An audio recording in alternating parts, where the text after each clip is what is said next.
Spanning across 6 hours and 45 minutes, the journey of Heart of the Sun is more than just a romantic narrative. It is a symphony of patience and profound compassion. Mia Sheridan masterfully transforms this duration into an emotional golden hour where the rawest wounds begin to heal under the warming sun of hope. Rather than rushing into forced climaxes, the reader is guided through the deliberate, slow burn beats of the heart, moving from icy distance to hesitant yet fierce vulnerability. It is a duration long enough to settle into the character's pain, yet intimate enough to make us believe that no matter how deep the shadow, light is always reclaiming the horizon. Canary Street Press and Harper Audio present Heart of the Sun by Mia Sheridan, performed by Andre Santana and Annalise Scott. To Elizabeth, an angel and a warrior. Prologue. Tuck. Now. Holy shit. What the hell is happening? Cold sweat broke out across my back as the lights inside the small chartered plane blinked off and the engine went quiet. I could hear the pilot, Russell, behind the curtain to the cockpit, speaking into the radio with what sounded like growing alarm. I rose from my seat and took a few unsteady steps to the cockpit doorway, where I slid the curtain open to see Russell furiously pushing buttons and moving dials. I grabbed the wall to hold myself steady as the plane bumped and jerked, sudden flares of lightning pulsing through the darkened cabin. "What's going on?" I asked, voice as shaky as the rest of me. "The engines and the navigation equipment went down," Russell said. "Air traffic control cut out and I can't get them back on the line." My heart dipped along with the plane, and I heard a small squeal of fear from behind me where Emily and Charlie were sitting. "Isn't there a backup system?" "That's out too. Copy! Copy!" he called into his headpiece, but again, there was no reply. "Shit!" I ignored Emily's quiet cries. There was nothing I could do. I had no idea what the hell was going on, and my own fear was mounting as the plane made another small drop. A bead of sweat rolled down the side of Russell's cheek, punctuating the fact that he was panicked as well. "Sit down and buckle up. I'll use the manual controls," he said, obviously trying to insert a note of confidence in his tone. "We can still glide, but I'll need to get us down quickly. Brace for impact." My heart was racing as I turned back toward my seat. "What's happening?" Emily asked, eyes wide with fear. "Something knocked out the engine and navigation system, and air traffic control isn't answering," I said, my eyes sweeping over her to verify she was buckled in. "He says to brace for impact." I glanced out the window. The sky had dimmed, and I could see zigzags of lightning in the distance. An unexpected electric storm? Emily looked straight ahead, grasping the armrests as the plane gave a groaning shiver. I sat down and buckled myself in just as the plane dipped and then dipped again, my stomach rising and falling quickly as a small piece of luggage went flying past my face. Then the plane took on a bumpy flight pattern, and strange milky clouds streaked past my window, splintered by a spidery bolt of white lightning right next to us. I could hear the muted blast of the wind outside, highlighting the dead silence of the engine. "Brace for impact," the pilot had said. But I didn't know how to do that other than sitting still and silent, terror pounding through my body. We plunged yet again, the force jolting and lifting me and causing the seatbelt to bite harshly into my hips. For a minute, I was afraid the belt would break against the immense pressure. When I turned my eyes toward Emily, she was still gripping the armrests, her face ashen, eyes clenched tight. Next to her, Charlie had his eyes squeezed shut as well and looked to be hyperventilating. The plane began to shake, making a long, shrieking sound as though it was at risk of being torn apart by the rapid descent. My heart slammed, the hair rising on my nape and arms. "Just get us on the ground, Russell. Please get us on the ground." We bumped and shook, and for a moment, the sky went even darker, then seemed to split. The plane lowered again, and this time didn't straighten out for several long seconds. My breath lodged in my throat. The aircraft straightened, and as the nose rose, the sky parted once more, and I glimpsed the ground. It was red and fiery, smoke billowing everywhere. I swallowed heavily, the bony fingers of terror gripping my lungs.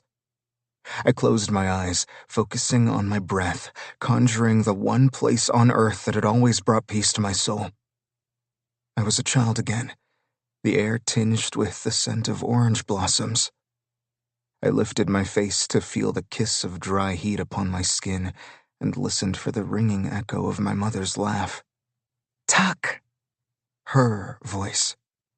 Emily. Not who she'd later come to be, the woman she was now, but the girl she once was. The one I'd loved. Tuck! That whisper again, my name floating over her shoulder as she ran through the groves of my memory, dirty knees and tangled hair, her quickened breath interrupted by bursts of giggles, spirit as radiant as the California sunshine. Another dip, another swerve, my memories dissolving in the surge of adrenaline shooting through my veins.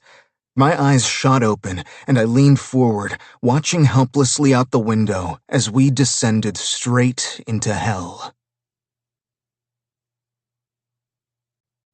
1. Tuck. 11 years ago.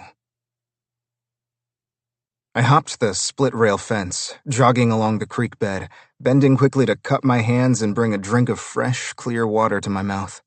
A lizard scooted from under a rock, both of us startling each other before he darted away. Upright again, I ran the path I'd used 1,000 times, toward the old stable on the east end of our property. The sun was just beginning its descent, purple streaks bleeding slowly across the horizon.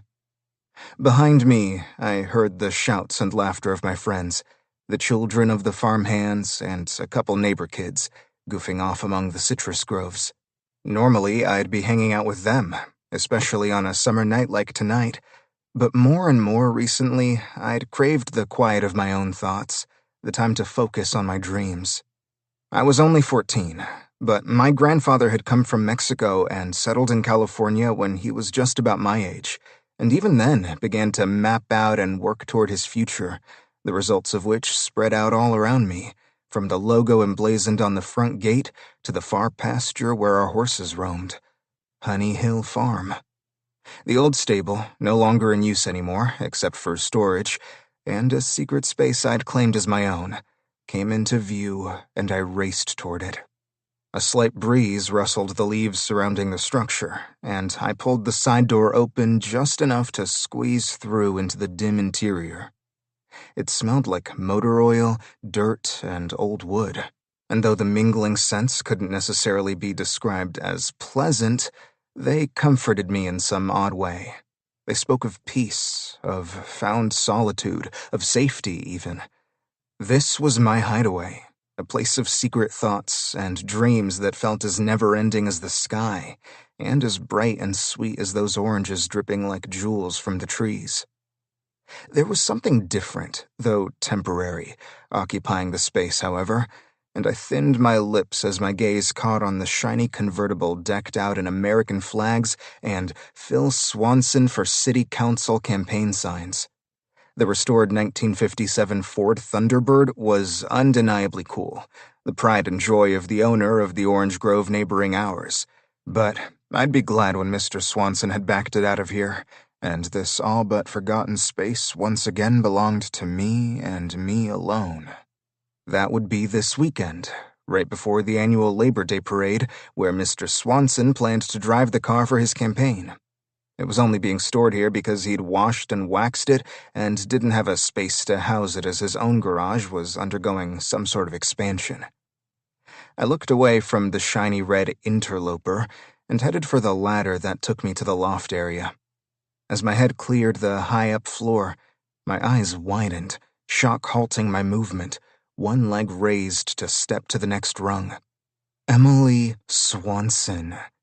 kneeling in front of the small round window next to my pile of books and among the other things I'd brought here, a hardcover open in her hands as she read. No way.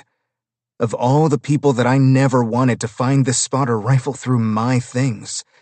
The burst of anger fueled my movement, and I practically catapulted over the top of the ladder, coming to my feet, my head just grazing the ceiling. "What do you think you're doing?" I demanded. Emily whirled around, fell to her butt, and dropped the book. "You scared me." "I scared you?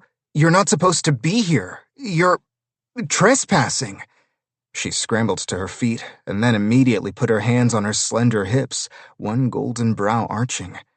Despite my indignation, I couldn't help noting how pretty she was.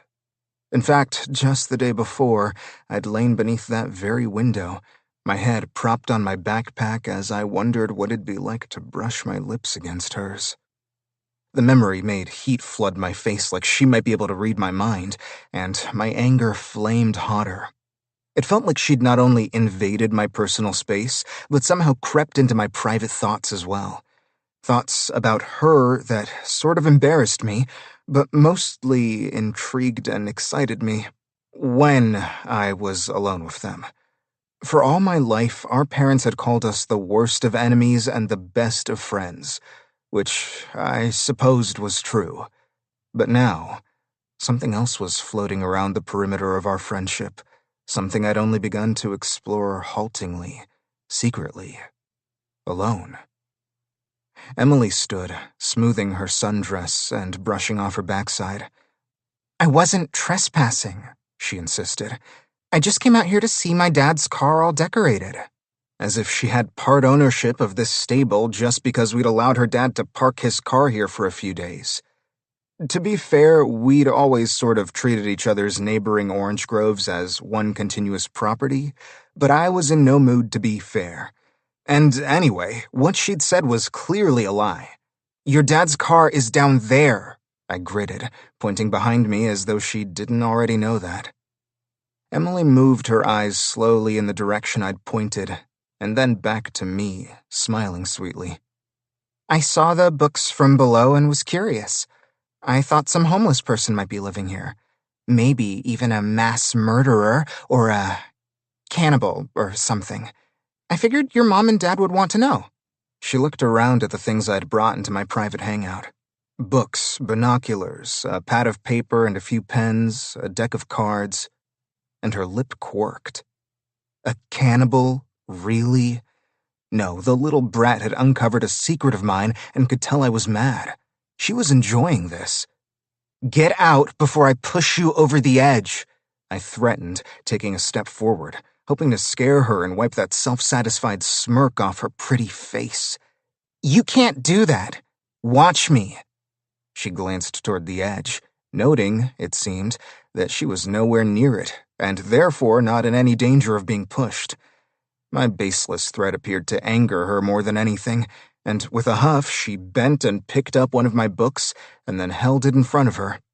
"I should have known these were your books the minute I saw them," she said, her gaze going to the title of the one she was holding, Roman Aqueducts and Water Supply. Her expression registered dramatic disgust. "Boring books." She lowered the pitch of her voice, doing a mocking impersonation. "I'm Tuck. I read boring books so I can get more boring. Boring, boring, boring." I watched my mouth falling open as I radiated rage and disbelief, and though I wouldn't have admitted it, a small bit of curiosity. I was never quite sure what Emily was going to do from one moment to the next. She picked up another book, a soil owner's manual, and held it up to her face, pretending to read, crossing her eyes, taking a few steps one way and then the next in a drunken sort of stagger. "Oh, good," she said. "A book about dirt. I just got even more boring. Just what I was going for. Maybe I can join the boring Olympics or start a business where I help people who can't sleep." "Boring is better than stupid," I retorted. Her mouth set. Her blue eyes sparked fire. Yes, I knew her well enough to know that that was her button. She had trouble in school. Her parents were always on her case about her grades. She was behind in almost everything, except her beloved music class. She picked up one of the hand weights I'd brought up here so I could strengthen my mind and my body, the same way my grandfather had done all those years ago, or so the story went. "I'm Tuck," she said, using that same mocking pitch. "I lift weights so I can get even." She paused to move her eyes over my body. "Scrawnier than I already am." She lowered the weight, crossing her eyes again and pretending to struggle as she lifted it, doing it again, huffing, moving her arm faster as she grunted in a parody of me, attempting to work out. Part of me wanted to laugh at the ridiculous show she was putting on, but the larger part was still raging mad and hugely offended. And so, when she jerked her arm backward, and the weight slipped out of her hand, flying over her shoulder and sailing off the edge of the loft, I let out a bark of laughter that died a quick death as the sound of breaking glass exploded from below. Oh, God! The Thunderbird! Emily yelped, and we both moved quickly to the edge, going down on our knees and peering over to where the weight had landed, smack dab in the middle of the Thunderbird's windshield, shattering it and landing in a pile of shards on what had been the unblemished white interior. Her father's pride and joy, the one he'd spent 3 years restoring to pristine condition. Emily's sudden wail pierced the silence, and she crawled to the ladder, turning around and descending in a blur of blue sundress and bouncing blonde ponytail. I followed, my body still rigid with disbelief and a fair amount of horror. Emily's dad was going to go ballistic on her. Good. Emily was standing next to the car, leaned toward the shattered windshield, as though, up close, it might not have been as bad as it looked from high above. She wailed again, tears pouring down her cheeks as she hiccuped and blubbered. "He's going to murder me!" she cried. "Then he's going to murder me again!"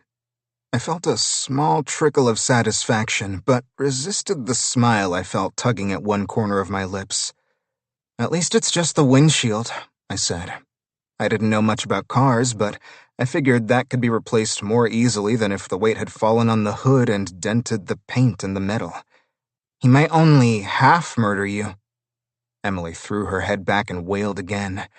"I'm supposed to go to a music camp this weekend. I'm already on thin ice because of my grades.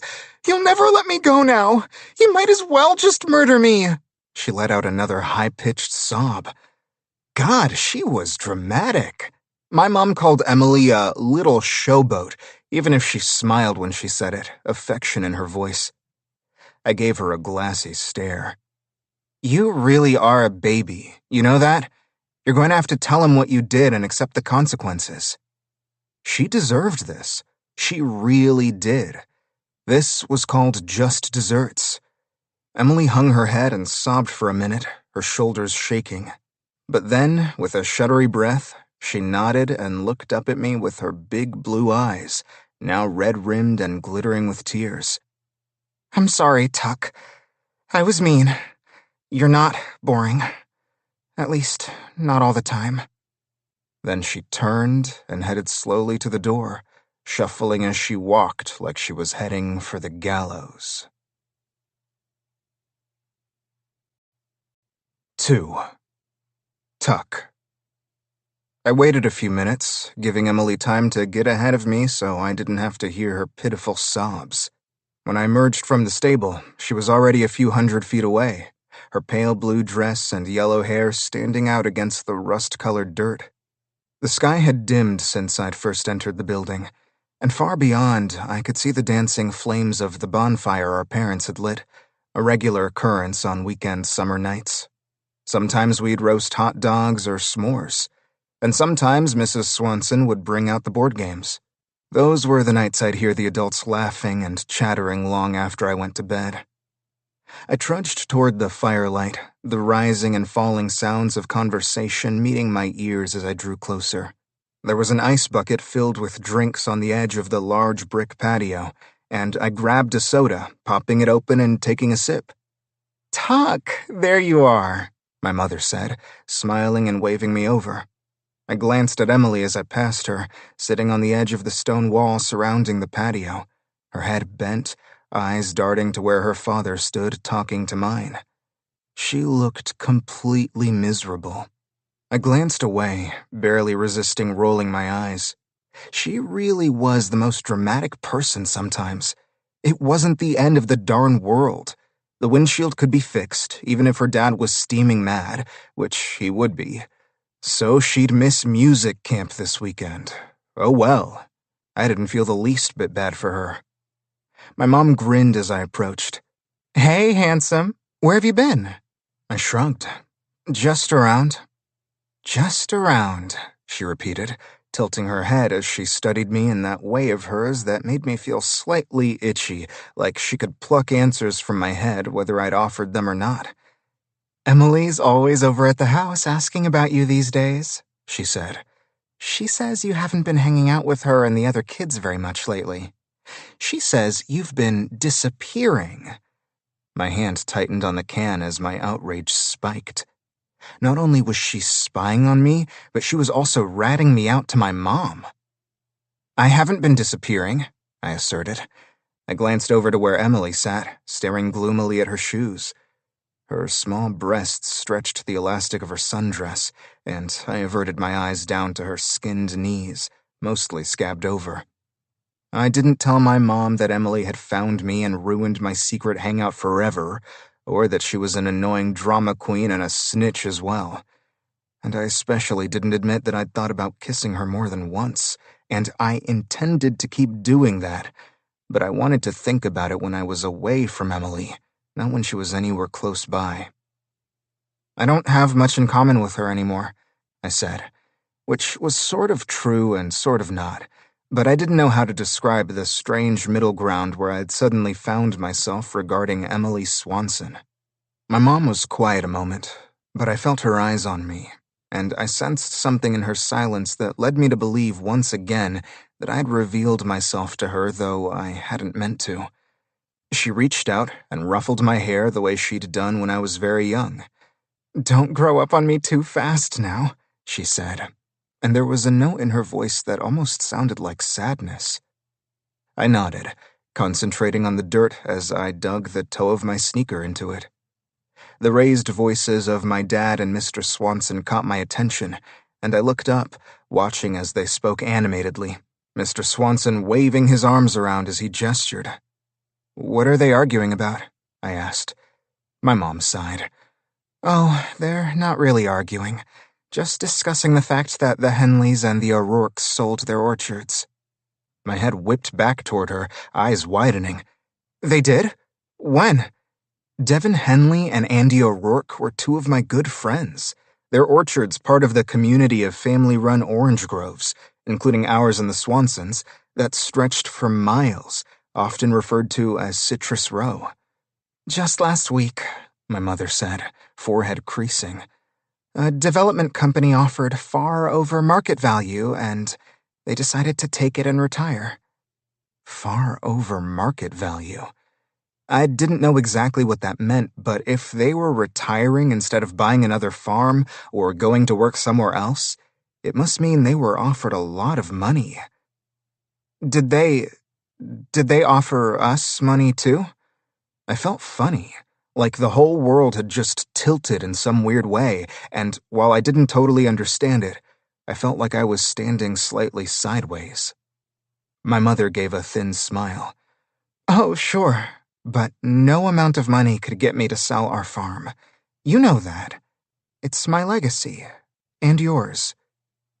My world righted just a bit, even if not completely. I watched my father and Mr. Swanson for another minute.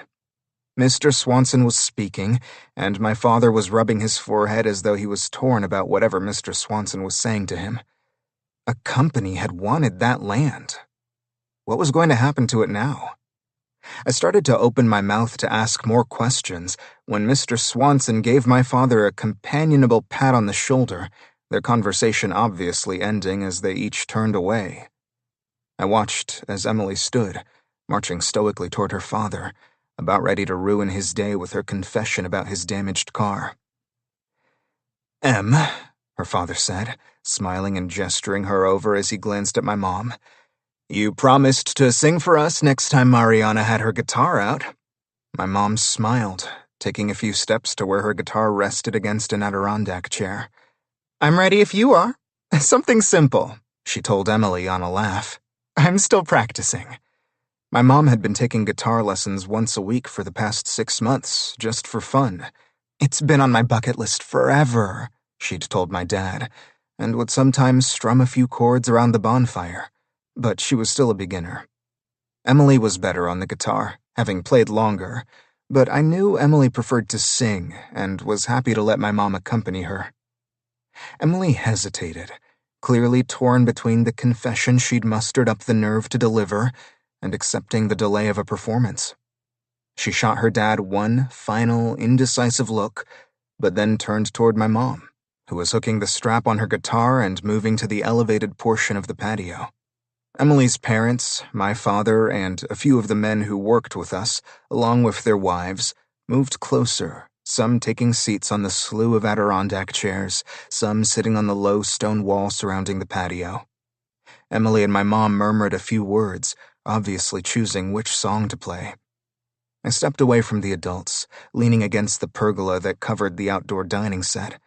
Hot pink bougainvillea twisted around the pillars and dripped through the slats, providing shade when the eating area was in use.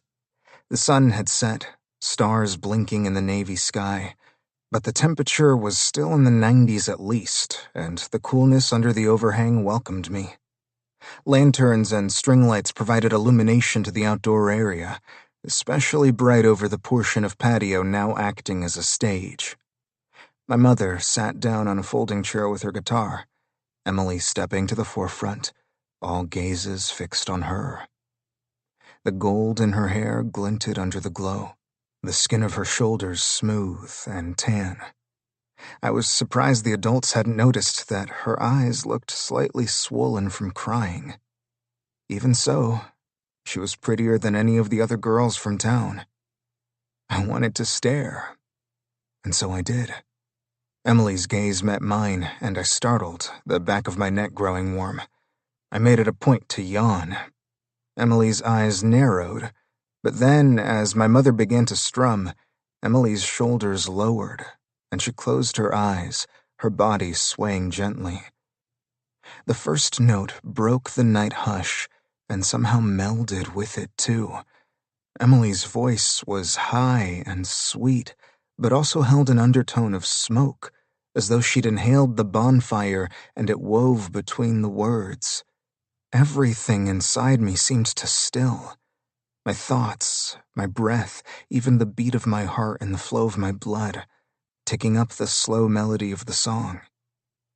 Emily sang about rainbows and bluebirds, but it felt like more than that. A longing rose inside me, for what I had no words to describe. All I knew was that I was completely entranced, and that if she looked at me again, I wouldn't be able to hide it. The beauty of her voice was effortless, even if there was a sad quality to it. Maybe she was feeling the loss of that music camp that would be taken from her as she sang the melody. But rather than ruin the song, her sadness seemed to add something, an extra note, another chord. I didn't understand it exactly, but I felt it, and I could tell the others watching felt it too, saw the way Emily's mother brought her hand to her heart, and a farmhand named Arlene wiped her eye. As the song came to an end, Emily dropped her head, bending in a bow, the final note somehow still suspended all around us, though it had already faded to silence. The small audience jumped to their feet, clapping exuberantly, whistles ringing out. Emily smiled, and my mother stood, taking her in a hug. "You're a star, beautiful girl," I barely heard her say from where I stood. The applause died down, conversation picking up, a few people heading toward the standing ice buckets where drinks were chilling. I watched as Emily took a deep breath, walking toward her father. I moved behind a row of hedges closer to where they stood. "Dad, I have something to tell you," I heard her say. What is it, honey? Your Thunderbird? My Thunderbird. His eyes widened, and his head swiveled toward the old barn as though he might be able to see it from where he was standing. What about it? The windshield is broken. Shattered. I heard the tears in her voice, even though I was standing 25 feet away. I ducked slightly, moving behind a flowering bush. What? He pulled her to the side of the patio, nearer to where I was listening in, and through the foliage, I saw the people who had been standing nearby turn back to their own conversations to give them some privacy. I gently moved the brush aside, watching as Mr. Swanson gripped the front of his hair in his hands, shaking his head. "How in the hell did that happen?" he yelled. Emily's shoulders curled forward, and she hung her head. I could see most of her father's face, and his expression went through several stages of anger. "I was in the old stable," she said. "I just wanted to see your car decorated. Sorry, Dad." His jaw clenched, and he spoke through barely moving lips when he said, Sorry. You asked if you could walk out to the Mattice's old stable, didn't you?" Her head hung lower. "Yes, Dad." "And what did I tell you?" "You said no." "That's right. I told you explicitly that you weren't allowed in there. Sorry isn't good enough, Emily Nicole. In fact, this is the final straw in a string of poor choices and unacceptable grades. You will stay home this weekend, and you will— "I broke your windshield, sir," I said, stepping out of the brush and coming to stand next to Emily, who pulled in a surprised breath as she lifted her head and turned toward me. "It was an accident, but it was me who did it." From my peripheral vision, I saw Emily's mouth fall open. "Tuck! You broke my windshield?" Mr. Swanson asked. "How? How in the hell did that happen?" I stuck my hands in my pockets. "I hang out in there sometimes, in the old barn. I dropped a hand weight from the loft. It landed on your windshield. I'm sorry. Emily was only there because I asked her to come see it. She thought you'd take it better if she broke the news to you. But it was me who did it." "What's this?" my father asked, coming up next to me. "I broke Mr. Swanson's Thunderbird windshield," I muttered. "It was just an accident." "An accident?" my father exclaimed. "How does an accident like that happen? What were you doing in the old stable anyway? Jesus H. Christ, Tuck." "Rand," my mother said, approaching my father and putting a hand on his arm, obviously having heard what was going on. "Let's all calm down. We can figure this out." He shook her hand off. "This is unacceptable. What's wrong with you, Tuck?" My face burned, and for a moment I almost took back my false confession, the one I hadn't really planned on or thought through, the one that had seemed to break from my lips of its own accord. "I'll pay for it," I murmured, daring a glance at Mr. Swanson, who was massaging his temples. "You damn sure will," my father gritted. "But that windshield will need to be fixed in the next few days if Phil is going to drive it in the parade." He looked at Mr. Swanson.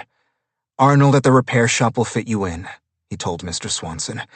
"I'll pay for it, and Tuck here will pay me back.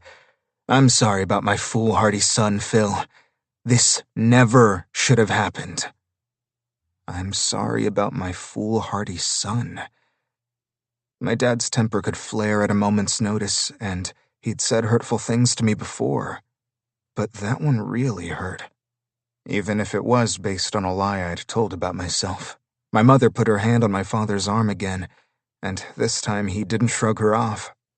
In fact, he put his hand over hers, giving her a small nod. My mother had a special knack for calming my father down when his anger began ramping up. She knew how to do it with a look, or a touch, or a word or two. "There we go, then. A perfect solution," she said. "Tuck, please apologize to Mr. Swanson for the carelessness that resulted in damage to his car." I put my hands in my pockets, but met Mr. Swanson's eyes. "I'm sorry, sir." He gave me a nod, putting a hand on my shoulder. I accept your apology. My father looked at me, jerking his head to the left. You can get started paying me back tonight, mucking out the horse stalls. And don't let me catch you near the old stables again. There are sharp, rusted tools in there. It's dangerous, and I don't want you fooling around. It sounds like it was just an accident, Rand. Even so, my father said to Mr. Swanson, Tuck needs to take responsibility for his actions. I'd offer to take the Thunderbird to Arnold myself tomorrow, but it sounds like it might be safest to have it towed. Phil nodded. I need to drop Em off at the bus for music camp early tomorrow morning. I'll call Arnold when I get back. I shot a look at Emily, still staring at me, eyes wide. I looked away. My dad tipped his chin. Go on and get started, so you won't be up all night, he said, his tone softer. Yes, sir. I looked at Mr. Swanson again. Sorry again, sir. Thank you for your apology, son. That shows a man of principle. Principle. My mother caught my eye, giving me an encouraging nod. I didn't glance at Emily again before I turned and walked away. 3. Tuck. I hefted the pitchfork, dropping the pile of dirty, urine-drenched hay into the wheelbarrow and spearing another. It was hot in the stable, the quiet chuffs of the horses in the other stalls mixing with the distant buzz of the crickets outside. Soft footsteps sounded near the entrance, but I didn't turn until Emily was right next to me.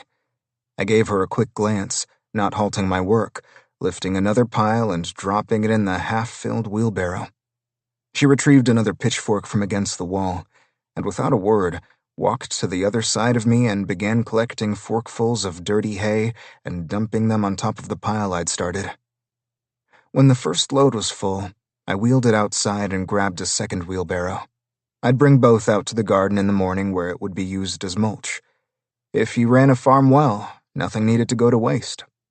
We worked in silence until all 4 empty stalls were cleared out. Our horses were settled for the night, so in the morning when they headed out to the pasture, I'd clean out the remaining stalls. Emily set her pitchfork against the wall and then turned to me. She was dirty and sweaty and had pieces of hay sticking out of her hair. I swiped my forearm across my own damp forehead. You better get to bed since you're leaving early, I said. Why'd you do it? She asked. Why'd you cover for me? I shrugged. I didn't have anything going on this weekend, and I don't mind the work. What I didn't say, what I didn't know how to say, was that after hearing her sing, it had seemed wrong in some massive way that she should miss out on her music camp, on developing her talent, or whatever my mom had said about the program. And so, I'd lied. I hadn't even really thought about it. I'd just acted. I couldn't exactly explain my split-second decision, but I also couldn't seem to regret it, even standing there smelling like sweat and horseshit, and knowing I was facing down a long weekend of back-to-back chores under the grueling sun. Not to mention my dad's anger and disappointment. Emily's gaze moved over my features for a moment, confusion clear in her expression and the tilt of her head. Then she took a step closer, my breath halting as she leaned in. My heart skipped a beat as she came closer, closer, her eyes closing. For several breathless moments, time stilled, the background fading so that it was only her and nothing else. Velvety skin, flushed cheeks, lips that looked as soft as a rose petal. A strange prickle of panic jumped inside my chest, as though I had only this one chance, only now, to memorize the details of her before she moved away.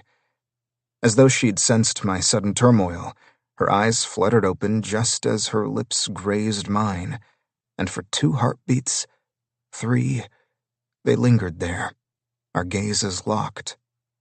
And when her lips left mine, I felt a groan of disappointment move up my throat, but swallowed it down. Don't stop. Thank you, she whispered when she finally stepped back. I brought my hand to the place where her lips had been as she turned and walked to the door and slipped out of the stable. My heart kicked back into rhythm, a slow grin spreading across my face. I stood there for a few minutes, reliving the kiss before I practically skipped over to the fresh bales of hay, picking one up as though it weighed nothing and hefting it over to one of the clean stalls. I heard the door behind me once more and dropped the bale, turning to see my mom walking toward me holding a sports bottle. "It looks good," she said, peering into the stall and then turning her head toward the others. "Was that Emily I saw heading away from here?" She held the bottle out to me. I brushed my gloves together, a small explosion of dust creating a cloud around my hands, bits of hay and debris drifting to the floor. "Yeah," I answered, because it wasn't like I could say anything else. I accepted the bottle and lifted it to my mouth, grateful for the clean, cold water, though the hose would have quenched my thirst too, even if that water had a slight metallic tang. "It sure was nice of her to help you out for no reason whatsoever." I took another sip, deciding it was in my best interest not to provide a comment. I'd lied enough for one day. A small smile played around my mother's lips as she walked with me, helping to carry a second bale of hay to another cleaned-out stall. "I went with Phil to surveil the damage to the Thunderbird," she said as we lifted a third bale of hay. "The interior is fine, which is lucky because that glass could have cut the seat." "That's good," I said as we set the hay down and returned for the fourth and final one. "I was curious about how a weight fell from the loft, and so I climbed up there to check it out." I sighed as we set the bale on the floor, and I took the wire cutters from my pocket, snipping the binding and beginning to spread the hay on the floor. "You set up a spot very similar to the way I imagine your grandfather lived when he first came to this farm," she said. I didn't look at her, just continued spreading hay.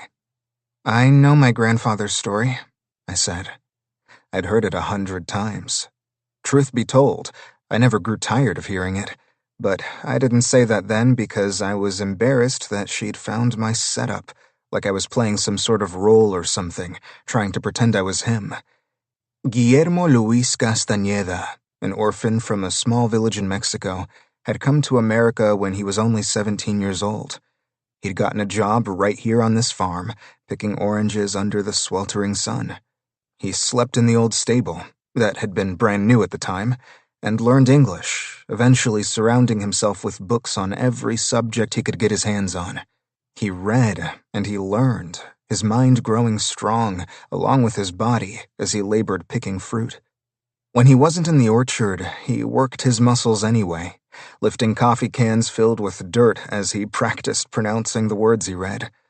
It came to be that when there was a problem on the farm, people went to Guillermo because he had a wealth of knowledge on everything from the animals to the machinery to the quality of the dirt. At first, only the other farmhands and laborers sought him out, but then the bosses did, and eventually even the owner knew his name. Guillermo worked his way up, becoming invaluable to the operation, socking away every cent he earned.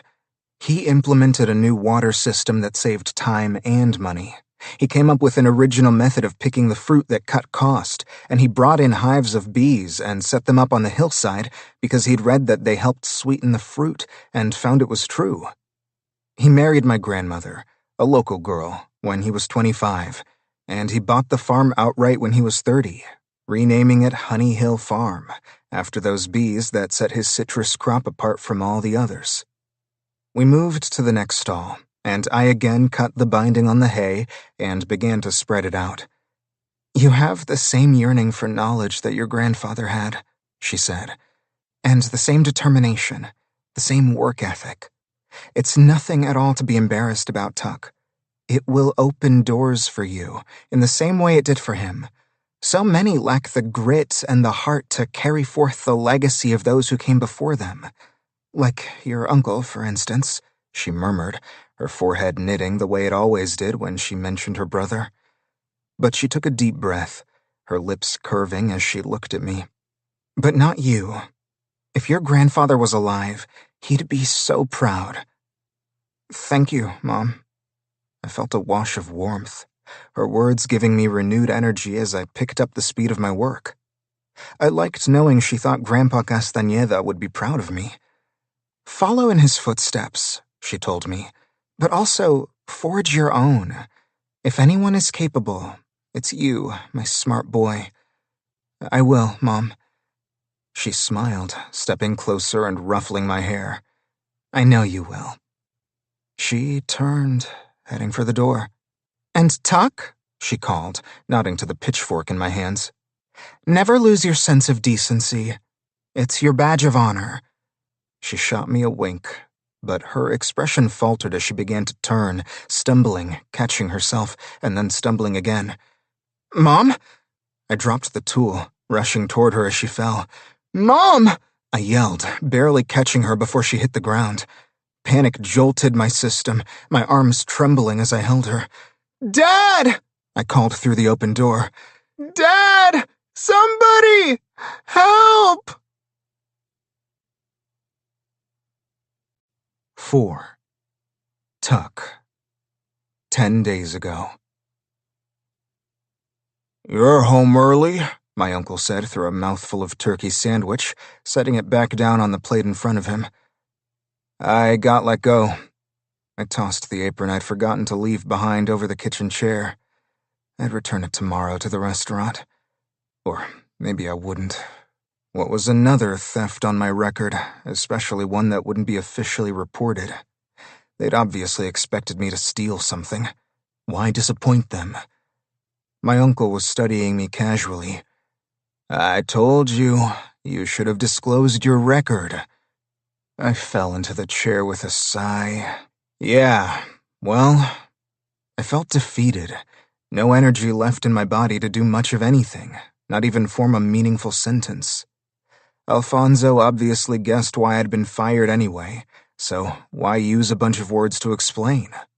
Yeah, I should have been honest about my criminal record, but recent history had taught me that didn't go well when attempting to find employment, and so I'd lied. And I'd hoped that if they did check, they'd let it slide that their dishwasher had served time. Clearly, that had been a miscalculation. Even though I'd worked hard, showed up every day on time, and kept my head down. Apparently, I wasn't even worthy of scraping dried food off other people's dirty plates. "What are you going to do now?" my uncle asked. I looked away, tapping my knuckle on the table. What are you going to do now? That was the question, the one I'd been trying to answer for the last 4 months since I'd been released from prison. Only, what I did now didn't seem to be up to me. Once I'd had a legacy. Now, I had a criminal record and extremely limited employment options, if any existed at all. But I pushed thoughts of legacy far, far away. That had been taken from me a long time ago, and it wasn't something worth dwelling on. "I don't know," I murmured. But I had to do something. The terms of my probation required me to have a job, not to mention I'd racked up some serious debt before I'd been sent to prison. And, adding to that, I had a responsibility to help 2 people who'd suffered the fallout of my failure. Hopelessness flooded me, and for a moment I felt crushed under its unseen weight. My uncle had taken me in when I was 17, put up with a whole slew of bad behavior over the years, and then taken me in again when I was released. But he had issues of his own, and lived paycheck to paycheck as it was. He couldn't afford to help me financially, and though I appreciated the roof over my head, the thought of living on my uncle's couch for even 1 more month made that weight grow heavier. Stop looking a gift horse in the mouth.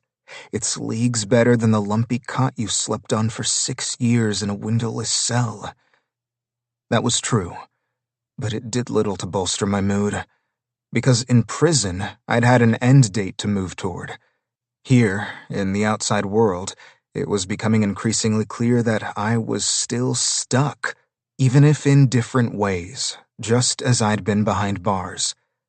Strangely enough, I hadn't minded the dishwashing job. It was solitary work, and I'd become a solitary person since I'd been locked up. I'd grown used to, almost comforted by, a rigid schedule and precise way of doing things. Loading that machine, pressing the button, listening to the whir of the brushes and the gush of the water, and then unloading, separating, stacking, and then doing it all over again was mindless work, but it fed my new affinity for order. There was a word for what had happened to me during those 6 long years where I woke at the exact same time every morning and was directed through my day by others. Institutionalized. I was well aware, and so I recognized that the loss of the job wasn't simply about a paycheck, paltry though it was, but about having the meager sense of order I'd regained being taken away. A magazine was off to the side, and my eyes lingered on the cover headline, Sun's Fury. The subhead read, "Scientists warn solar flare could hit Earth in our lifetime." I read it once, then twice, finally sighing and pushing it aside. If only. With one massive explosion, I'd be on common ground with every other man and woman out there. Which was to say, we'd all be fucked. Fortunately or unfortunately, I couldn't quite decide. That wasn't going to happen. Alfonso stood and dropped his plate in the sink with a clatter. "Oh, by the way," he said, plucking a piece of mail off the top of the pile on the counter. "This came for you." I took it, and he gave me a pat on the shoulder as he moved past, pausing. I waited for the words of encouragement he might give me before he left. "Wash those up, would you?" I eyed the sink full of dirty dishes. "Thanks for the words of wisdom," I muttered sarcastically. His soft chuckle drifted behind him. "You'll see the wisdom in not letting small messes accumulate. Take it from someone who's been where you are." "Sure, okay." The front door opened and then closed, and a minute later, I heard the growl of his car's engine as it pulled away from the curb, off to his job as head custodian at a local high school. Maybe he had a little more of his father's determination than my mom had believed, because he'd started out as a janitor there right before I'd gone to prison and was now running the custodial team. Unfortunately for me, they were currently on a hiring freeze. In any case, maybe my uncle would never live in Bel Air, but his outlook was a whole lot better than mine. He'd been where I was, even if his time spent in jail had been for a series of shorter stints. He'd struggled with drugs for much of his youth, and had finally gotten clean right before I came to live with him. He'd put up with me when he didn't have to, and while he might not have been equipped to deal with an angry, grieving, troubled teenager when he was only just getting his own life together, he'd done what he could. He'd put a roof over my head and food on the table, and I'd repaid his generosity by being a total fuck-up. And here I was, living the consequences. I tapped the table with the envelope in my hand, my heart giving a small jolt when I caught sight of the return label. I tore open the flap and pulled out the Christmas card from the Swansons. The shiny front featured a colorful rendition of Santa, and on the inside, it had a generic printed greeting under which Mrs. Swanson had written, "Merry Christmas, Tuck. Thinking of you this holiday season and wishing you well.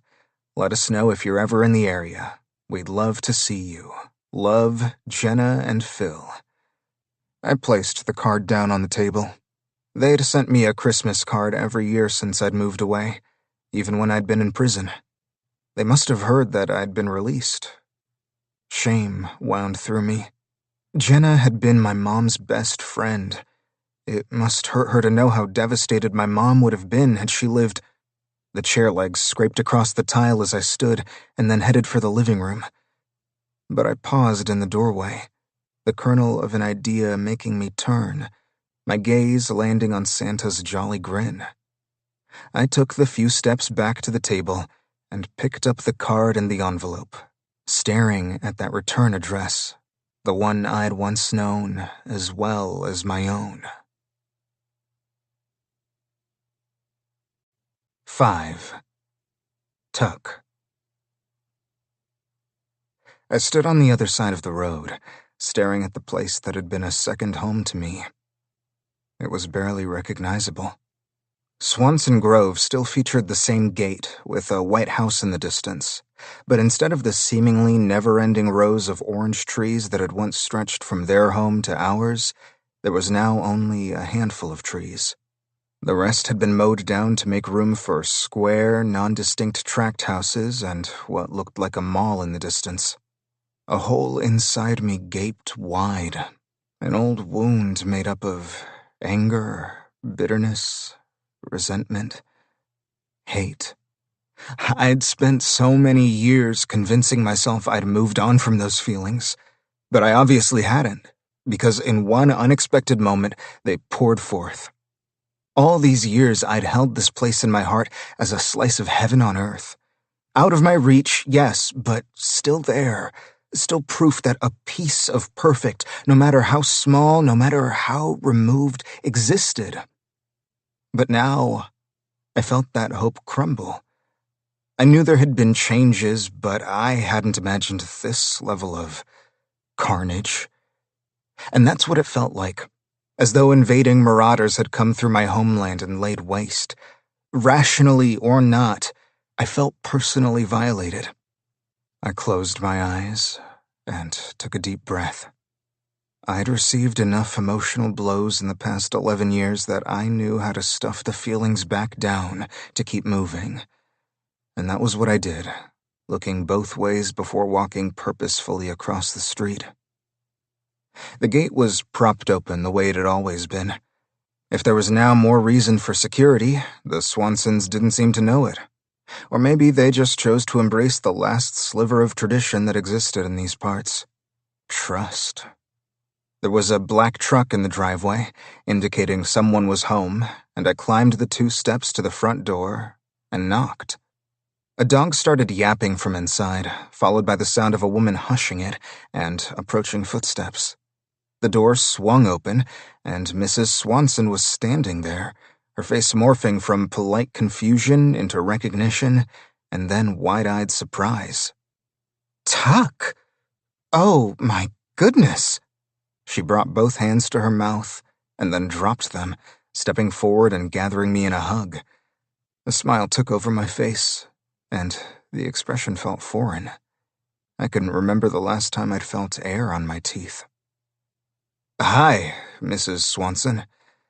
She stood back, her hands on my arms. "My goodness! Oh, look at you. You're a man. Goodness, goodness. I'm going to try not to cry."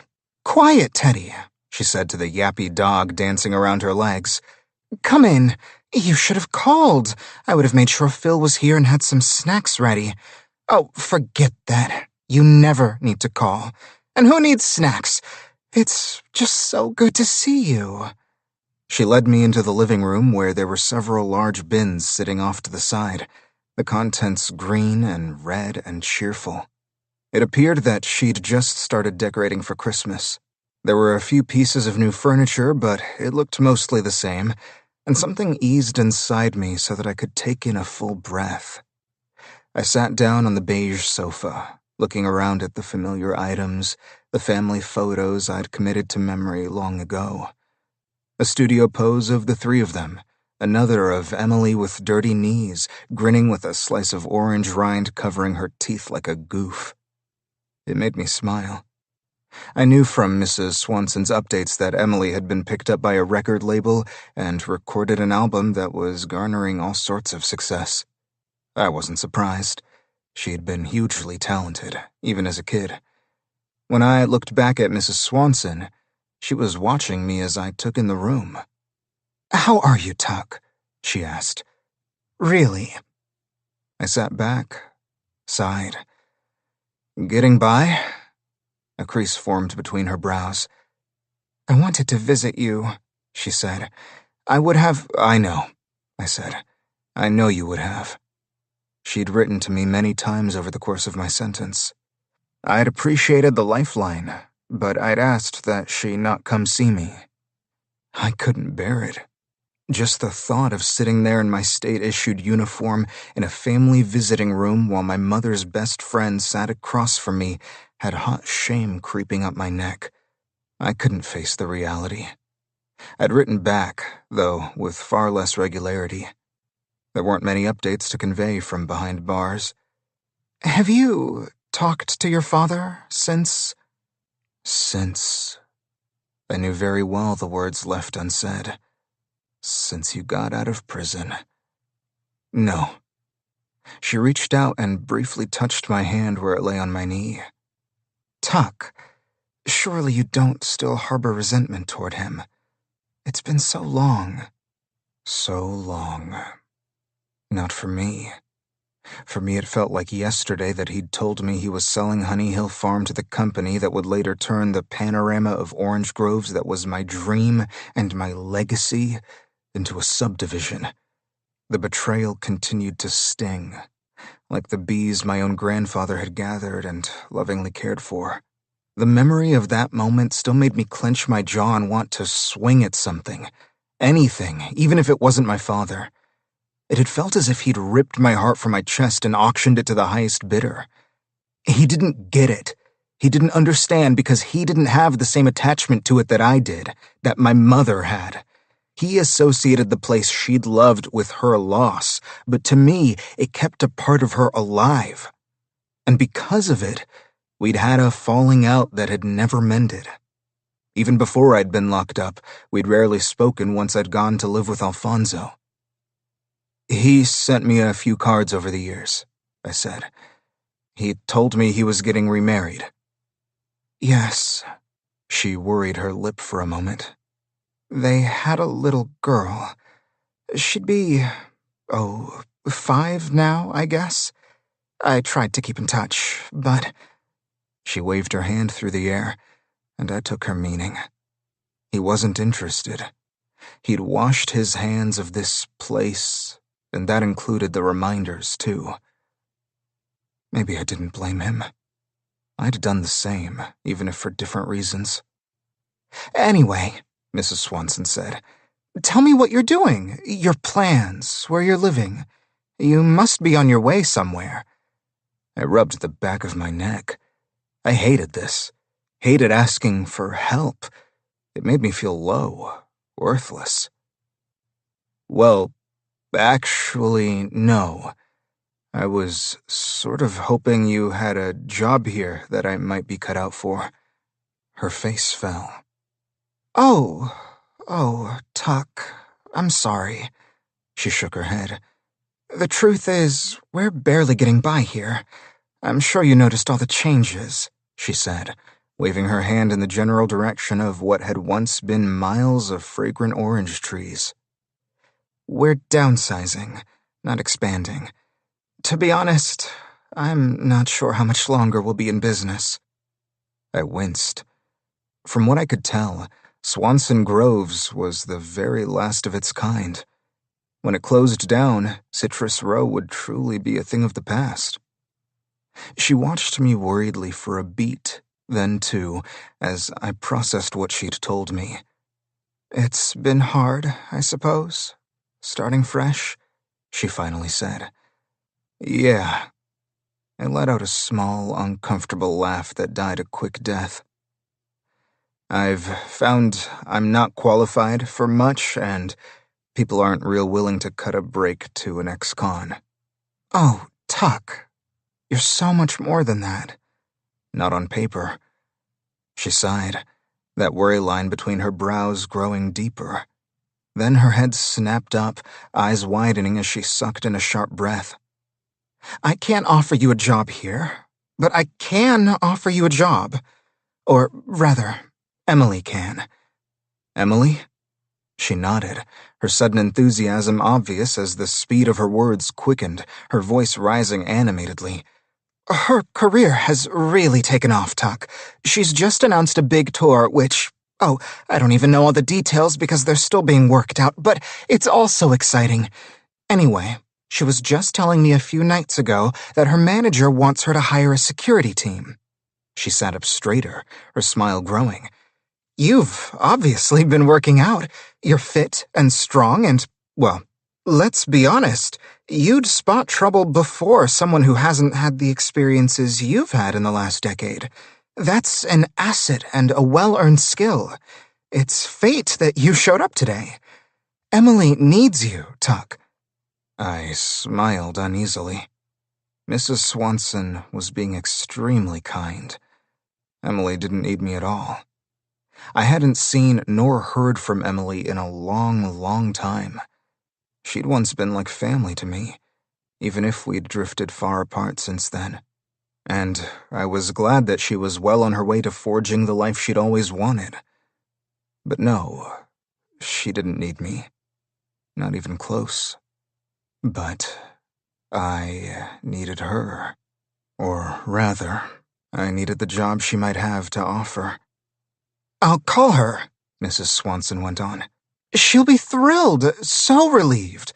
Who better to have her back than someone who knows her personally? Do I have your permission?" I opened my mouth to ask a few questions. Where and when and what the hours might be. But then I slowly closed it. Did it matter? Not really. "Yes, thank you, Mrs. Swanson. I really appreciate it." She reached out and squeezed my hand again. "Your mom was my very best friend," she said, blinking away the tears that suddenly filled her eyes. "We once promised each other that if anything happened to the other, she'd look out for Em, and I'd look out for you. I've felt so helpless over the past 6 years, Tuck, and so I'm grateful you came to see me now, and that I'm able to help you get on the track toward happiness. It will happen. More people than you might think believe in second chances." She stood, discreetly swiping the moisture from her eyes. "Now, come help me with dinner. Phil will be home in an hour or so, and then I insist you stay here until you start working for Emily." Later that night, after dinner with the Swansons, I excused myself early and headed to the guest room where Mrs. Swanson had put my duffel bag with the few belongings I owned in the world. The guest room had once been Emily's. It still held the white, wrought-iron twin bed she'd slept in, but now featured a pale gray quilt instead of the pink frills I remembered. That had been so long ago, though. Maybe her room decor had changed as she had. I wondered who she was now, and if she would seem like a stranger or a friend. The shade clattered as I lowered it, blocking the view that made my gut churn with that old longing. The bedding felt soft beneath my fingers, the sheets crisp and clean, but after a moment of staring down at it uneasily, I pulled the quilt from the bed and laid it on the floor. I grabbed a pillow and then made myself comfortable on the rug, knitting my fingers behind my head. The whir of the ceiling fan above lulled me into a type of hypnosis, my eyes drooping. I had been living on the outside for several months now, and yet my body was still programmed to go to sleep early and wake at first light. As I drifted, I swore I could hear the clank of metal and the various conversations happening around me, kept low so as not to catch the attention of the guards. Conversation, laughter, threats, both veiled and outright, personal bodily sounds that I'd never quite grown accustomed to. I bolted upright, shaking away the slow dip into sleep at the unfamiliar noise that had roused me. My head turned toward the window as a horn blared in the distance once again. My shoulders dropped, and I exhaled a slow breath. The ability to awaken quickly, even if it meant I was constantly on edge, had been a necessity for a long time. Now it just kept me from ever feeling truly rested. I wondered if I'd ever sleep deeply again. There was a bookshelf on the far wall, and I pulled myself from the floor, walking over to it and perusing the titles in the dim light of the small table lamp I'd left on. A couple of them looked familiar for some reason, and frowning, I pulled one from the middle. Aqueducts and water supply. I turned it over, reading the description, the words coming back to me. This had been one of my books, one I'd been reading in the weeks before my mother collapsed and ended up in the hospital. I'd read it up in that loft in the old stable. My secret hideout. God, I hadn't thought of that place in a long time. I tilted my head, staring down at the cardboard cover. How had it ended up here? Something about this particular book in my hands opened up a small wellspring of peace inside me, as though the very pages contained the simplicity of that time, the innocence, the joy. Then again, books had been bringing me a measure of comfort for my whole life. Companionship, distraction, they'd helped me survive my time behind bars. I returned to my bed on the floor, propping the pillow against the wall so I could read. After a few minutes, and feeling much calmer, I turned my head toward the window, where shifting shadows barely showed around the edges of the blinds. The outside world, one I was now a part of. Only not really, or at least not yet. But I felt a tiny trickle of hope as Mrs. Swanson's words from earlier filtered through my mind. More people than you think believe in second chances. God, I hoped that was true. 6. Emily. Tuck Mattice. Tuck Mattice? Yes, Em, I did say Tuck Mattice, my mom repeated into the phone. And he needs a job. I haven't seen him in 100 years, Mom, and you want me to hire him? Along with the shock of hearing my mom say Tuck's name, a strange and sudden bubbly sensation had erupted in my stomach, like an internal hurricane. Tuck Mattice. Or maybe I was just hungry. I hadn't eaten since breakfast. Only that bubbly sensation? It was familiar. My body had always reacted that way to Tuck. And despite the years, it obviously still did. But flesh was dumb, and my body didn't remember how Tuck had treated me, and how it had hurt. It didn't know who he'd become. He's practically family, Emily. Close, my makeup artist Sasha said, and I closed my eyes so he could apply my eyeshadow. Family? I asked. He's as good as a stranger to me. And Mom, Nova. I need you to call me Nova when I'm getting ready for an event. If I didn't get into character, so to speak, I'd forget to respond to the stage name and look clueless. It had happened before. Keep still, girl, Sasha instructed. Sorry, I murmured. I know he didn't keep in touch, my mom went on as though she hadn't heard what I said about my name. But you know what a rough time he had after his mom died.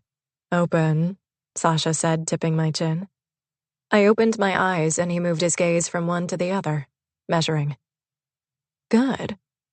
Louisa, she's ready for you, he called to my hairdresser in the living room, turning and beginning to gather his kit. Hold on, Mom. I leaned toward the now unobstructed mirror, turning my face in each direction. Thanks, Sash.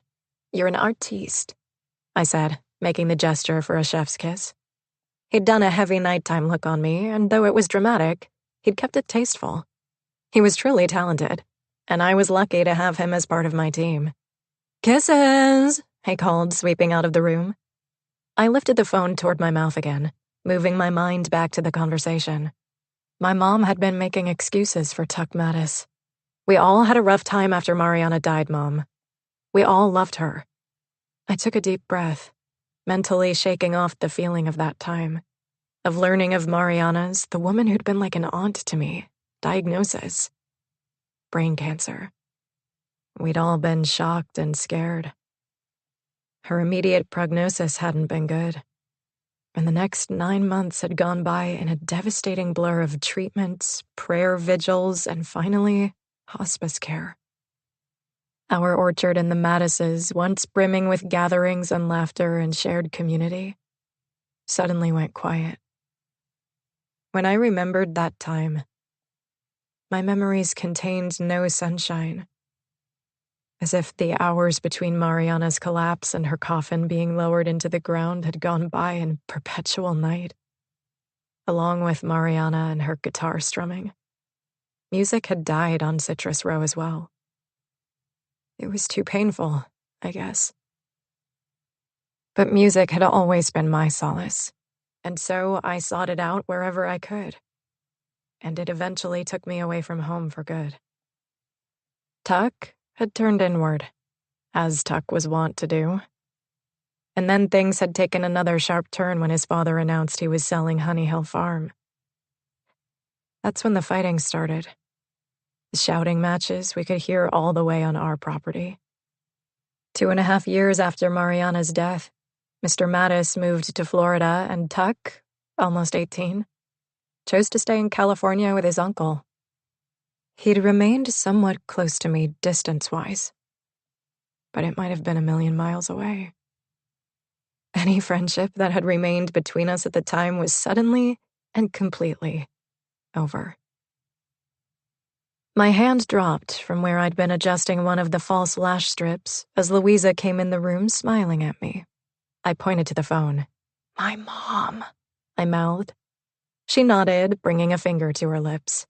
Then, picking up the brush, she began running it through my hair. My mother let out a shaky exhale, as though for a moment she too had traveled back and took in a stale breath of that sadness-tinged air. Tuck didn't only lose his mom, Em, he lost his home too, and his father as well. For a moment, I saw Tuck as he'd been. Quiet, angry, closed off. I'd tried to be his friend, but he'd turned away from me completely. He didn't lose his home. His father made the choice to sell it, and who could blame him? Everything in the area was changing and moving on. You know that, Mom. I wasn't trying to rub it in, but my mom and dad had been one of a handful of owners who had hung on for dear life to the orchards that were becoming a thing of the past in the San Fernando Valley. And instead of selling for top dollar and taking a profit, now they were barely making ends meet. In my estimation, it had been Mr. Mattice who'd made the wise choice at the right time. I'd offered to move my parents to LA more than once, but they'd consistently declined, preferring instead to hang on to a dying way of life. And Tuck didn't lose his father either, I went on, a new energy to my words. It was his bitterness that cost him that relationship. Tuck became a total asshole after Mariana died. Louisa sprayed my hair and used the curling iron to form loose curls. Oh, Em, you're being cold. It's far more complicated than that, and you know it. I sighed, watching as Louisa moved quickly around my head, wielding the hot iron like the professional she was. My mom was right. Tuck had suffered a devastating life blow. But then he'd made choices that ruined his future, finally landing himself in prison. And that was on him. I didn't know all the details of the crime he committed, but I did know he'd been convicted of involuntary manslaughter. Each time I tried to picture him, I still saw a little kid grinning boyishly and squinting into the sun. I heard his laughter, remembered the delight I'd felt when all his attention was focused on me. That little boy was gone. He'd grown into a troubled man who'd committed a terrible crime that resulted in a human being's life ending. Even if Tuck didn't intend for it to happen. He'd once been my best friend. Now he was a stranger. And frankly, that was fine. I did hold some good memories, however, and because of that, I wished him well. Okay, Mom, I conceded. You're right. People do deserve second chances. But not as part of my security team. Or any other, for that matter. Is he even allowed to carry a weapon? Louisa picked up the can of hairspray and crop dusted it over my head, shielding my face with her hand. I resisted the urge to sputter and cough. I thought you were against firearms, my mom said. Louisa waved me off and I smiled, mouthing, "Thank you," and headed for my closet. Well, I mean, I don't necessarily like guns, but I don't make all the rules. I unbelted my robe and let it drop to the floor, and then set the phone down on a shelf so I could slip on my dress as I spoke through the speaker. My manager might insist that I have an armed bodyguard. There are a lot of loonies out there. I thought you were the boss. Don't you pay those people? I rolled my eyes. My mom didn't get anything. Yes, but I'm just the performer. I'm not the expert on every aspect of my career. I still need advisors, Mom. But you don't have to take every piece of advice they give.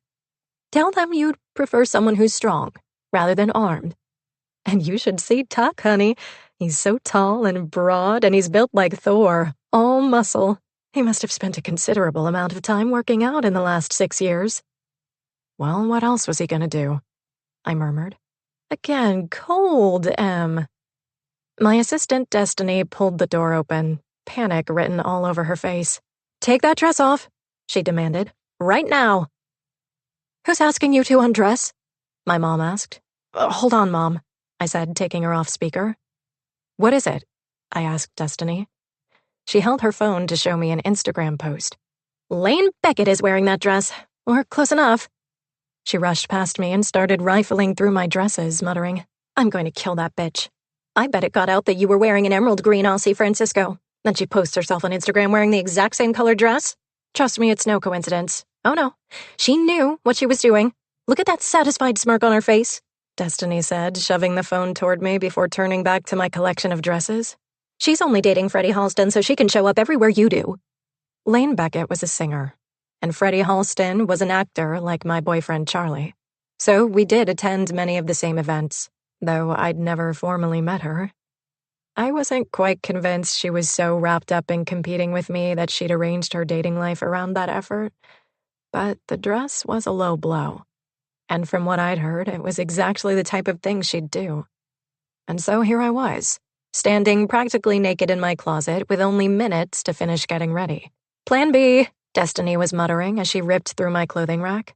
Aha! She pulled a red number out, holding it up. It was a gift from a newish designer that I'd forgotten about, still in the clear plastic garment bag it arrived in the month before. Put it on, she said.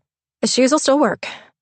I'm going to spike Lane's drink with a laxative at the after-party, she said over her shoulder, an evil tilt to her grin as she breezed away.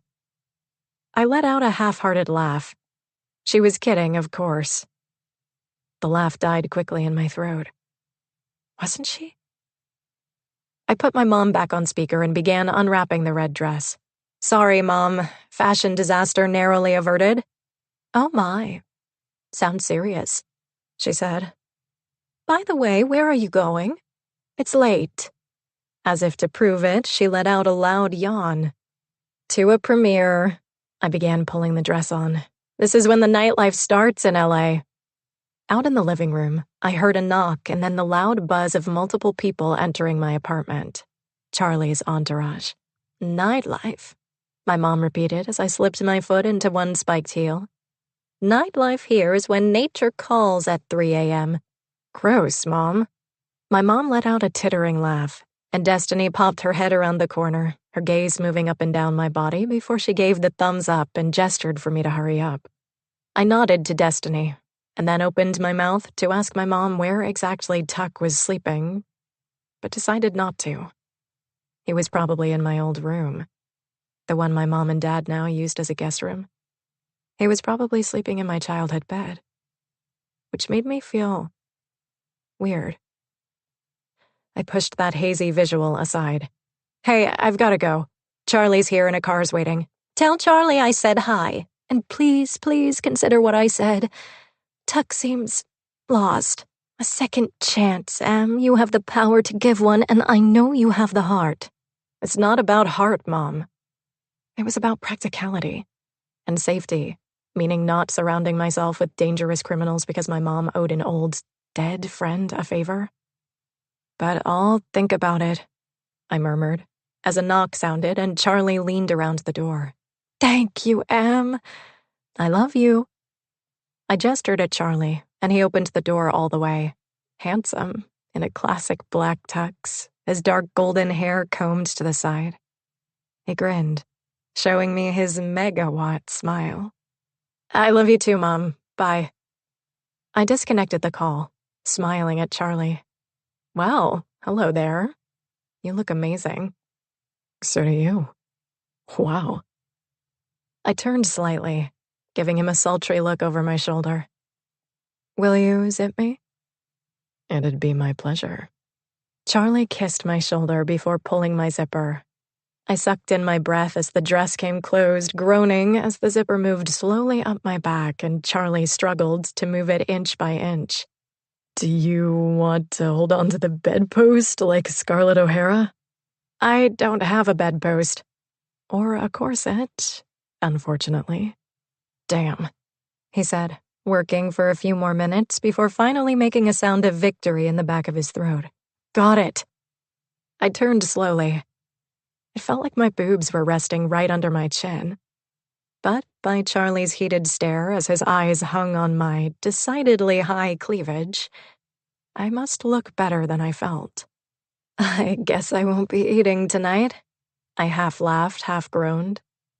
He raised one brow as his eyes grazed my body. Or sitting, he said. Or climbing stairs. Or, can you breathe? Barely. Does it help to know you look drop-dead gorgeous? The only one who was at risk of dropping dead was me. A laugh bubbled up, but I swallowed it down. There wasn't much room for that either. It does, I said. Breathing is overrated anyway. Plus, Destiny would have a fit if I told her this dress wasn't working.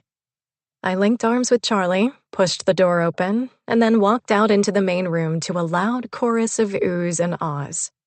I grinned, batting my lashes, slipping far more effortlessly into my Nova persona than I had into the red dress. 7. Emily. My facial muscles hurt from smiling. My feet ached from the toe-squeezing 5-inch spiked heels, and the clamp of my dress had dictated only small, shallow breaths for the last 2 hours. I felt like I was wearing a boa constrictor. I had somehow managed to bend just enough to ride in the limo, wave and smile on the red carpet. But I wasn't sure I could hold on to the beaming grin one more second without a short break. At least the premiere itself, a big-budget action movie Charlie had starred in, would take place in the dark where I could bend my spine a little, even if it meant rolls of mashed-down skin spilled out the top. I hurried to the restroom, my shoulders dropping as I curled my spine forward and exhaled the bit of breath I'd managed to suck in just before exiting the limo. You've got this, I muttered to myself. This was an important night for Charlie, and I was thrilled to be celebrating him. But arriving on his arm would also garner lots of press for me. The pictures from the red carpet splashed all over social media sites tomorrow would make any amount of physical discomfort completely worthwhile. They would provide a big spike in tour ticket sales the next day. I was already sold out in LA, but was hoping to sell out in the entire US before my tour started. At least I wouldn't be singing tonight. I could exist for the next several hours in this dress, but singing would have been out of the question. The surprising thing about finally making it as a singer was that there wasn't a whole lot of singing involved. It was a disappointment I hadn't considered before my popularity had begun to rise. Sure, I had recorded my album, but once that was done, the recordings had been handed over to technicians and sound engineers for the mixing and mastering. When that was done, it was time for the release of a press kit, media appearances, photo shoots, and showing up at every event I was invited to in an effort to get my photo and my name in front of as many people as possible. Of course, it helped that I was dating one of Hollywood's most popular young actors. Not only because cameras naturally followed him, and if I was on his arm, they followed me as well, but because he'd introduced me to a new echelon of society. Half of my team had come from introductions Charlie had made, high-level professionals that never would have taken my call if not for him. But that wasn't why I was dating Charlie. I mean, I had to admit I liked the attention, and it benefited my career. But more than that, he was sweet and funny, and an all-around good guy. A rare quality in show business, I was beginning to learn. I walked around the corner to the row of sinks, a long mirror stretched above them. For a moment, I simply stood staring at myself. I looked good. Amazing, even. Which was interesting, considering how physically awful I felt. I'd become good at it, though. Grinning for the camera regardless of whether I wanted to or not. Laughing at jokes that weren't remotely funny because I knew it was expected of me. Making idle chit-chat and appearing engaged even though I was dying of boredom. It was all part of the job. Part of being Nova. Someday I'd be able to make my own rules. Someday singing, not media buzz, would once again be my focus. But for now, I had to play the game. And I would, because I'd worked my entire life for this moment. I heard the restroom door open and close and pulled myself straight, adopting a casual expression as I leaned toward the mirror and pretended to touch up my makeup. From my peripheral vision, I saw a swath of emerald green, my eyes moving to my right as I met Lane Beckett's gaze in the mirror. Oh no. I gave her a thin smile and went back to adjusting my makeup. I'd act casual, aloof, and then I'd stroll slowly out of here as if this was the dress I'd planned on all along, and whatever conniving she'd done to show me up had been a total fail. For several beats, the bathroom was utterly quiet, tension filling the space. "I'm sorry, you probably came in here to escape all the fangirls, and now I'm going to act like one," Lane said, turning my way. "But oh my god, I love your music. Seriously, if you knew how often I listen to Find You in the Dark on repeat, you'd be totally embarrassed for me." I turned slowly toward her, narrowing my eyes slightly. What game was this? Before I had devised what to say, Lane tipped her head back and started singing a few bars. She put her hands over her mouth as though she had to physically stop herself from belting out the song, and then grinned. "Obviously, it sounds 10 times better when you sing it, but wow, what an emotional, heartfelt piece. You wrote it yourself, right?" Yes. True depth like that doesn't come along very often in the music business. I tipped my head, completely taken off guard. Thank you, Lane. She brought her hand to her chest and stepped back, eyes widening. "You know my name?" I chuckled. "Of course I do. I'm a fan of yours, too." Which was the truth. Lane Beckett's mother had been in the business since Lane was a little girl. Her mother had passed a couple of years before, and just recently Lane was attempting to follow in her mother's footsteps. She was just as beautiful and talented, and was born with an in, which automatically opened doors for her. Of course, that meant she was currently my main competition, and according to everyone in my circle, was a backstabbing bitch and a cutthroat businesswoman. Which was why I was presently so off balance. I had not expected this version of Lane. Was it real? Or some sort of trick? Wow, well, you just officially made my night. And I didn't just say that because these events are tedious and stuffy and anything might have made this night better. I let out a short laugh, surprised by the honesty. These events were tedious and stuffy.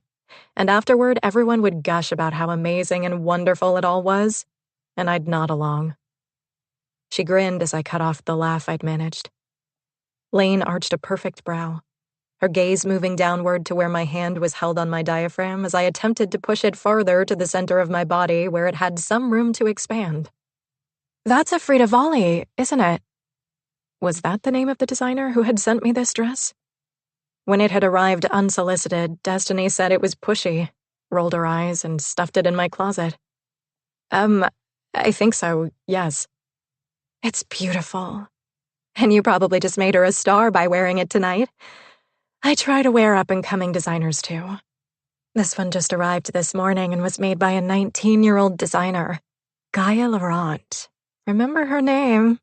She's incredible. She smiled. "But can I show you a little trick?" she asked, lowering her voice and looking around before she opened her small evening bag and removed what looked like a sharp hook from a tiny sewing kit. Was this the part where she tore my dress to shreds like in Cinderella? One could only hope. "Sure. Lift your arms."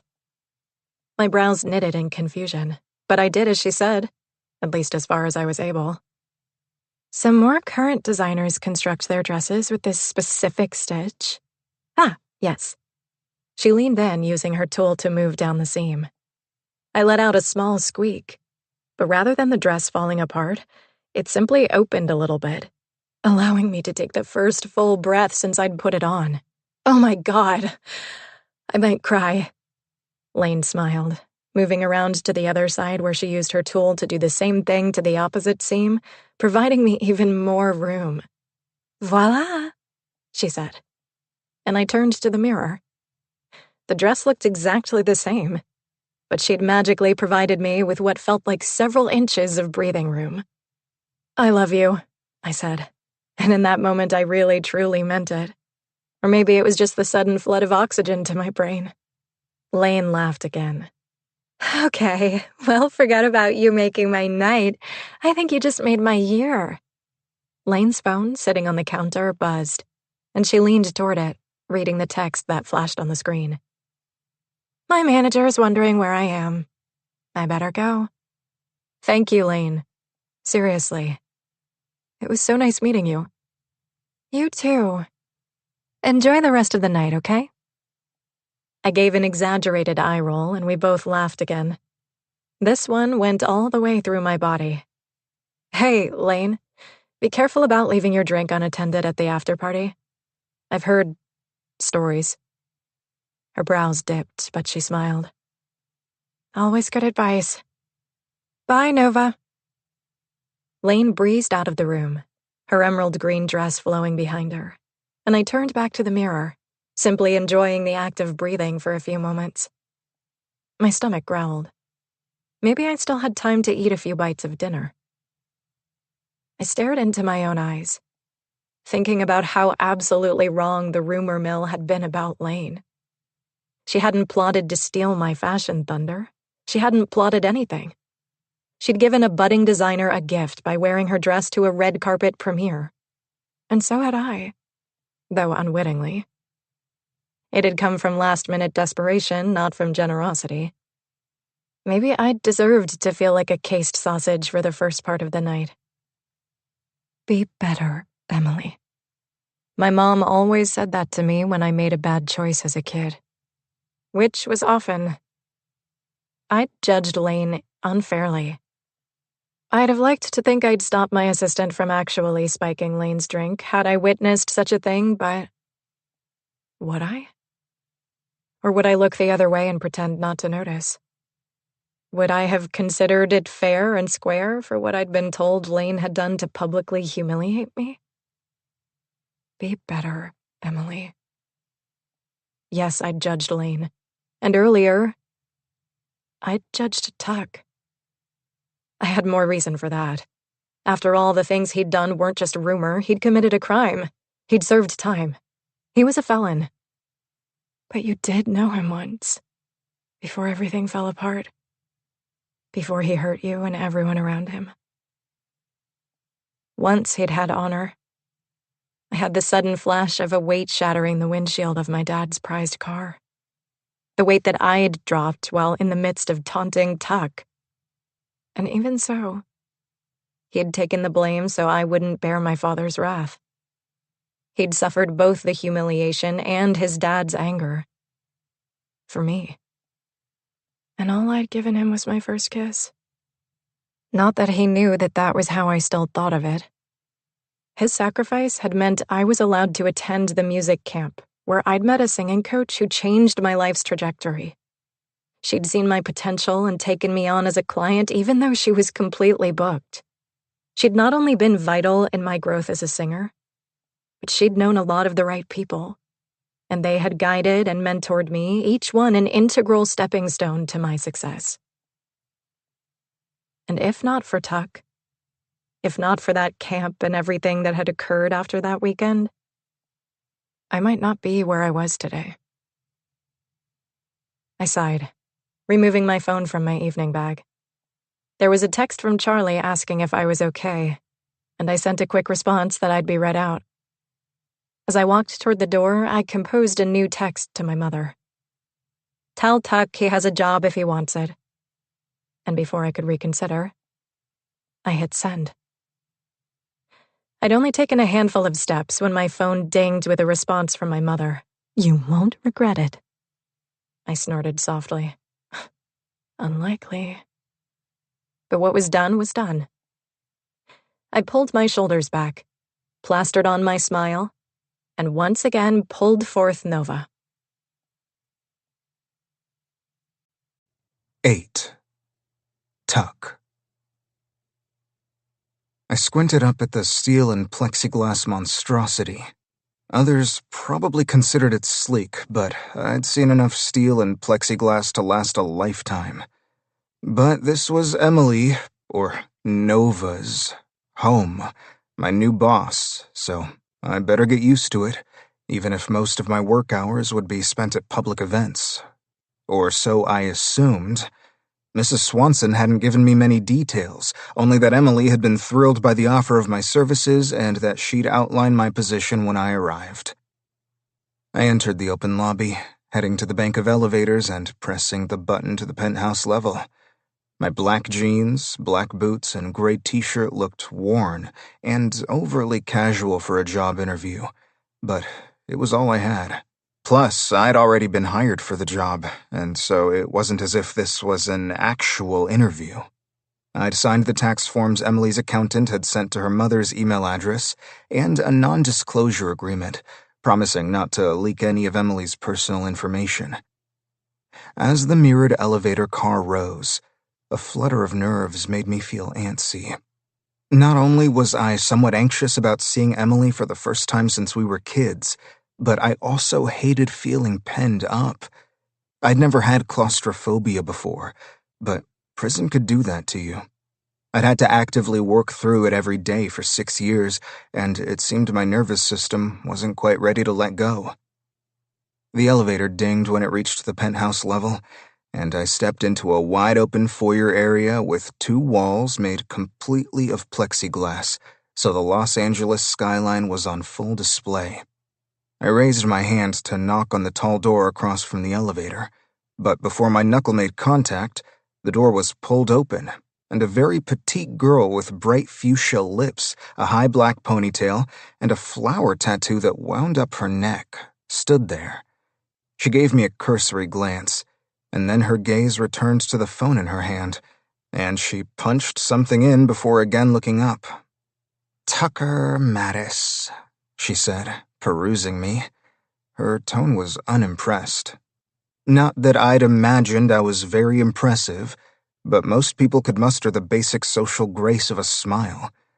This is LA, I reminded myself. Everyone is unimpressed by everything. It's a whole mood. "Tuck," I said. She raised her brows. "Well, you certainly look the part." "The part?" "Bodyguard. Hired." Her gaze swept my body again. "Muscle." "Oh, well, yes, that's why I'm here." I held my hand out, realizing I hadn't been given her name, and waited for her to tell me, but she simply nodded, gave me a limp shake, and then stood back so I could enter. Okay, then. The inside of the apartment felt about as welcoming as the outside. Everywhere I looked was white and shiny and bereft of knickknacks of any kind, as though I'd stepped into some futuristic alien pod, if the aliens in question were completely devoid of personality. There was a Christmas tree by the window that looked more like a large white pipe cleaner adorned with shiny silver balls. I looked over at the woman just to set my eyes on something that wasn't stark and mostly monochromatic. She was staring at her phone, her eyes practically bugged out. "Oh, shit!" she exclaimed. "Is everything okay?" "No, it's not okay. Excuse me, I'm on damage control. Nova will be out in a few." With that, she raced out of the room, yelling something into her phone about an Instagram post. I walked over to the couch and began to sit down, but then thought better of it. I'd showered that morning, and my clothes, though old, were clean. But even so, I worried I'd leave a speck of dirt or an ass imprint on the smooth velvet. Standing seemed safer. Tuck? I looked up, and every molecule in my body seemed to quicken at the same time. Emily. It was her, only. She came closer, her lips curved slightly, expression pleasant, if not warm. Her hair was no longer the golden shade I remembered, but instead a pale champagne blonde, the waves hanging down to her waist. Her lips were plump and glossy, with long dark lashes shading her blue eyes.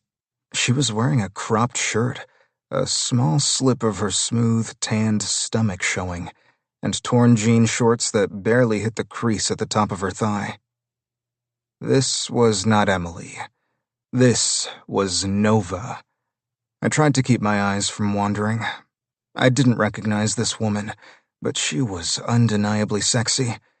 A twinge between my legs reminded me that it had been a long damn time since I'd touched a woman. Over 6 years, in fact.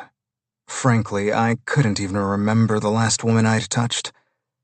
"It's nice to see you." Her expression barely changed. She held out her hand, and I glanced down at her nails, silver and sharpened to blades. Walking contraband. I cleared my throat to hold back the nervous laughter that threatened to spill out. "It's nice to see you too, Tuck. You look good." "So do you." There was an awkward silence, and a pit opened in my stomach. Emily had become something entirely different than what she'd been then. Just like my family, my home, the entire area where I'd grown up. All that had once been overflowing with warmth and natural beauty had either disappeared completely or become cold and fake. Even her. I felt something I could only call deep disappointment trickle slowly through me. I hadn't actively thought of Emily in a long time, but somewhere in the back of my mind, I'd held her up as one of the last remaining pieces that still existed from my former life, the one I'd never been able to fully let go of. Seeing her like this felt like another unexpected loss, and one I hadn't been prepared for. But I was standing in front of this new person now, and so I pushed my emotions aside. "I appreciate the job offer," I said. "It came at just the right time." I was sure her mom had told her I'd gone to their orchard looking for work. She might be able to guess that I'd had a hard time finding employment, but I wasn't going to confirm it. It had also become exceedingly clear in the last few minutes that Mrs. Swanson had lied. Emily had not been thrilled to hire me. Not even close. She'd most likely been guilted into it. The realization was humiliating. But I supposed it was a fair trade. If I was disappointed in what she'd become, there was a good chance she was disappointed in me, too.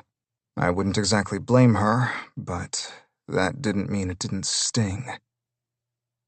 "I'm glad the timing worked out for both of us," she said, gesturing to the couch and then sitting in the chair across from it. I hesitated, then sat down gingerly, beginning to lean, but realizing the back was tilted at a strange angle that would force me to practically recline, and so I remained upright.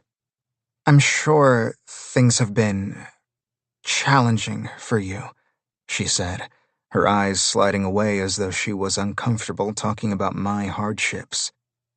"You've really done great," I said, turning the conversation away from me. My challenges were the last thing I wanted to talk about with her. I glanced around the room. Whether it was my personal taste or not, I was pretty damn certain that the decor had come with a substantial price tag. She seemed to fit her surroundings, all perfection and gloss and superficial beauty. "You've become everything you ever wanted to be." Had she, though?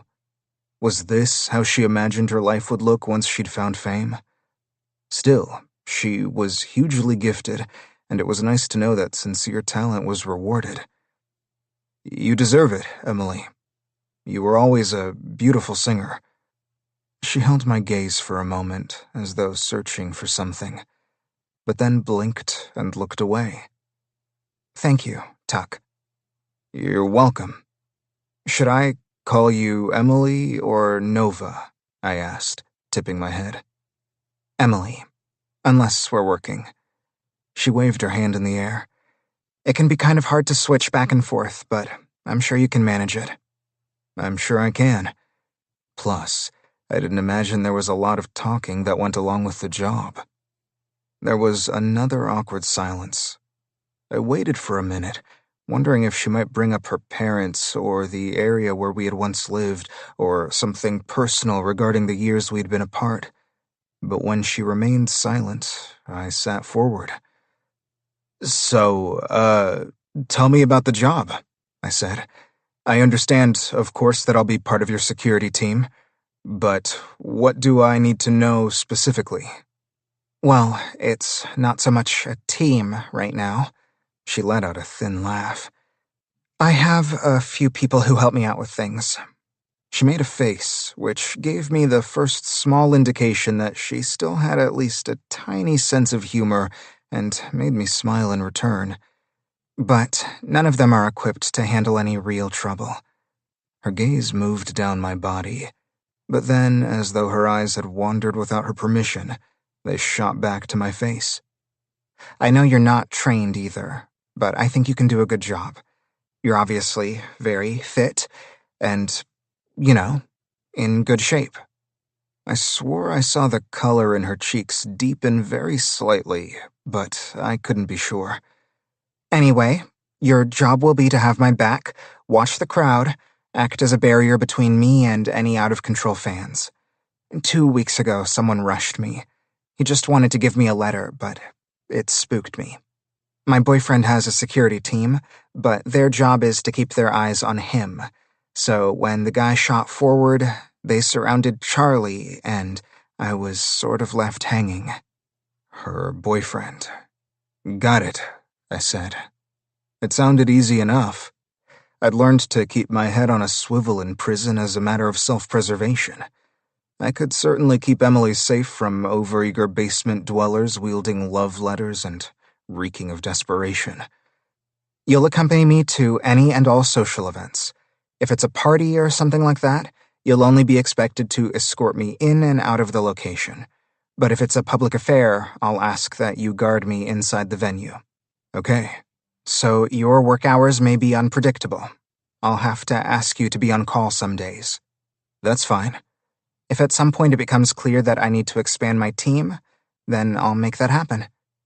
I nodded. Anyway, some of it we'll have to make up as we go along.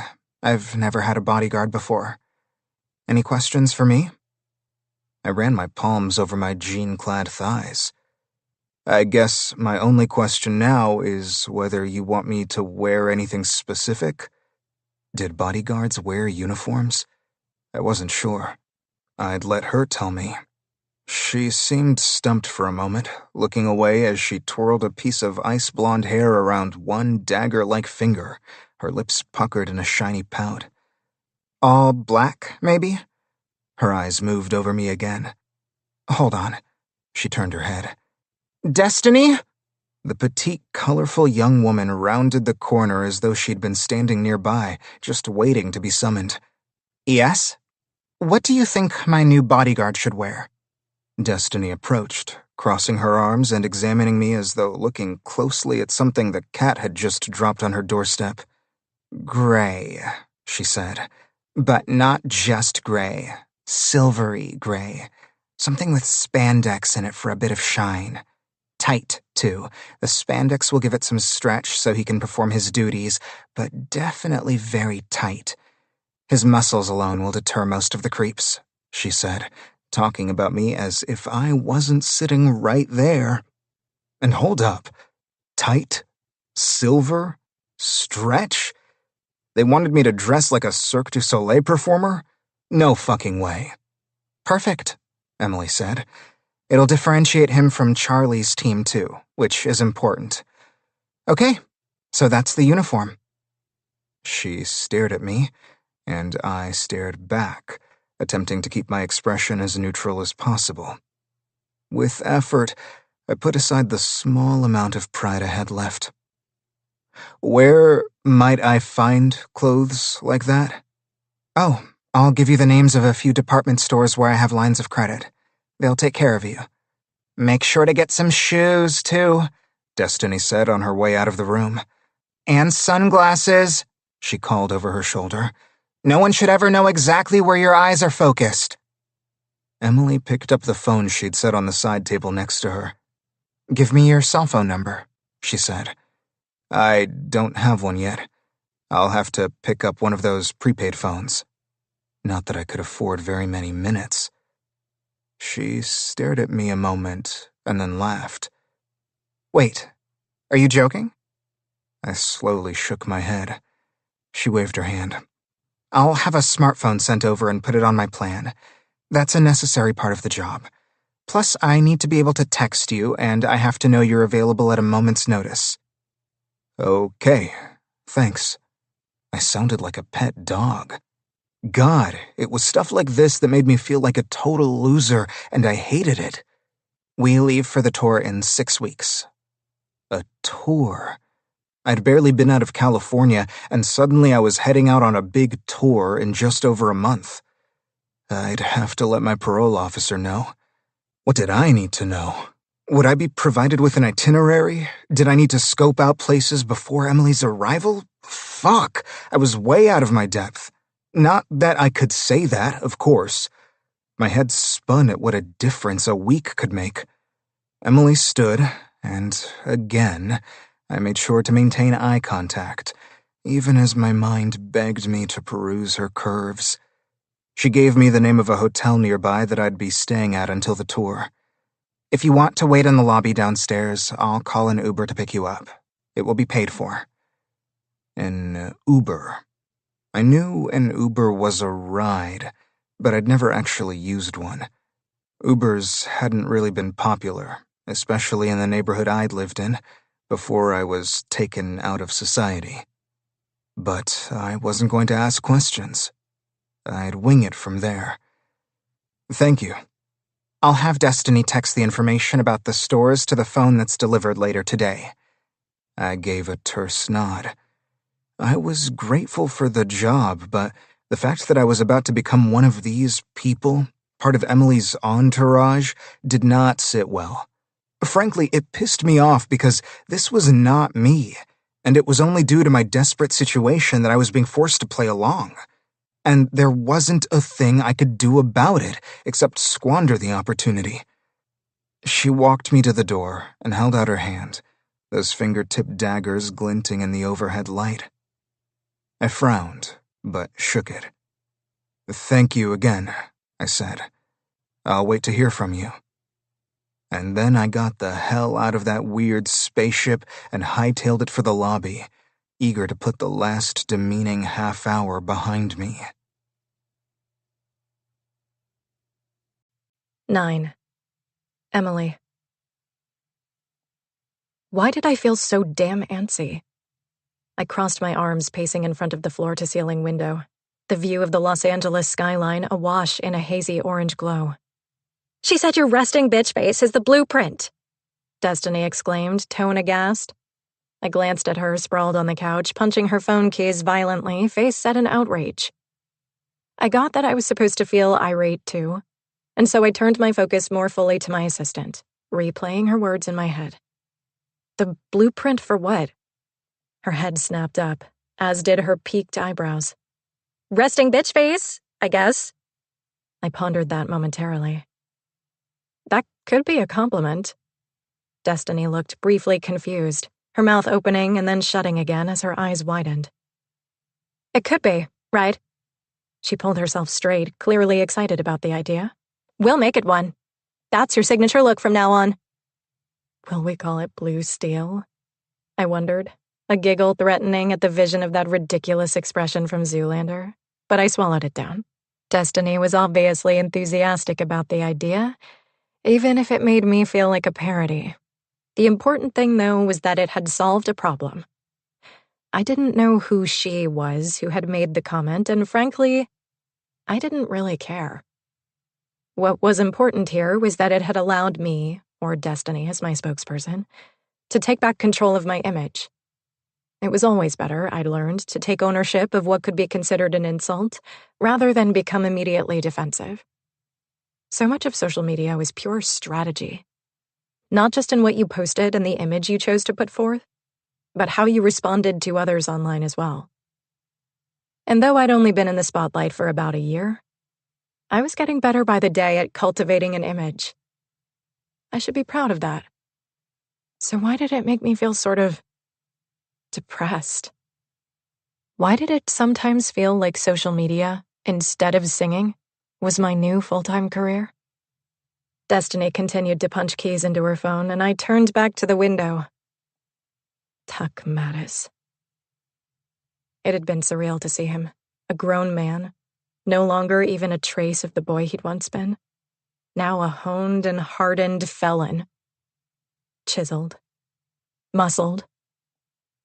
Gorgeous. He'd always had a quick smile and an easy laugh. He'd always made bubbles explode under my ribs. His eyes had hung on me then. His expression part bewilderment and part something else. I'd been too young to discern and couldn't conjure now. I'd shown off for him because I'd loved his reaction. And I'd craved that inner turbulence. Part off-putting, but mostly exciting. We'd fought like little wildcats sometimes, but we'd also played and chased salamanders and explored and gotten into trouble together. I'd thought about our old exploits as I'd gotten ready for his arrival, taking extra care with my hair extensions and makeup. I'd expected that same old look that made me feel fascinating, but it would be even more blatant, more raw now that I was a woman, a star. Instead, when I'd walked in the room, his face had fallen. He'd looked at me like I was nothing but a deep disappointment. My stomach knotted. Those bubbles dissipating one by one. How dare he? I'd made the decision not to judge him hastily, but now that I'd seen him in person, I'd realized that I'd had every right to make assumptions. If anything, he'd confirmed exactly what I'd imagined about who he'd become. Hardened, bitter, still as unaffected as he'd been the last time I'd seen him. Cold. And the knowledge not only made me angry, it also hurt. It brought back all those memories of the time after his mother died. He'd turned away from me then, and I'd felt utterly abandoned. I'd tried with all my might to be the friend he'd obviously needed. I'd even gone to that loft in the old stable and taken a few of his beloved books. I'd read one cover to cover, even though it was far above my reading level. I'd had to go over some pages 10 times before I understood the words. I'd thought I could engage him that way, pull him out of his emotional coma, bring him back to me. But he had looked right through me as if I didn't exist. He'd stared at me like that earlier today, too. And it had hurt. It made me bitter that he could still elicit that reaction in me, even now when I had everything I'd ever wanted in life and more. When he was so far beneath me, damn it. And yet here I was, about to entrust my safety to him.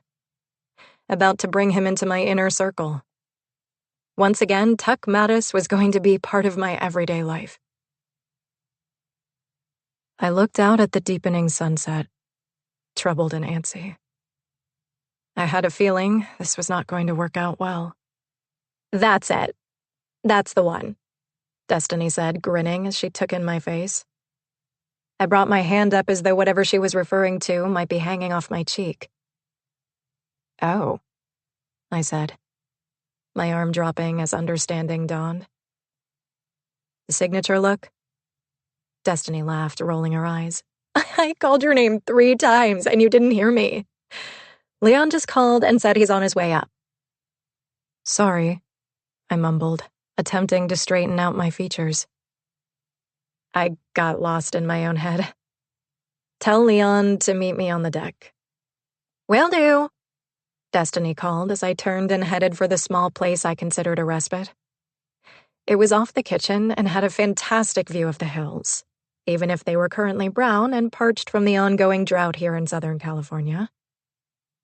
I'd brought a couple of patio plants home from Trader Joe's 6 months before, and they'd climbed up the privacy screen that separated this unit from the one next door, creating a lush backdrop.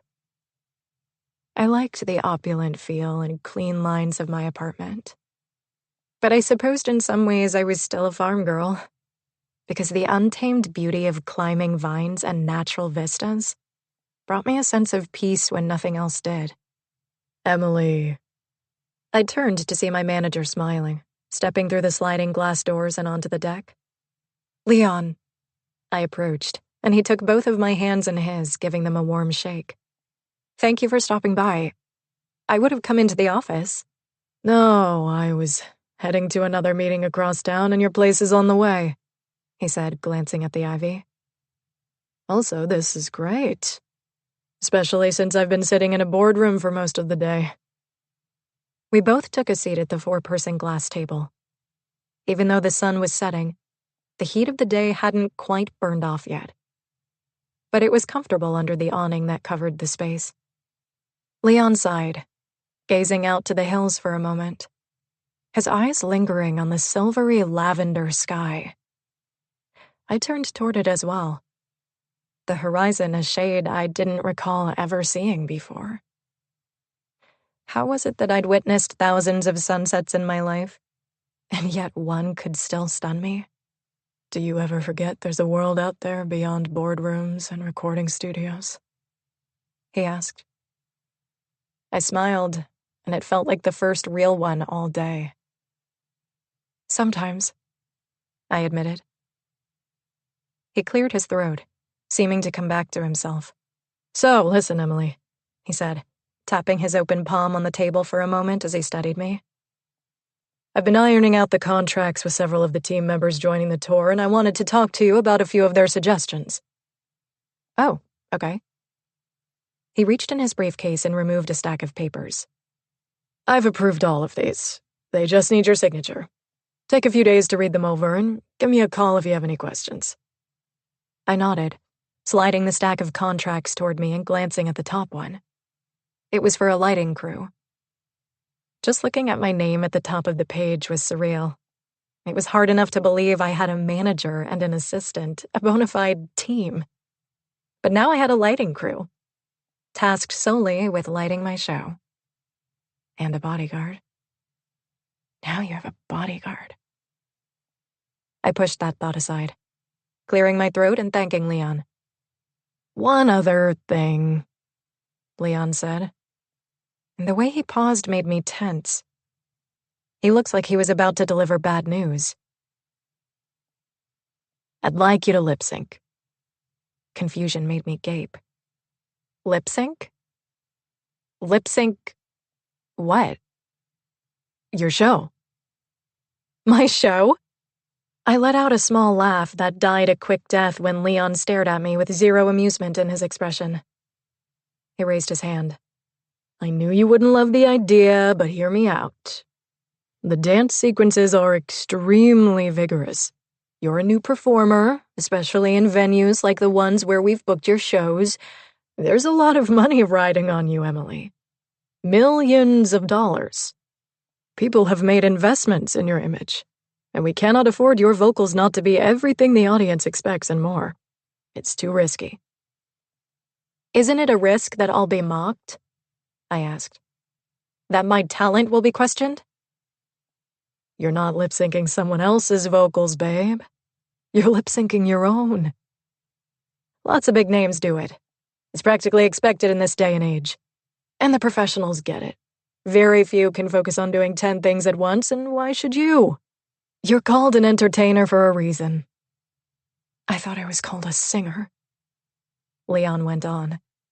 We've weighed the risks and benefits and determined this is the best way to go. A flop now would be career suicide. This is a business, babe. Business can make the dream feel less shiny, but it's also what keeps the dream alive. Do you understand? I nodded slowly. I understood, I did. And I was scared of risking it all, too. Leon Lee was one of the very best in the business. His client list and their net worth Spoke of a man who knew exactly what he was doing and guided his clients to success. Was I going to be the fool who disregarded what he thought was best for my career? Wouldn't I be stupid not to take Leon's advice to heart? Yes. Yes, I would. So why did it feel like my heart was shrinking in my chest? Yes, it was because the idea of lip-syncing made me feel like a total sellout, but also, I'd chosen this career so that I could sing all the time. That was my dream. My passion. And I was having a hard time squaring how living my dream also meant losing it. 10. Tuck. The getup Emily was currently shimmying in across the makeshift stage was little more than a tasseled, rhinestone-studded bikini. The thigh-high boots added a bit more coverage, and yet somehow made the outfit that much more risque. Risque? You sound like a crotchety old man. Just enjoy it. The problem? I was enjoying it. A little too much. I pushed my sunglasses up my nose, angling my head so it appeared I was looking off to the side when I was really staring at her. She did have an amazing body, toned yet rounded in all the right places, long, shapely legs, and though I couldn't see them now, I knew even her ankles were pretty. And the way she moved, graceful, effortless, sexy as hell. God, the way she'd feel underneath. "Are you all right, man?" I turned at the sound of the man's voice next to me. The tall, blonde guy was looking at me with concern. He waved his hand in front of his face. "You look like you're in pain. Too much to drink last night?" He grinned, nodding to my sunglasses. I pushed the shades up so they rested on top of my head, squinting as a spotlight from the stage glanced off something shiny and hit me in the eye. "No, it's just unusually bright in here." He laughed. "You get used to it." He held out his hand. "I'm Charlie, Emily's boyfriend. You must be her new bodyguard." Ah, the boyfriend. I gripped his hand. The guy looked familiar, but I couldn't say why. When I glanced over his shoulder, a very large man with a buzz cut and wearing all black stood with his hands clasped casually in front of him, but obviously watchful. Charlie's security? He must be someone famous in the music industry, too. My eyes returned to him. "Tuck Mattice, nice to meet you." "Welcome to her team. It's great to have you here. Your presence will really give her peace of mind. And me, too, especially on this tour. You never know what to expect from fans. Most of them are 100% nice and genuine, but there's always that fringe, you know?" I'd take his word for it. To my mind, anyone who followed anyone around town, much less around the country, was less than stable. Then again, my own judgment had been questionable, to say the least, for much of my life, so I'd work to tone down my assumptions when it came to Emily's fans. Also, I didn't want to undermine Emily's talent. She was a beautiful singer. Her voice had moved me when I was nothing more than a kid. I remembered standing off to the side while she'd sung for our families. I had always separated myself from the others when she performed because I'd wanted to direct all my focus on her and her alone. It had felt like witnessing a small miracle. She was a star now, or so I'd been told. But God, I'd been starstruck by her back then. Totally and completely. Currently, though, the number she was gyrating to was overly fast, the recording making her voice sound strange and electronic, doing nothing to highlight her natural, velvety soulfulness. A particularly high note made me cringe as Emily danced across the stage, ending in a dramatic pose. A smattering of applause from the small crowd went up, and I let out a sigh. Emily unclipped the microphone she'd been practicing with, and then stepped off the stage, a bounce in her step as she walked toward us.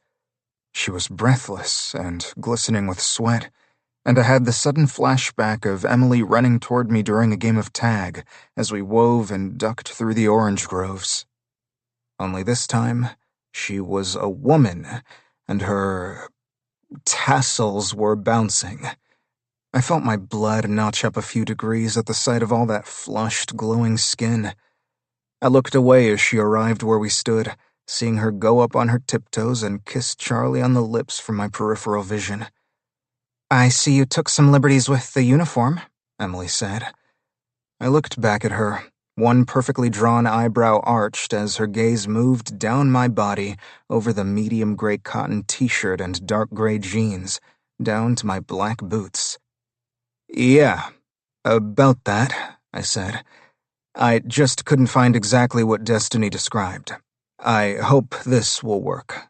The main point is that you're comfortable," Charlie said, clapping me on the back. "If there's trouble, you need to be able to move, and move fast. Right, babe?" Emily gave him a non-committal hum as her only response. "How's your hotel?" she asked. "It's perfect. More than I hoped for. Thanks." "Great. Great." For a moment, we simply stared at each other, some sort of tension swirling in the air. I wasn't sure what it was, or maybe I didn't want to look at it too closely. Didn't want to see something that wasn't there simply because I was way out of practice with women. All I did know was the hair on the back of my neck was standing up, and my clothing began feeling overly tight as the seconds ticked by, and neither of us looked away. Charlie pulled Emily toward him, wrapping his arm around her waist and splaying his palm over her bare stomach. Emily startled slightly and looked up at him, her expression melting into adoration. "I'm glad to see your lip syncing, babe," Charlie said. "Things will go a lot more smoothly that way, and you can give your all to the dance numbers." "What?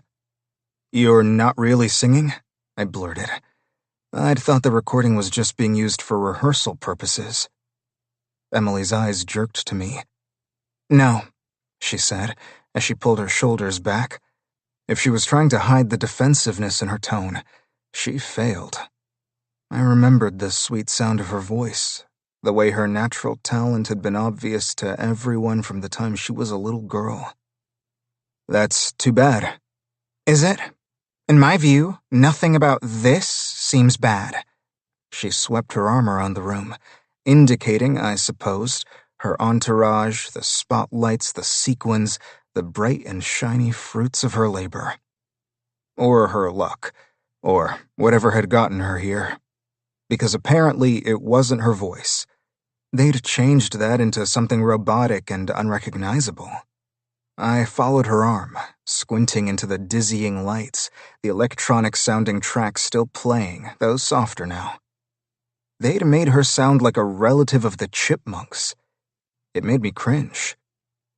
"You sure?" I asked. "Very." Her jaw was tight, and if she was a bird, her feathers surely would have ruffled. That tension again, swirling. Emily had stepped forward, and now her eyes blazed up at me, chin lifted stubbornly. I hadn't felt myself move, but apparently I had, because suddenly we were practically standing toe-to-toe, chests rising and falling in tandem. Her cheeks were flushed, and we were far too close. This was inappropriate, and so was what I'd said. I stepped back. The way she looked, though, it reminded me of how she'd looked when she'd been a young girl and challenged a score, or a win, or a tag, or any other small rule loophole she could find, which had been often. She'd never been a very graceful loser. The memories made me want to smile. Almost. I hated all these memories that kept rushing back, ones I hadn't even realized I still carried. Because they reminded me that I still held some tenderness deep down for the defiant little brat I'd once known. But mostly, they made me dislike what she'd become. Hey, Emily, babe," Charlie said on an uncomfortable chuckle, clearly confused about whatever was going on between us, something even I couldn't exactly figure out. "Why don't we go get a bottle of water? You gotta be thirsty after all that dancing." I am. Thirsty, she said, addressing Charlie but still staring at me. Grab me a water, will you, Tuck? I'm your bodyguard, not your gopher. Her mouth fell open. Are you trying to get yourself fired, Tuck? Maybe. Maybe I was. Because I had a recent history of being self-destructive. Reactive. Stupid. Prideful. And look where it had gotten me. I pulled in a deep breath. It's safer if I remain where I am, guarding this entrance. It's been propped open for air all afternoon. Anyone could walk right in. I softened my voice, motioning to the door behind us. Emily's gaze moved to the door and then back to me, narrowing suspiciously. But then she let out a slow breath as she stepped back, apparently appeased, at least for the moment. She took Charlie's hand in hers and, without another word, turned and began to walk away. "Nice to meet you, Tuck," Charlie said. "You too," I murmured as I lowered my sunglasses once more, grateful now that destiny had suggested they be part of the uniform. I watched Emily as she uncapped a bottle of water, tipping her head and drinking half of it, her slender throat moving as she swallowed. Charlie laughed at something the woman next to him said, leaning toward Emily as though letting her in on the joke, his hand resting on the small of her back and then sliding down to her ass before again moving up and coming to rest on her lower spine. She smiled at him half-heartedly. I massaged my jaw. She glanced over her shoulder at me, and I turned my head slightly so that it appeared I was scanning the small crowd. When she'd rejoined the conversation, I focused my gaze on her again, watching as she pulled at her top, grimacing and readjusting it. I saw the edge of a red welt where the sequined fabric had obviously dug into her flesh. So that was why she wanted me to wear tight spandex or whatever. She wanted everyone around her to be as uncomfortable as she was. I stretched my arms, glad I'd disobeyed the instructions. The woman on stage who had been going over some moves with the backup dancers called Emily's name, and she gave Charlie a kiss on the cheek and headed back to join them. When I looked back at the table laden with snacks and drinks, Charlie and his bodyguard were gone. I walked to the door, closed it, and flipped the lock, and then went to grab a water, but when I got there, I didn't see any among the cans of soda and energy drinks. "Can I help you find something?" I looked up at a pretty brunette wearing a lime green sports bra and a pair of small white shorts. I recognized her from the earlier dance number. I was just looking for a bottle of water. She looked over the drinks. "Oh, I guess they ran out.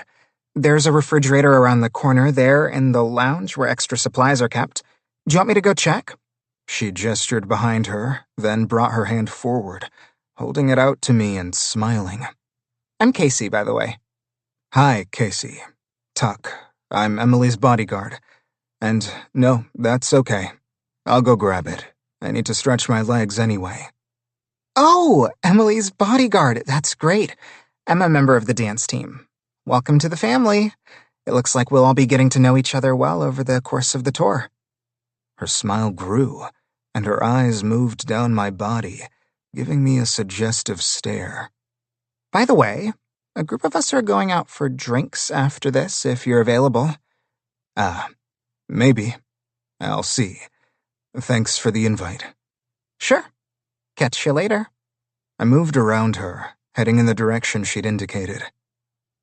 Before rounding the corner, I glanced at Emily, confirming she was on stage, surrounded by the other performers, hopping around, and that the door I'd shut and locked was still closed. As I approached the lounge, I heard two male voices speaking in hushed tones, and halted. Worried I was interrupting something, I began to back away, when I heard Charlie's name spoken by a man with an exceedingly deep voice. The security dude I'd seen standing behind him earlier? "What do you want?" he asked. My muscles froze, ears perking up as their voices grew quieter, like they'd turned away from where I stood. I'll need to stock up. Might not have good connects in some of these places I'm traveling over the next couple months. All the usuals, dust bars, some Molly, you know. Charlie's voice. Got it. I'll pick him up tonight. Holy shit. I'd lived in the heart of Los Angeles. I was well acquainted with the terms used to reference drugs. I guess Charlie wasn't the golden boy he appeared to be. Damn. Emily really knew how to pick 'em. I heard rustling sounds and then footsteps and backed up slowly. Charlie walked out of the room, head down, putting some bills back in his wallet as he turned in the other direction. I blew out a slow breath. He hadn't seen me. I started to turn away when the brute of a bodyguard exited the room, our eyes meeting. Do you know if the bathroom's this way? I asked. He paused, his eyes narrowing for a brief second before he raised his arm and pointed behind where I stood. That way. Right. Thanks. I turned and walked away. I stopped in the lounge on my way back from the restroom, grabbed a pack of water, and delivered it to the table laden with snacks and drinks. Casey came up next to me, disconnecting one of the waters from the plastic and grinning. Thanks. I smiled back. No problem. Charlie was standing near the stage now, watching Emily rehearse, and I took a sip of water as I thought about what I'd heard between him and his security guy. Hey, Casey, that guy over there, Charlie, what does he do? Casey laughed, almost choking on the sip of water she'd just taken. You're kidding, right? You don't know Charlie Cannon. He's like one of the biggest movie stars right now. Huh. With the amount of product I'd just heard him order, he must be a known partier. What's he like? He's super nice. He has a reputation in the business and with his fans for being really wholesome. And he's mega rich. She picked up a bag of trail mix, opened it, and started pushing the M&Ms aside to get at the peanuts. He lives in this insane mansion in Bel Air. He threw this lavish party for Emily when her single hit #1, and all of us who were in the video were invited. Wholesome. Unless my definition of wholesome was considered narrow, Charlie was a phony. Or maybe that was just the persona he played for the media and Emily was well aware of his vices. Maybe she even partook in some.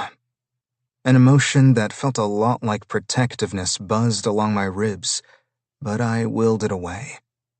It was none of my business. Having plucked out all the peanuts and a few raisins, Casey dropped the bag of perfectly good M&Ms in the trash. This woman was clearly off, even if she was hot. I'd thought I was surrounded by degenerates for the last 6 years. Hollywood might give prison a run for its money. The music stopped, and Charlie lifted Emily from the stage, her body sliding down his as she laughed. She wrapped her arms around his neck, and her eyes met mine over his shoulder, then moved to Casey and back to me, her smile slipping. Charlie set her down on the floor, cupping her jaw and kissing her. I turned, focusing on Casey, who was saying something about the guy's 3 infinity pools. She laughed at some joke she'd made, twirling her hair, her eyes twinkling. I smiled back. I'd thought I didn't want company, but maybe I should rethink that. Are you still planning on going out for drinks? Yes! Will you join us? Yeah. Let me make sure I'm officially off duty. I'll be right back. I'll be waiting, she called, giving me a small wave and a smile. Emily and Charlie both turned as I approached. Emily's gaze slid from me to the place over my shoulder where Casey was standing. If you're done here for the day, I'm assuming I'm free to go? Emily put her hands on her hips, her lips thinning as she again glanced behind me. Yes, you're free to go. But Tuck, there's no cavorting with other members of my team. It gets far too messy. Cavorting? I didn't see anything about cavorting in the contract. Her expression faltered momentarily. Well, I'll add it in. Too late. I already signed. Somehow, once again, without me knowing, we'd moved closer as we spoke so that we were almost standing toe-to-toe. So, you're saying you are going to cavort? I almost laughed, but held it in. I was irritated, but I was also slightly amused by the natural way she and I seemed to fall back into childhood bickering. Truthfully, I wasn't planning on cavorting with Casey. I didn't need any complications. But I wasn't opposed to finding a willing woman at a local bar to relieve some pressure. No, but if you're going to make amendments to my contract, I'll have to sign a new one. My job duties should be spelled out in black and white. I wouldn't want to misstep because you and I weren't clear about what was expected of me. That seems fair, Charlie cut in, taking a few steps toward Emily. She looked up at him, appearing almost startled by his presence. Sure, I'll have a new contract drawn up, she said. Great. I felt a hand on my arm, and Casey came up next to me. Ready? She asked. Sure. See you tomorrow, I said to Emily, offering Charlie a chin tip. Just before we both turned away, something crossed Emily's face that looked vaguely like hurt. I felt a pinch in my gut, and for just a moment, she looked exactly like the girl I'd once known, despite all the ways that she had changed. I paused, feeling as if I should say something to... what? Soothe her? Make it so we were parting on terms that weren't as strained? There were all these weird lines I kept spontaneously crossing. But it didn't matter anyway. The moment had passed, and she was already moving away. 11. Emily. My pillow was too hot. I sat up, turning it over, punching the middle blindly and falling back onto it with a frustrated grunt. Maybe I'd turned the heat up too high before going to bed because my apartment was sweltering. I tore off my black velvet sleep mask and tossed it onto my bedside table. Instead of getting up right away to check the thermostat, I crossed my arms, staring up at the ceiling and watching the shifting lights from the street below. I didn't say anything about cavorting in the contract. The memory of Tuck's words wound through my mind. The disdainful look he'd worn on his face as he'd challenged me, causing a zing of anger. Less than a week on the job and he was already pissing me off. I'd been right about this arrangement being a bad idea. But I guess I was stuck now. I tossed my comforter aside, feeling around for my slippers on the carpet next to my bed, and then padding out to the living room. I turned down the thermostat a few degrees and then sat down on my sofa and picked up the remote. A news program came on, and I turned the volume low, not necessarily wanting to get invested in a show, but craving the noise, the voices. I felt lonely. Why do I feel lonely? That was ridiculous, of course. I was surrounded by people all day long. I rarely, if ever, got any time to myself. Sitting alone like this should be a luxury. Sure, I wished Charlie hadn't had to jet off to a publicity event for his next movie, but he'd be back in a couple of days. And I'd talked to him on the phone multiple times before that. A small sound pinged out on my balcony, and I turned in that direction, nerves jittering under my skin. What was that? I waited, and a few seconds later it happened again. A shadow moved outside, and I let out a small squeal, sliding down low on the sofa and then crouch walking to my bedroom. It's just a piece of ivy blowing in the breeze. Or what if it isn't? I locked my bedroom door and hurried to where I'd left my phone on my bedside table. It was probably nothing. I was sure it was nothing. But I did have a bodyguard. I paid him to provide me peace of mind in the event a psychopath had somehow scaled my building and was trying to break into my apartment via the patio. He answered on the second ring, sounding like I'd pulled him from sleep. Hello? Tuck? Em? I heard the creak of a bed spring as though he'd sat up. Or someone else had turned toward him. My heart picked up speed. Are you okay? I paused, listening for a moment, When I didn't hear anything or anyone in the background, I let out a breath. I heard a noise on my patio. A noise? What kind of noise? I don't know. Like someone. Someone? More rustling, as though he was pulling on clothes. Or something, I don't know. It made me nervous. Okay, I'm on my way. Go in your bedroom and lock the door. That's where I'm calling from. I'll be there in 10. I hung up, pacing as I waited, attempting to hear through the door anything that might be happening on the patio. But no sounds met my ears. Either it really was nothing, or the person was being exceedingly quiet. Tuck was true to his word, and a text came through my phone exactly 10 minutes later asking me to open my door. I scurried through my apartment and opened the door to find Tuck standing there with his hair mussed and a shadow of scruff on his jaw. His chest rose and fell as though he'd run there from across town.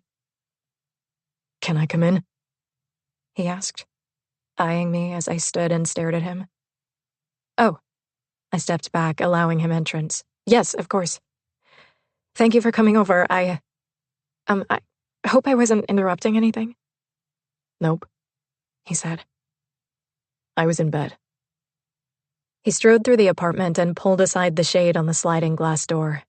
I jumped behind him, my fingers on his back as I peeked out, half expecting to see some hideous clown or equally diabolical beast. A pigeon sat on the glass table.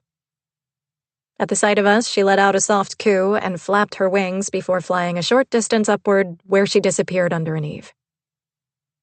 I stepped from behind Tuck's impressively large back and followed him as he opened the glass doors. Stay inside for a minute.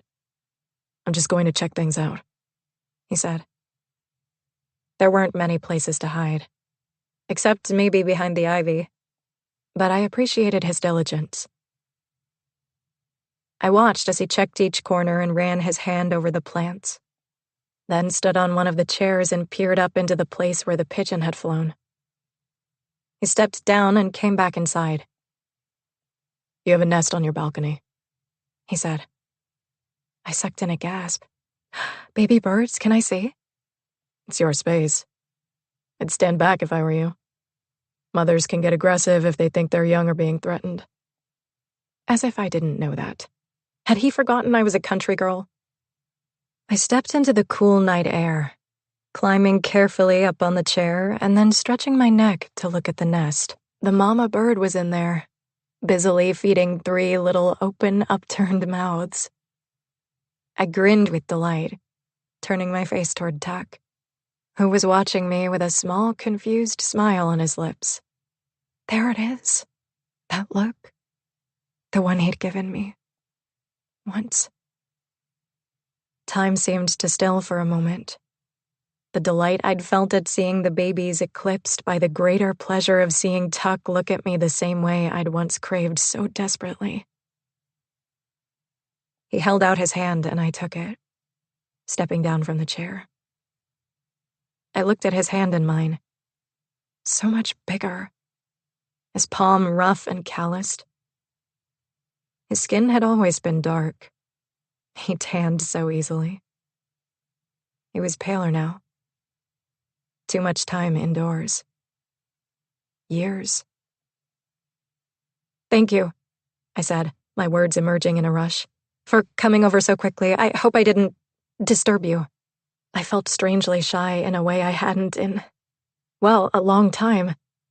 It was an odd feeling, but also somehow familiar.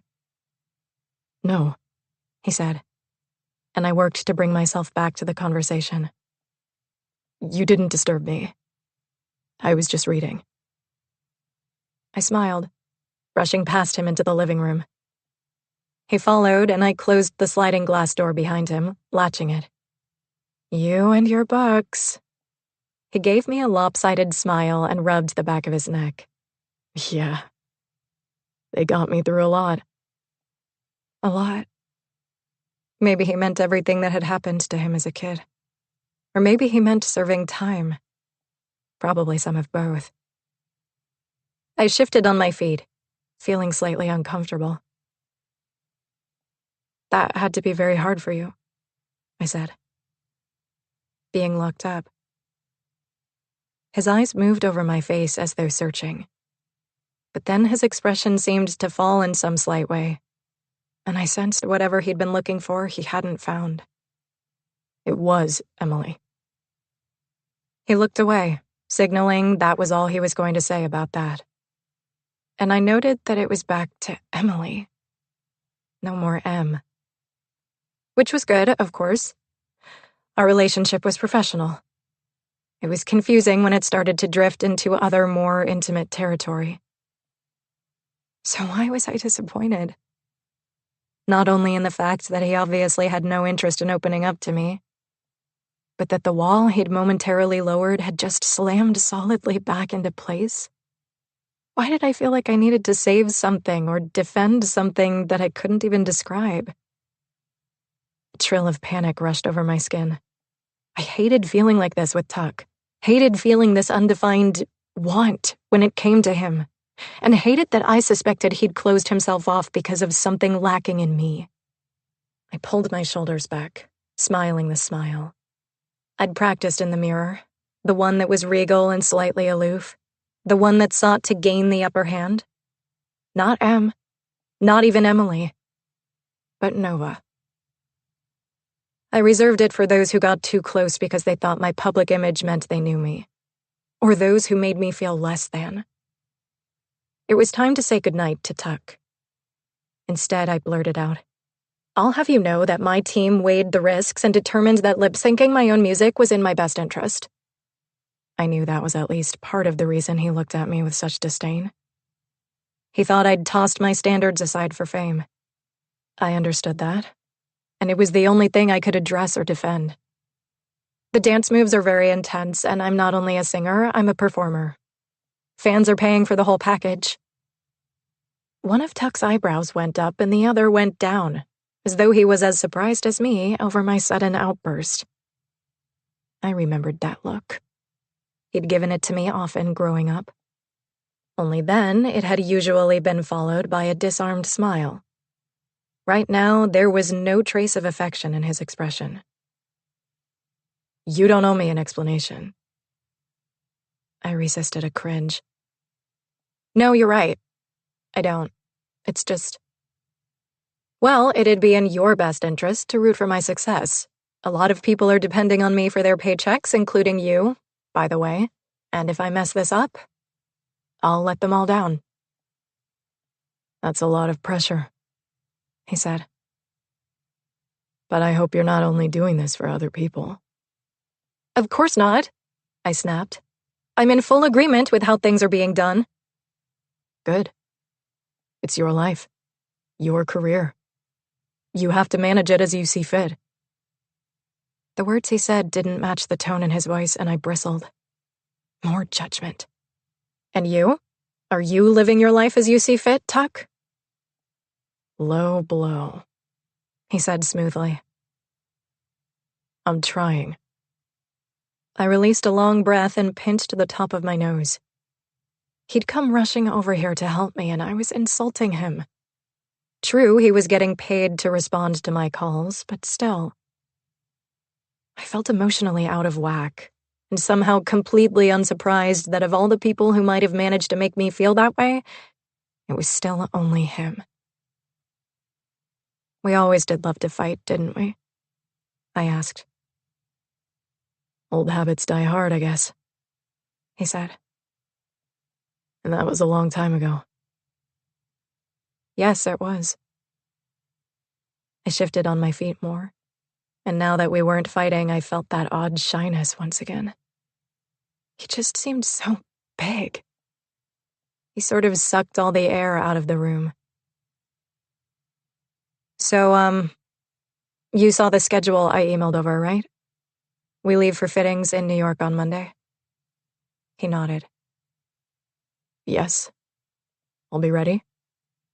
"Okay. Good. Charlie's coming too, so it'll be the three of us." A troubled expression moved over his features. "By the way, why didn't Charlie come over to check out the patio?" "He's out of town for work. He left a few hours ago." Must be hard, he said. spending so much time in different cities. I gave a small shrug. It's worth it. And it won't always be this intense, I said, giving a small laugh. Charlie was at the height of his career, and my own was just beginning to take off. There would be a time when our lives didn't revolve around constant ladder climbing and social engagements. There would be a time when we could afford to say no to some things, and yes only to that which set our souls alight, creatively speaking. He was looking at me that way again, as though he heard something I wasn't saying. I didn't like it. It made me feel exposed. So you're pretty serious then, I take it? His question surprised me. Or rather, the fact that he'd asked it surprised me after I'd just been thinking about how up to this point, he'd seemed to avoid any personal connection. Yes, I said. Very serious. We hadn't talked marriage or kids or anything, but I could see it going that way, a few years from now. Again, when life ceased to be as intense as it currently was. Something flittered over his face once more. But before I could attempt to read Tuck's expression, he turned slightly, looking toward the door. I should go. Oh, yes, right.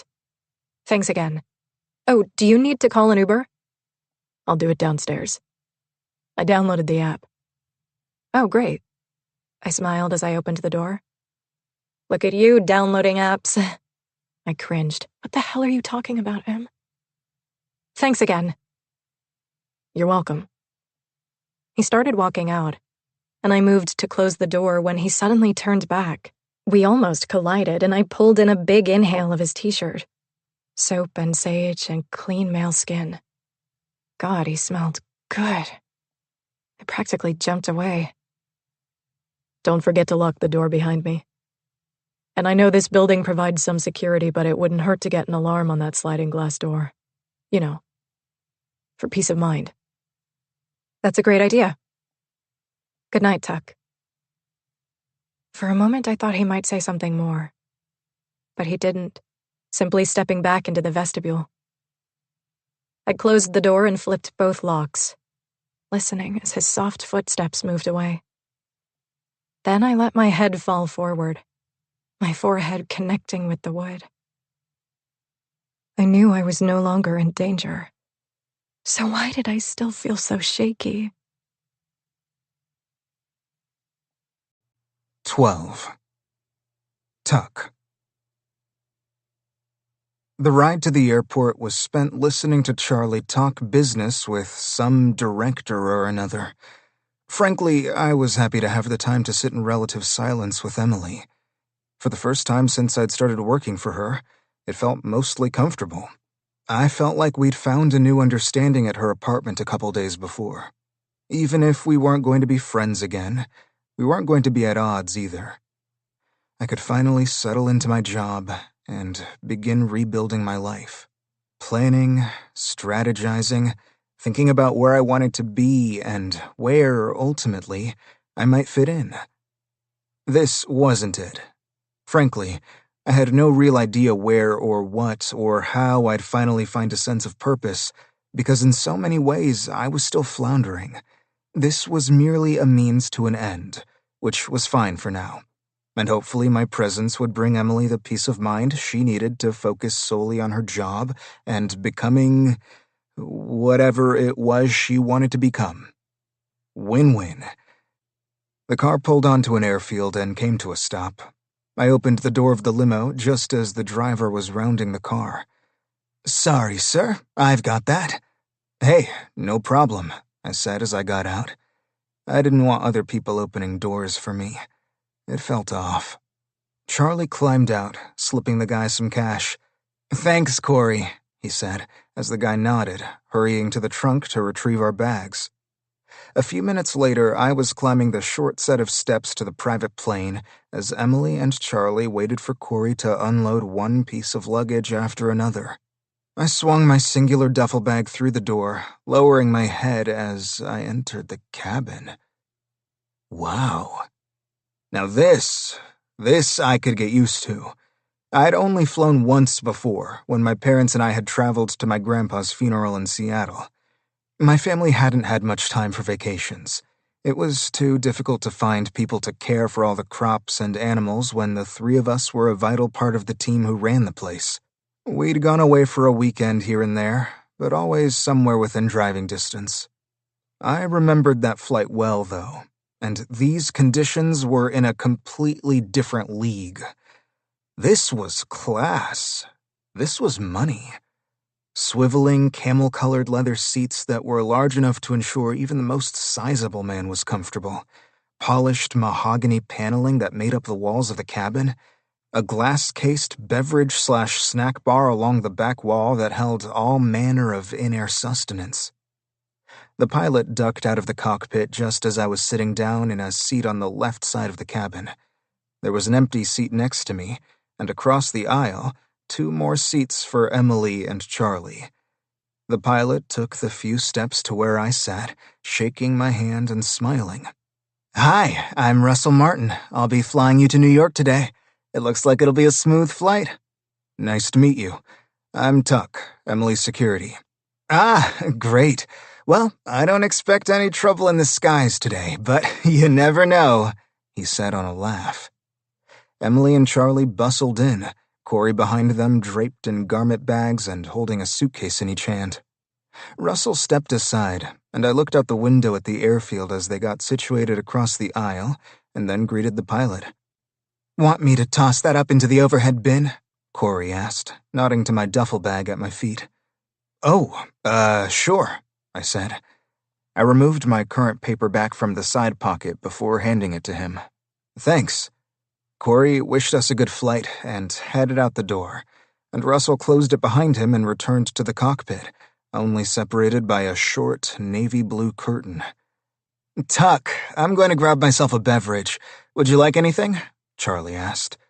Water would be great, thanks."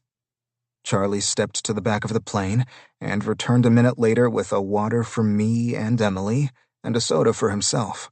"Buckle up," Emily said, turning her head my way as she stretched the belt across her body, her arm accentuating her breasts.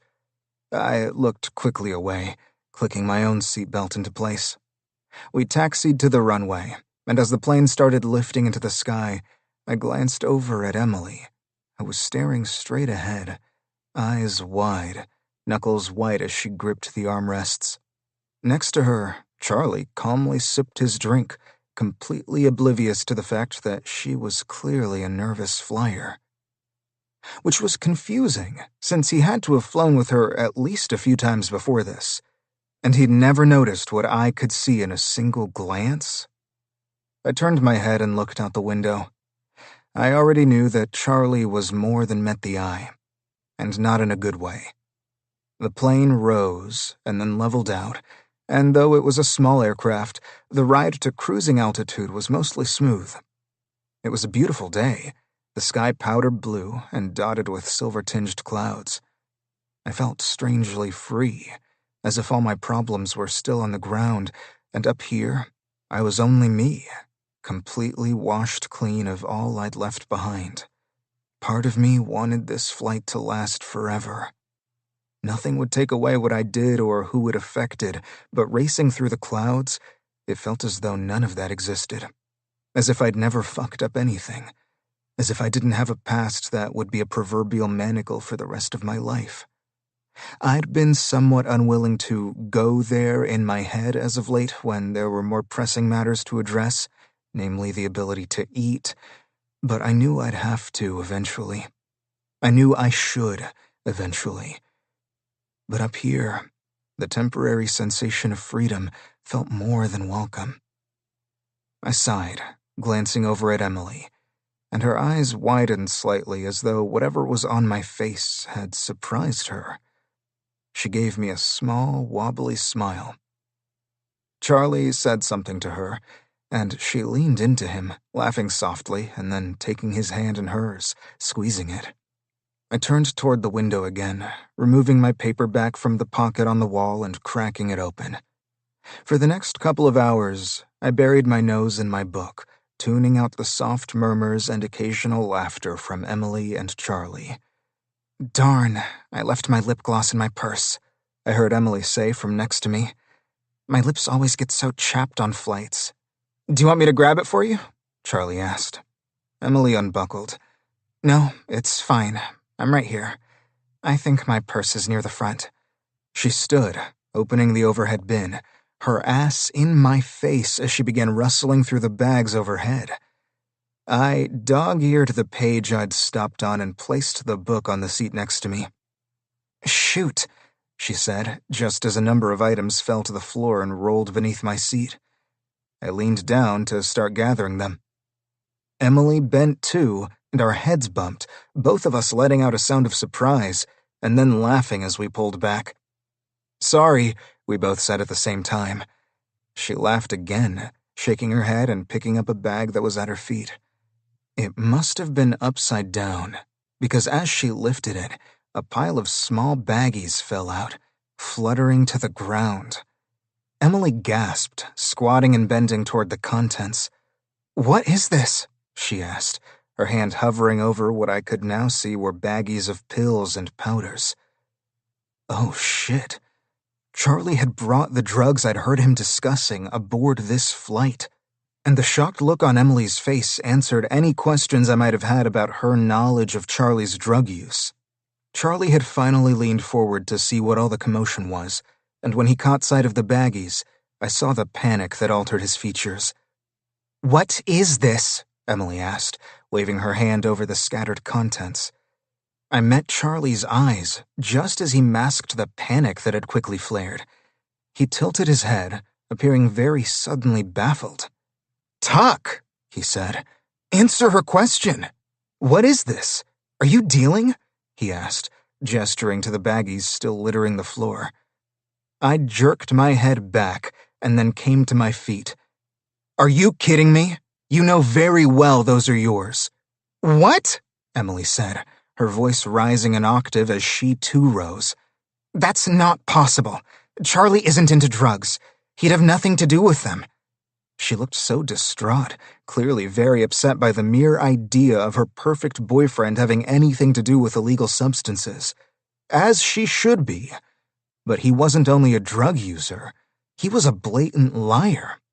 Charlie stood up and put his hand on her arm. Emily, babe, you know I'd never be involved with drugs in any way. I don't even drink alcohol. I reached up, massaging my jaw. Charlie shook his head as he regarded me, the look of disappointed sorrow on his face almost making me question his guilt. He was an actor, after all. Tuck, though, well, his history speaks for itself. You piece of shit, I said, taking a step toward him as I realized he was really going to go with this angle. Emily reached up and placed her palm on my chest. Stop it, she said. You are not going to physically intimidate Charlie. Physically intimidate? He's lying about me. Charlie made a sound of disgust in his throat. Please, I have no reason whatsoever to lie about you. A scorching flame of anger ignited inside me. His lies sounded sincere. The innocent expression on his face looked genuine. And worst of all, even I knew that it made more sense that someone like me was involved in drugs. But Emily knew me. At least she'd known me once. But she also knew what I became. I felt a bead of sweat drip down my spine. This was not just some silly accusation. Possession of this many illegal drugs was a felony. Charlie was making an accusation to get himself out of hot water with his girlfriend, but to me, this was life or death. If they went to the authorities and they were believed, I could go back to prison. Emily, I said. She turned her face toward me. I'm not a part of that world anymore. I looked at Charlie, shooting daggers at him. A tear coursed down Emily's cheek. I get you needed the money, Tuck, but that is not mine, I said. It felt like frustration and fear had me in a chokehold. The plane gave a little bump, and Emily took a small step toward me. Em, I said, trying to appeal to that part of her hopefully still there. My friend. The one who might know I'd made some really bad mistakes and that I'd run with a rough crowd, but that I'd never let someone else take the fall for me. You know me better than that. I met her eyes. I'm not that person. Oh, please, Charlie inserted again. You're exactly that person. You're a felon. Emily, come on, he served time. It's part of the lifestyle. He met my eyes. She gave you a second chance, and this is how you repay her? He made a sound of disgust in the back of his throat. Sorry to say, but this was obviously a bad idea, babe. My blood simmered, temperature rising. I was 30,000 feet above the earth, where it had seemed that, for a short time, I'd left all my problems behind. But that wasn't true. It'd never be true. Still, I tried one more time. Look at me. I'm not lying. Emily looked back and forth between me and Charlie, and for a moment, I held my breath, daring to believe that she'd see in her heart that, above all else, I'd never put her in a position like this, no matter who was suggesting I had. Please, Em, you know me. She looked down, shook her head. She seemed so torn, and it hurt me. It hurt me to my core. You're different, Tuck. You're not that kid anymore. She pointed to the baggies. Clearly. The simmering frustration boiled over. It mixed with anger and pain, because part of me knew she was right. I wasn't that kid anymore. I didn't need the reminder. I'd done a lot of bad things, highly regrettable choices I'd be paying for the rest of my life. But I'd never dealt drugs. And more important than that, I would never put Emily in a position that might jeopardize her safety in any way. And I'd never lie and let someone else take the blame for my actions. For a few minutes there at her apartment, I'd thought we connected. I thought she looked at me the way she had once because she remembered our friendship. She remembered me. The important parts. But I was wrong. It didn't matter. In the end, it didn't matter at all. You've given me no choice but to fire you, Emily said, pulling herself straight. I can't have a drug dealer on my security team. When we land, I'll arrange a flight back to LA for you, and a driver will take you to the hotel where you'll gather your things. My gaze landed on Charlie once more, and I saw the minute twitch of his lips. He was really going to stand by as I paid the price for this. A part of him was enjoying it.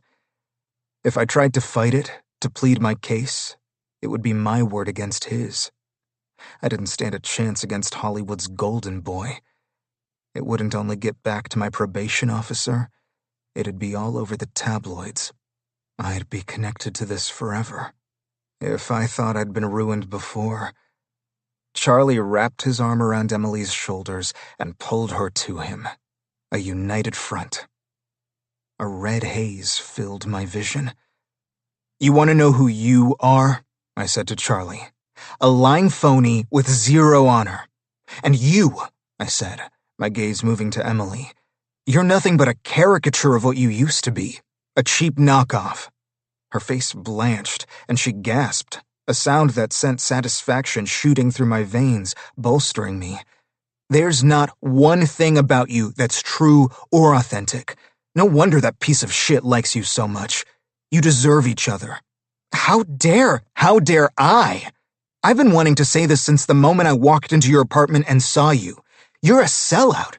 They could have picked up any pretty girl off the street and created Nova.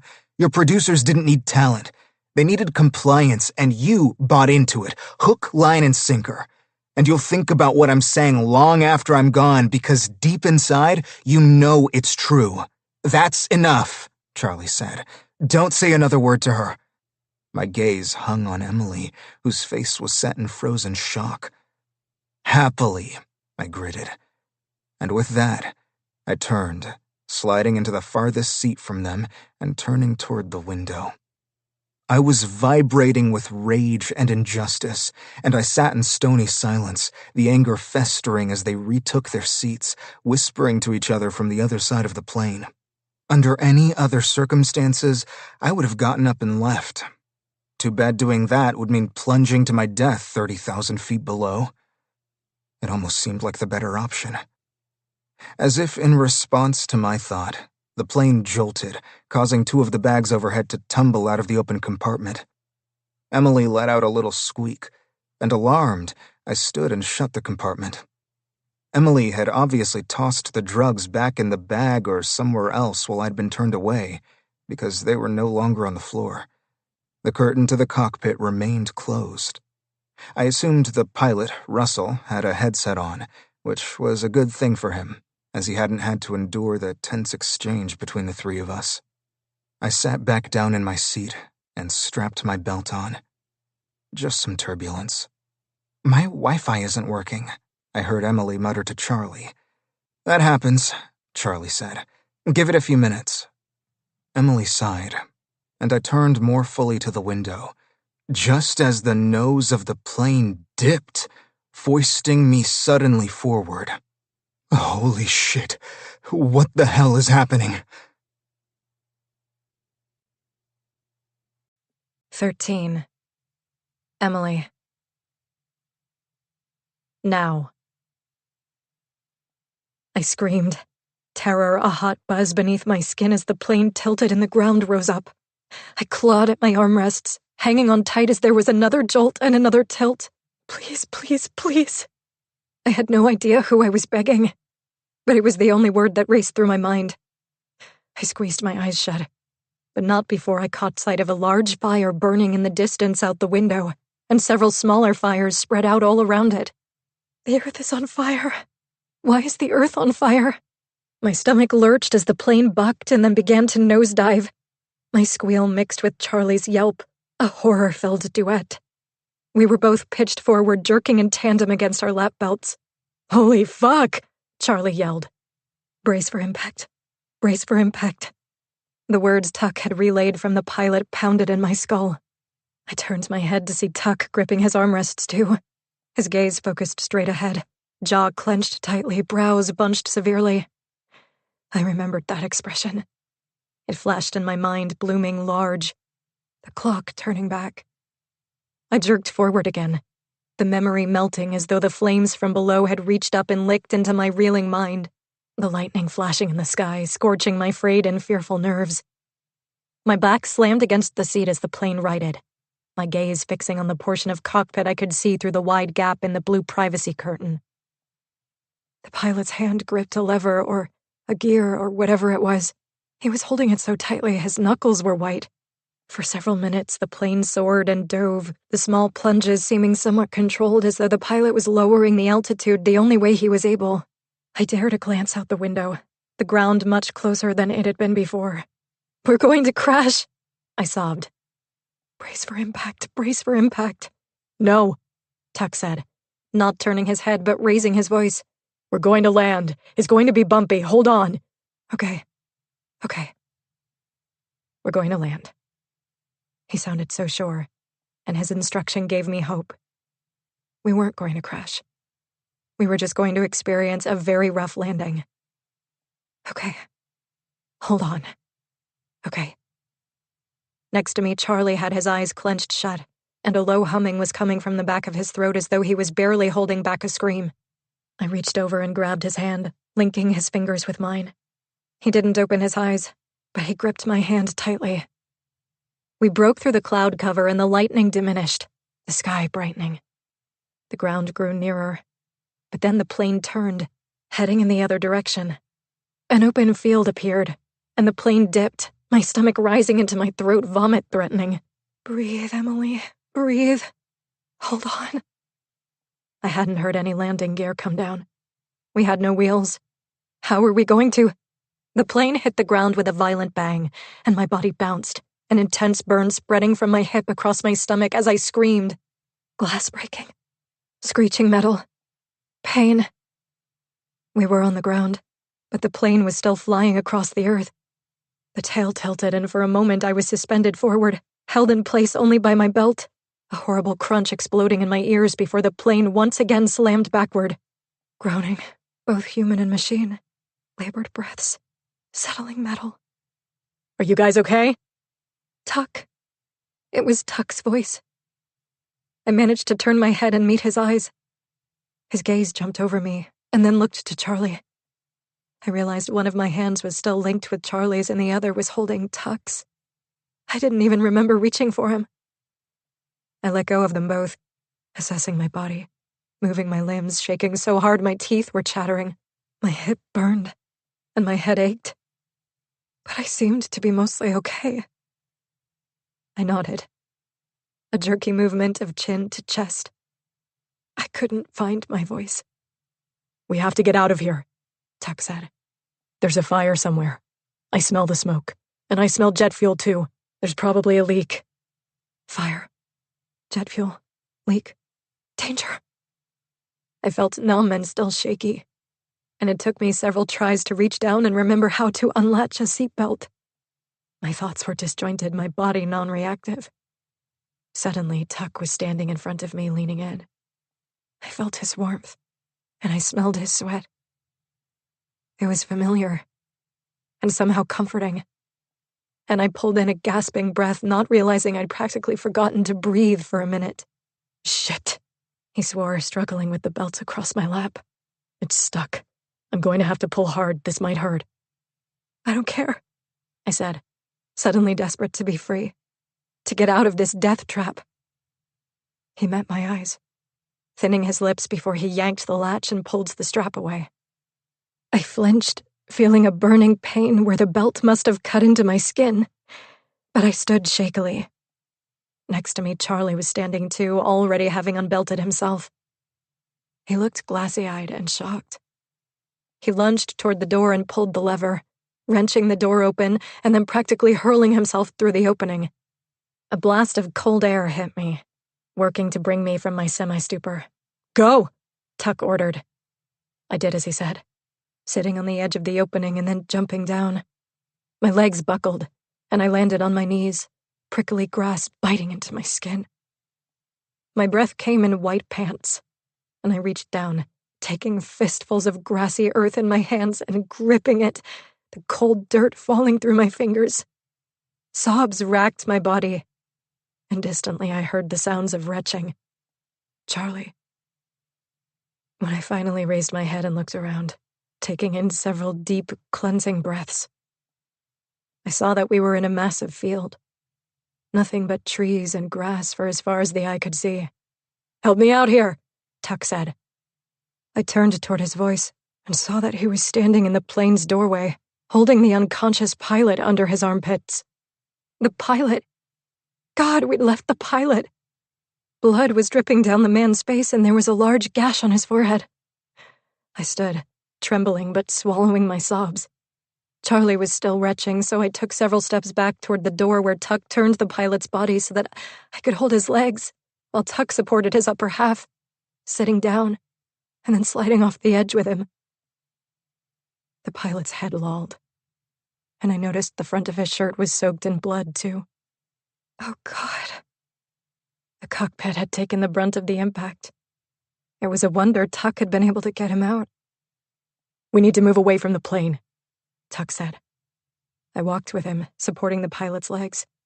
I wasn't even sure how I managed it, except that Tuck was instructing me. If he thought I was capable, then I guess I was. When we got about 50 feet from the plane, we laid the man down on the grass. Tuck supported his head, setting it gently on the earth before placing 2 fingers on his throat. "Is he okay?" Charlie asked, coming up next to me and wiping his mouth with a shaking hand. Tuck's fingers fell away from the pilot's neck, and he hung his head for a moment before standing. "No," he said, turning away from us. "He's gone." He shifted his head so I could only see his profile. "But he saved our lives, and he deserves our gratitude." Gone. Oh God, oh no.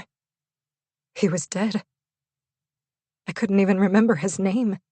I'd barely paid attention to him, and he'd saved my life. Our lives. Another sob rose in my throat, and I brought my hand to my mouth so it wouldn't escape. I turned away from the dead pilot and closed my eyes. He'd given his life, and we were standing here, banged up, but alive. Tuck was striding back toward the plane. I could now see the fire and smoke Tuck had smelled. It was small, but if it was near the fuel tank, which I really had no idea if it was, then we needed to stay far away. "What are you doing?" I yelled to Tuck. "Gathering what I can," he called back. I started to follow him, but Charlie stopped me with a hand to my arm. "There's no reason for all three of us to put ourselves in danger," he said. "Grab our phones," he called to Tuck. "And some water." He lowered his hand. "I'm thirsty as hell." Tuck either didn't hear him or ignored him, hopping back up through the open door and disappearing into the cabin. A minute later, a suitcase came flying out, landing on the ground with a thud. I debated joining him and helping to grab whatever we could, but hesitated. Charlie was probably right. Tuck was obviously willing to take this risk. If something happened to him, we'd be available to help. We had a good visual of the fire and could shout at him if it started to spread. I jogged forward and picked up the suitcase, and then delivered it several feet away, under a small, bare tree. Tuck continued to toss things out of the door, Charlie and I rescuing them and putting them in the pile we'd made at a distance I'd deemed safe. "You're shivering," Charlie said as we stood waiting for Tuck to toss something else from the door or emerge to join us. "And your teeth are chattering." "Where is he?" Charlie ran his hands up and down my bare arms. "Do you have something warm in your suitcase?" I nodded, my eyes glued to the plane. "Come on." What was taking him so long?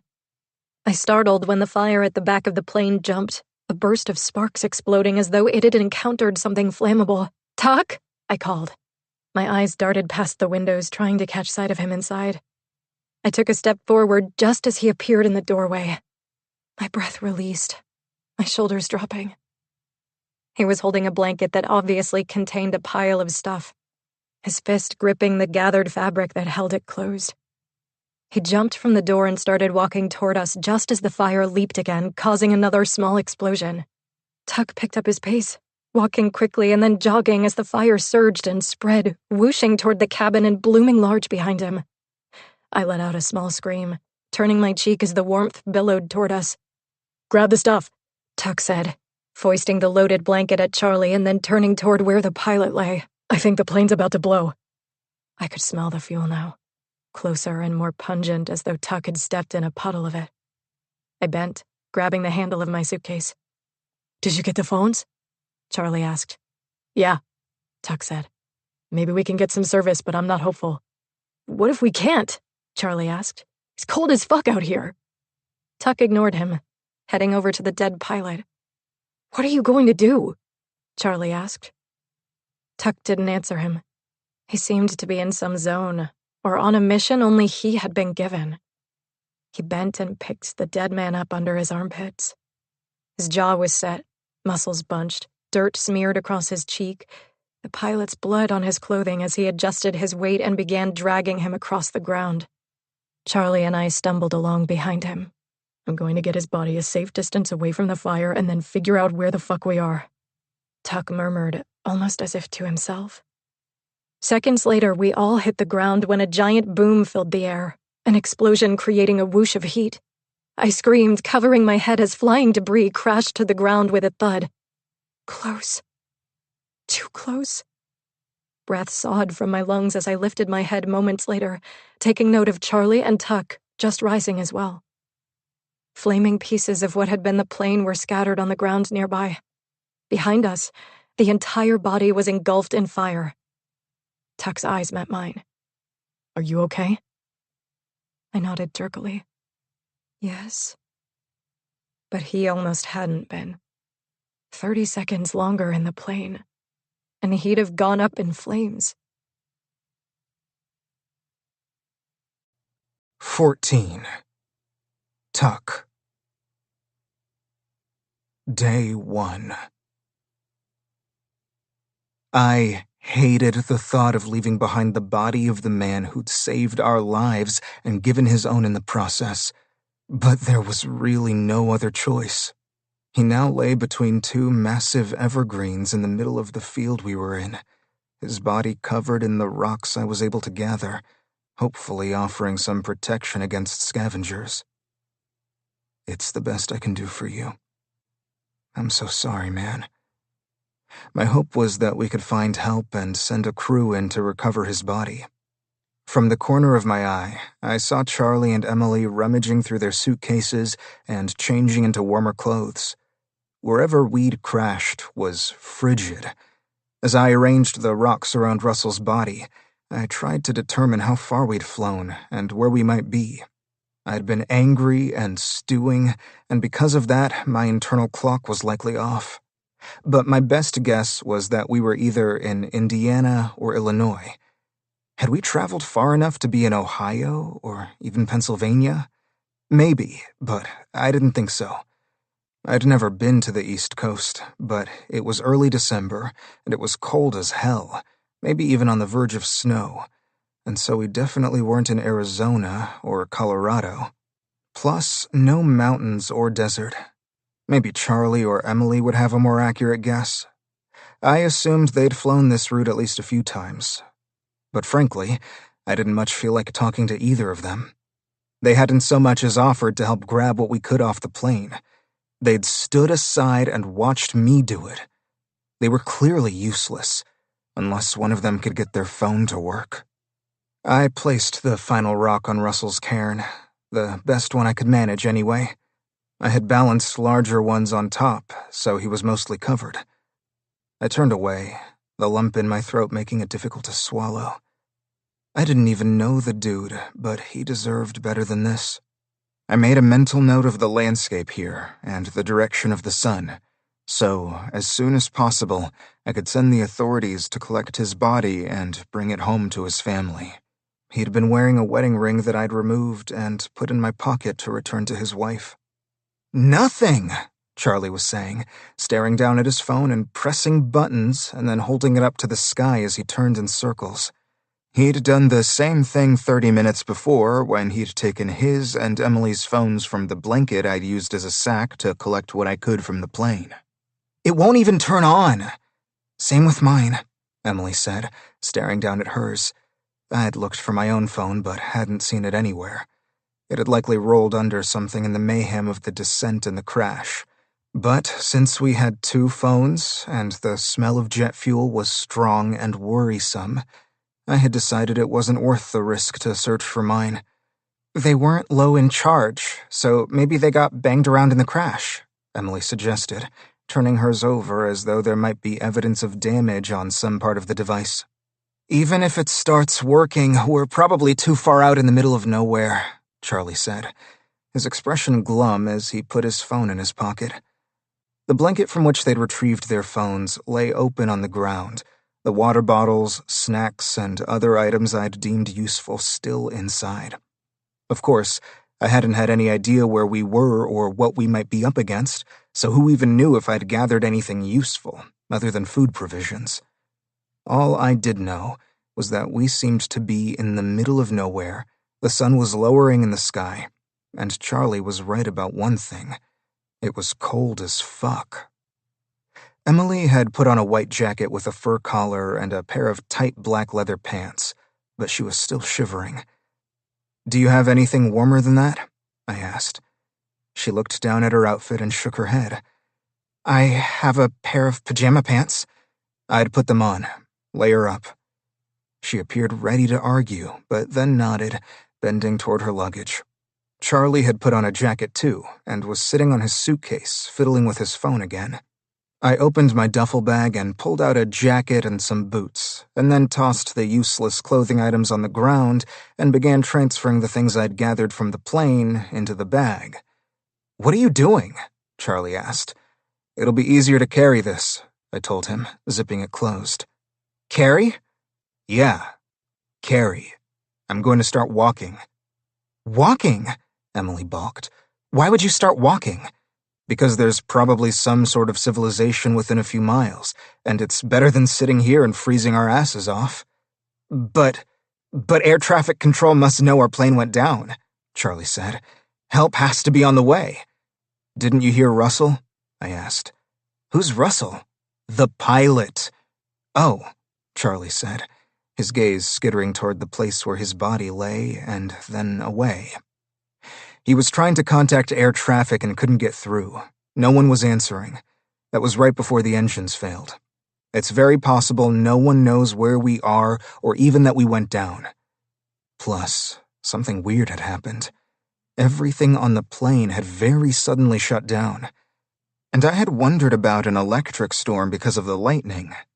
But would that have caused fires on the ground too? I couldn't see any now, but I'd seen them from the airplane window. It was like something specific had happened to both the sky and the earth. Whatever it was had knocked out all the plane's systems, and if that was the case, no help would be coming. We were on our own. "I don't know," Charlie said. "Waiting here seems like the smarter option. Who knows what's—" He waved his arm around the mostly empty field save for a few scattered trees. "That way or that way. We might get lost." "We're already lost," I said, picking up my duffel bag. "But suit yourselves. Good luck." "Hey," Emily said. "You have all the food and water." "I'm the one who got back on that plane and collected the food and water," I said, my jaw tight. Still, I wasn't going to leave them to die, even if Charlie had lied about me and Emily had willingly believed his lies. That stuff seemed insignificant at the moment. I opened my duffel bag and tossed them each a bottle of water and a handful of the individual-sized snack bags from the minibar on the plane. Then I re-zipped my bag and headed away. "Wait," Emily said. I halted, turning again. She shot a glance at Charlie, hesitating, as though she was waiting for some form of permission from him. "I'm losing daylight," I gritted out, anger suddenly warming me like an internal fire. Good. I'd stay angry. My nose felt like a damn ice cube. "It's just—" She shifted from one foot to the other. I glanced down and noticed that she was wearing a pair of hot pink heels. "I think we should stay together," she said in a rush of words punctuated by puffs of white vapor. "Strength in numbers. There could be predatory animals out here." Her eyes darted around and then back to Charlie. Charlie's gaze shifted around too. "Maybe you're right," Charlie said. "There could be a town or something over that hill. It's impossible to see from here." I'd honestly been looking forward to ditching them. But... God! What if she died out here? What would her parents say if they knew I'd just left her to fend for herself? I looked down to Emily's heel-clad feet once more. "You can't walk in those." She followed my gaze. "Oh, well, these are my most comfortable heels and all I brought." Christ. They were already holding me back and we hadn't even started walking yet. I glanced at Charlie's feet. They appeared about the size of my own. She wouldn't fit in either of our shoes. "Do you have a pair of slippers?" I asked. "Slippers?" Her brow dipped. Yes, hold on." She bent to her suitcase and dug through it, retrieving a pair of pink, fuzzy slippers. I reached out and took one, turning it over. There was a thick layer of rubber on the bottom. "These'll work," I said. I took a pair of socks out of my duffel bag and tossed those and the slippers at her. She caught them against her chest, her mouth opening slightly. "Put these and the slippers on, and let's go." She clutched the socks and slippers, her expression morphing into confusion. 60 seconds, I said, "and then you can catch up." I wrapped the duffel bag's strap around my body, balancing the weight on my back. Or not. I looked away, out to the horizon, planning my route and silently counting the seconds. When I'd reached 60, I started walking. I heard lots of movement and huffing behind me, and then the sounds of their footsteps following. But I didn't look back. If they couldn't keep up, that was their problem. And yet, the way my ears perked up and my steps slowed the few times I didn't hear them behind me Made me suspect I was lying to myself about not giving a shit about leaving Emily alone in the wilderness. Either way, however, the minute we hit a farm or some other form of civilization, remote or not, they were on their own. They could call their people to arrange a pickup, and I'd be on my way. Where, Tuck? Where will you go now? I had no answer to that question, and a hollowness opened up between my ribs, where the lump of terror and confusion from the plane crash had been. I wasn't sure which one I preferred. I picked up my pace, stepping over rocks and brambles, my eyes focused on the faraway hill that I hoped would make it clear what direction I should travel. 15. Emily. My lungs burned and my thigh muscles ached as I practically jogged to keep up with Tuck. Next to me, Charlie looked winded too, although he was clearly struggling less as his legs were as long as Tuck's. Tuck hadn't managed to retrieve all of our luggage from the plane, but he'd tossed out 2 of my pieces and 2 of Charlie's as well. We'd both condensed those into one small rolling suitcase each. However, the rolling part didn't exactly work in our current terrain. So while Charlie was strong enough to hold his piece of luggage in one hand, while switching it back and forth, I was carrying mine in 2 arms against my stomach, making sure to avoid the spot on my hip that still burned. When I'd put on my jacket and then removed my shorts, I'd noticed that blood had seeped through the material at my flank where the seatbelt had cut into my skin. I'd used a pair of my undies as a makeshift bandage to stop the bleeding. It would work for now, and then I'd have it looked at when we got back to civilization. Please let that be soon. An hour, hopefully less. I didn't think it could take any more than that. Ahead of us, Tuck stopped suddenly. For a moment, we did too. Then, with a burst of hopeful excitement, rushed ahead. Had he spotted something? We came to stand on either side of him, looking out to the valley below, bathed in a magnificent sunset. The peachy waves stretched over absolutely nothing. It's woods, Charlie said. Fuck, Tuck swore. Oh, I breathed in disappointment. Tuck glanced over at me, his eyes moving from my face to the suitcase in my arms, his lips thinning. Instead of commenting, he turned around, stepped forward, and looked in each direction from our higher vantage point. Well, this is fucking great, Charlie muttered. He dropped his suitcase and sat on it before removing the water bottle from his pocket that he'd been drinking as we walked. He downed the rest of it before setting it on the ground and then leaning his elbows on his knees and letting out a long, suffering sigh. I felt a burst of annoyance. But that wasn't fair. This was just a really shitty situation.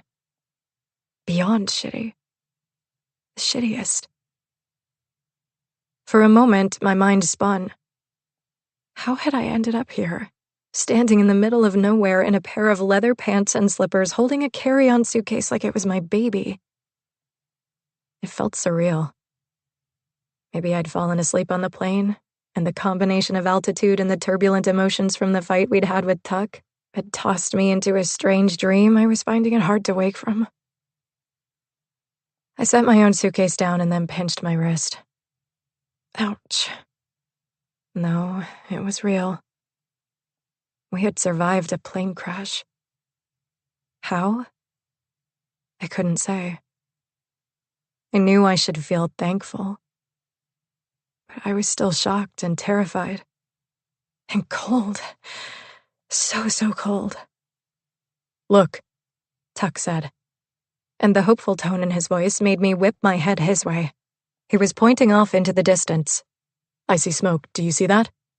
I jutted my head forward and squinted my eyes. I think so. Yes, I said excitedly. It was definitely a trail of smoke coming from what looked like a few miles away, past a thick forest. Let's go, I said.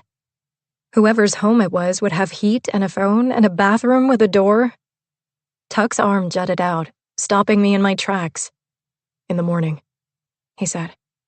The morning? My mouth fell open. Why spend the night out here in the dark and the cold when there's a house right there? I pointed at the wispy trail of smoke. Because, for one, it's not right there. It'll probably take us a couple of days to travel that distance. It'll be slow going through those woods, and it's not safe when we can't see. It'll be dark any minute now. A couple days? Oh, God. Then my estimation of a few miles was definitely off. This nightmare just kept getting worse. And for another, he went on. If it is a house, we have no idea who lives there. It seems like a strange place for a singular home with nothing else around. It could be dangerous. But at least we have a place to shoot for. We'll bed down here tonight and get up with the sun. Bed down? Charlie asked, his tone as incredulous as mine had been. What exactly should we bed down on? The ground, Tuck said. He glanced at the suitcase Charlie was sitting on. With all the clothes you brought along, you can drape them over yourselves and be nice and toasty. There's a tree right there that will provide some shelter from the wind. We'll be fine. I didn't like the thought of sleeping on the cold ground under a tree either. But Tuck mentioning sleep made me realize how exhausted I was. It wasn't just the hours of walking while carrying a heavy suitcase with improper footwear. It was the toll from the adrenaline that had been bursting through my body as our plane went down.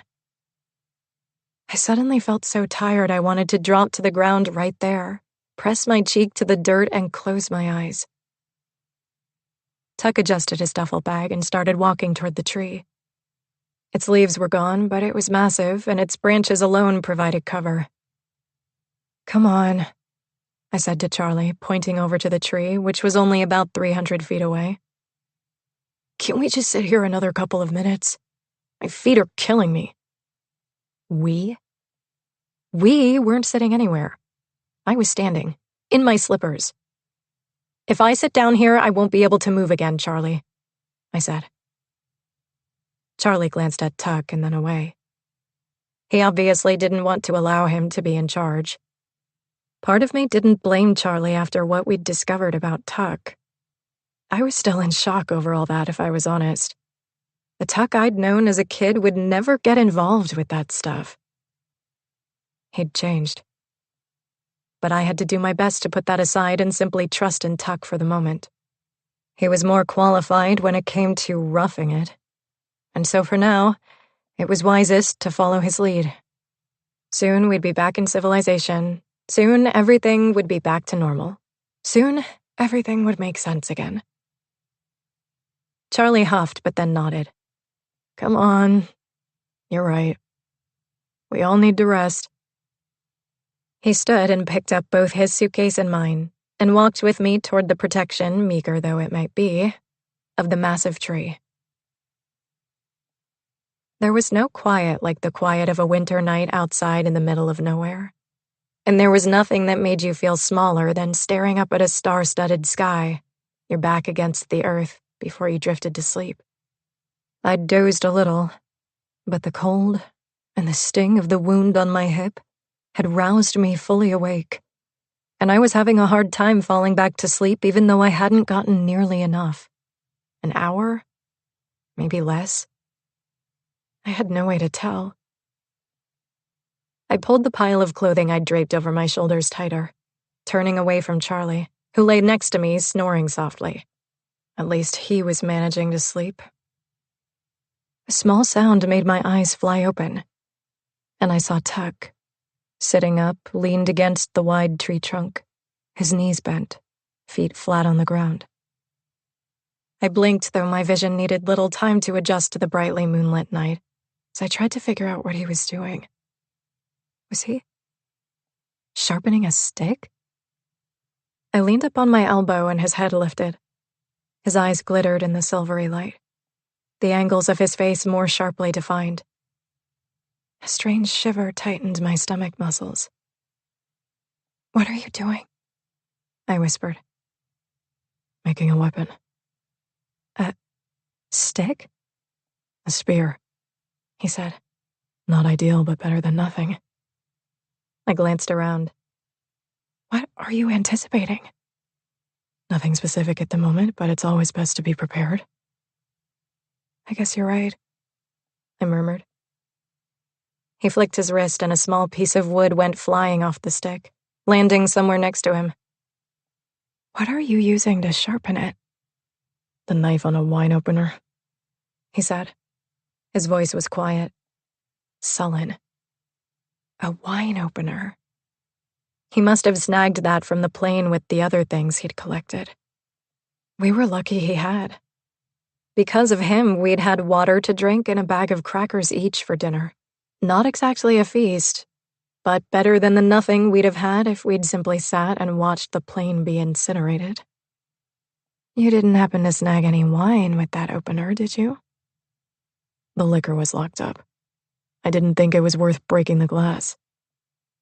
I'd put a teasing note into my tone, but Tuck had responded with flat coolness. He was obviously still angry that I'd fired him. But what choice did I have? And he was the one who had not only engaged in something criminal, but had flung heartful words at me because of my completely justified reaction. I wasn't going to think about those words, however, because frankly, I had enough on my plate at the moment without also dwelling on Tuck's unfair opinion. Also, I knew his words had been spoken out of anger, a reaction to being exposed.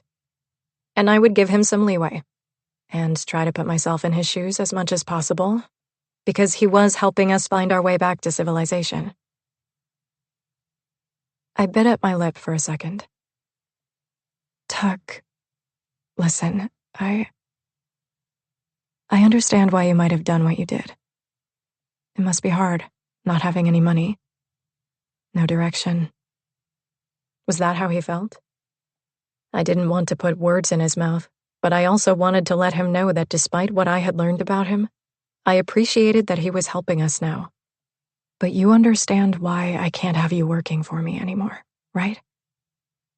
His expression didn't shift, but I felt the weight of his stare, and for some reason, I felt guilty. I just missed the feeling. How many chances did one person get? I wasn't the one who'd messed up. Sure, Emily. I stared, a heavy sinking feeling in my stomach. He didn't care at all. Who had he become? I suddenly wondered if he'd taken a moment to hunt for those little baggies among the mess inside the plane. Were they in his duffel bag now? He'd need the money they'd bring in more than ever now, wouldn't he? Well, that was no longer my business.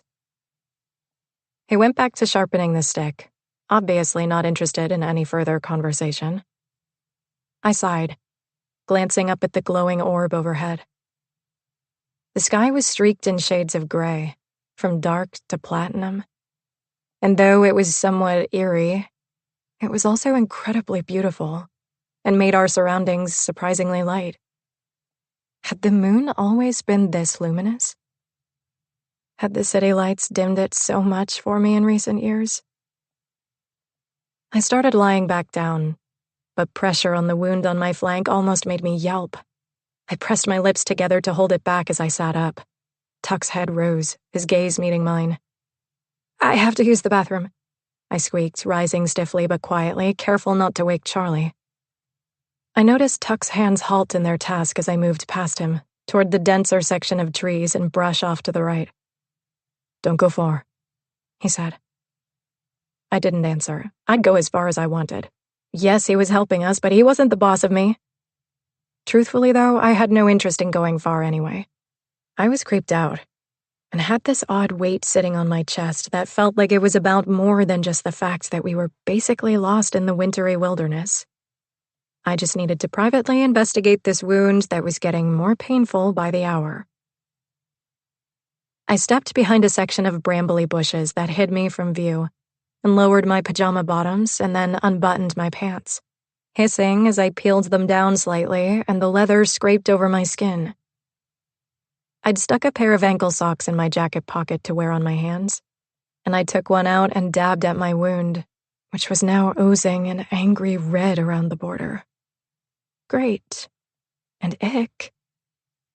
The edge of the seatbelt had obviously sliced into me pretty deeply in this spot, but it had also abraded and burned from my waist to halfway down my ass. I hadn't gotten a good look at the gash as it was in a spot that was difficult to see unless I simultaneously twisted and bent. But even in this dimmer section of woods, and from my awkward vantage point, it didn't look good. And dabbing it with a sock was doing nothing except getting small fibers stuck to the open flesh. Tears pricked my eyes. Frustration and fear and sadness and a slew of other emotions hit me all at once as I stood there alone in those cold woods, uselessly attempting to treat my own wound. I straightened as I dropped the sock and brought my hands to my face, giving in to the quiet sobs that racked my body. Maybe I just needed a release. I'd been doing my best to hold my emotions at bay and do what needed to be done since the crash, and they simply wouldn't be contained any longer. The sight of that angry wound across my skin had opened the floodgates, in a sense representing some inner part of me as well. Ripped open. Exposed. Emily. I jolted, letting out a tiny shriek as I dropped my hand from my face and whipped my head around. Tuck was standing behind me as though he'd materialized out of thin air. His gaze moved from my tear-streaked face down to my rear. Are you okay? Obviously not. God, you scared me. What the hell? What if I was doing my business? I said, attempting to calm my racing heart after he'd practically given me a stroke. He stepped forward, his jaw set. I could hear you crying, and I could tell you were injured by the way you were moving. He nodded toward my wound. That doesn't look good. No kidding, I sputtered, swiping at my tears and starting to bring my pants up. It's the least of my problems right now. Not if it gets infected, he said. Don't move. I'll be right back with something to treat that with. I crossed my arms over my chest, aware that I was standing still in the woods with my pants pulled down because Tuck had told me to. But the promise of something that might lessen the pain was too tempting to pass up. Tuck was back in 30 seconds with a small first aid kit in his hands, one he'd obviously tossed in that magical duffel bag of his. He set the kit on the ground and knelt down, leaning in and examining me. It's not so bad you need to cry about it, he murmured as he opened the kit and took out a few items. I'm not crying because I'm injured, I snapped, annoyed by his suggestion that I was still a dramatic baby. What I'd said was honest, but I hadn't necessarily planned on admitting it. What did I care if he thought I was crying over my injury? I didn't want to expose myself further to someone who thought I was a sellout. Tuck leaned closer and used a cotton ball soaked in alcohol to clean my wound. I grit my teeth, squeezing my fists as he tossed one cotton ball back in the box and then soaked another. Then why? Why the tears? He asked, and I swore his voice had gentled. I felt Tuck pause in his dabbing as though waiting for my answer, and I again wished I'd lied. I wasn't even exactly sure why I was crying and wasn't prepared to discuss it with Tuck, of all people. But the woods were dim. The night folded in around us. I was too spent to spin falsehoods. It's just everything. I'm cold and scared, and I keep picturing Russell's dead body under those rocks in the middle of nowhere. A shudder moved through me. His family doesn't even know he's dead. I held back another torrent of tears. I'd been trying so hard not to think of the man who'd welcomed us onto the plane earlier that day, likely expecting to be home for dinner. How could I cry over a cut in my skin when he'd lost his life? When right that moment, someone might be waiting for him and didn't yet know he'd never be home. Tuck was quiet for a few moments, his hand continuing to attend to my gash. I know, he finally said. It's a lot to handle. When we get to a phone, we'll notify the authorities about Russell and send someone to pick up his body. It's the best we can do for him, Em. So you're sure we can find our way to civilization? Yes, I am. My shoulders lowered, that invisible weight lessening just a little at the confidence in his voice. I believed him, not only because he'd sounded sure, but because he'd known enough to collect food and water and medical supplies while Charlie and I had stood there watching him with our mouths hanging open, useless. He turned me slightly with light pressure on my hip as he assessed the abraded skin, and I took in a shaky breath. Despite the issues between us, just being cared for was making me feel better, and I appreciated that he'd been willing to put that stuff aside, at least temporarily. He let out a small grunt as though satisfied that the gash he was cleaning was the worst of it. "So I guess this makes you the resident medic now, huh?" I asked, shooting him a small smile to let him know I appreciated what he was doing. And also, to distract myself from the weird bubbles popping between my ribs at the feel of his warm, calloused fingertips running over my hip. "Hardly," he said, looking back down and giving the wound one more swipe. "Although I did used to read lots of veterinary medicine books when I was a kid," he said, his gaze rising to meet mine again. I let out a surprised laugh when I saw a glint of amusement in his eyes. "Are you comparing me to a horse now, too?" He gave me a small tilt of his lips, and his fingertips exerted the barest bit of increased pressure. "Not even close," he murmured.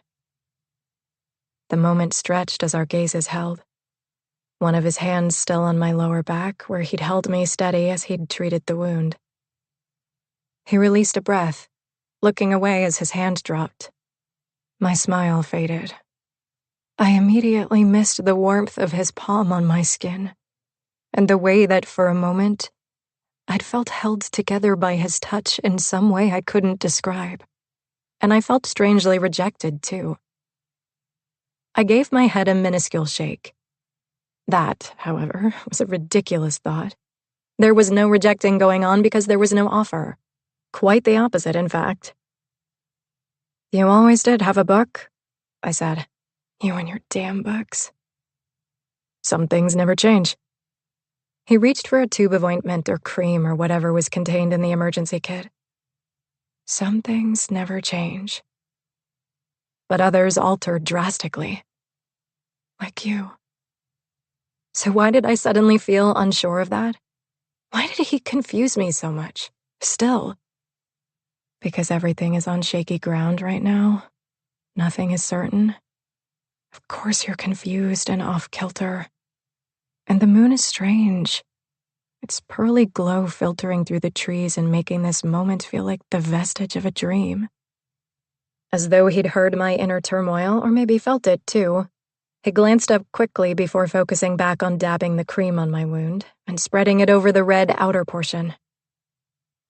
I watched his hand as it moved over that small section of my body, and a shiver went down my spine.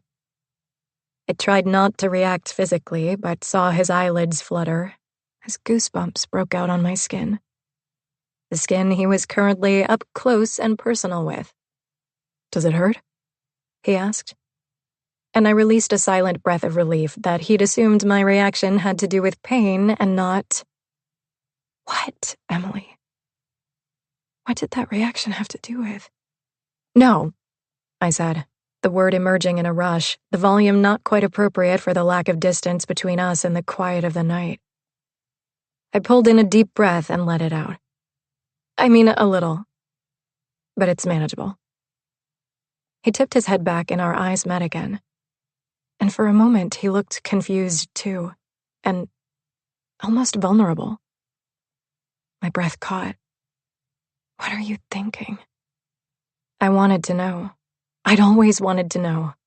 And with Tuck, I'd never figured out how to ask so that he'd answer me honestly. He'd always been so secretive, held his emotions so close to the vest, whereas I'd worn mine on my sleeve and belted them out using the songs I sang. The ones that were usually about him. God. I hated thinking about that. I hated it. Especially now when I had to rely on him in so many ways. Especially now, after he'd disappointed me so deeply. All those drugs. And yet still, our eyes held. "Emily!" Charlie suddenly appeared over Tuck's shoulder, and I gave a small jolt as Tuck turned his way. Charlie's gaze went from Tuck to me, down to the exposed wound. "What's going on?" he asked, his tone suspicious. I started to pull my pants up as though we'd been caught doing something salacious, but halted before I got antibiotic cream all over my clothes. But I did hold my hand in front of the sore so Charlie didn't have a good view. Tuck was helping me treat my wound, I said. It might be infected. You should have told me, Charlie said. Does it hurt? No. It's fine. Tuck picked up a bandage and stood.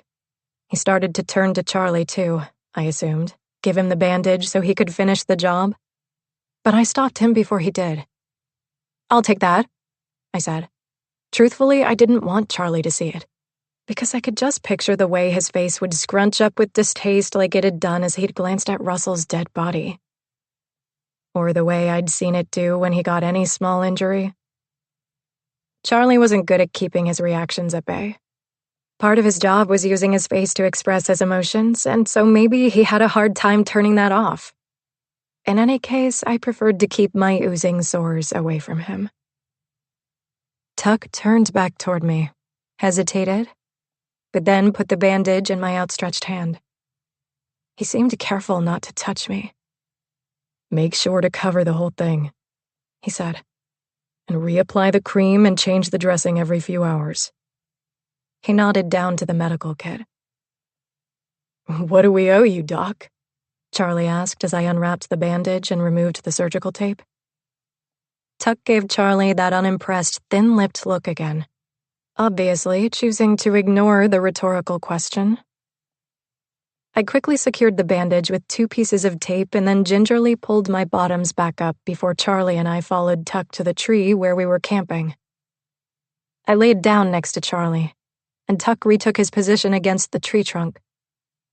My wound felt better, but my inner turmoil increased. I scooted closer to Charlie, my brain buzzing with questions of what the next day would bring. And the day after that. The moon shimmered. The hoot of an owl sounded. Wind whistled. And eventually, the soft sound of Tuck's carving lulled me into a restless sleep. Day 2.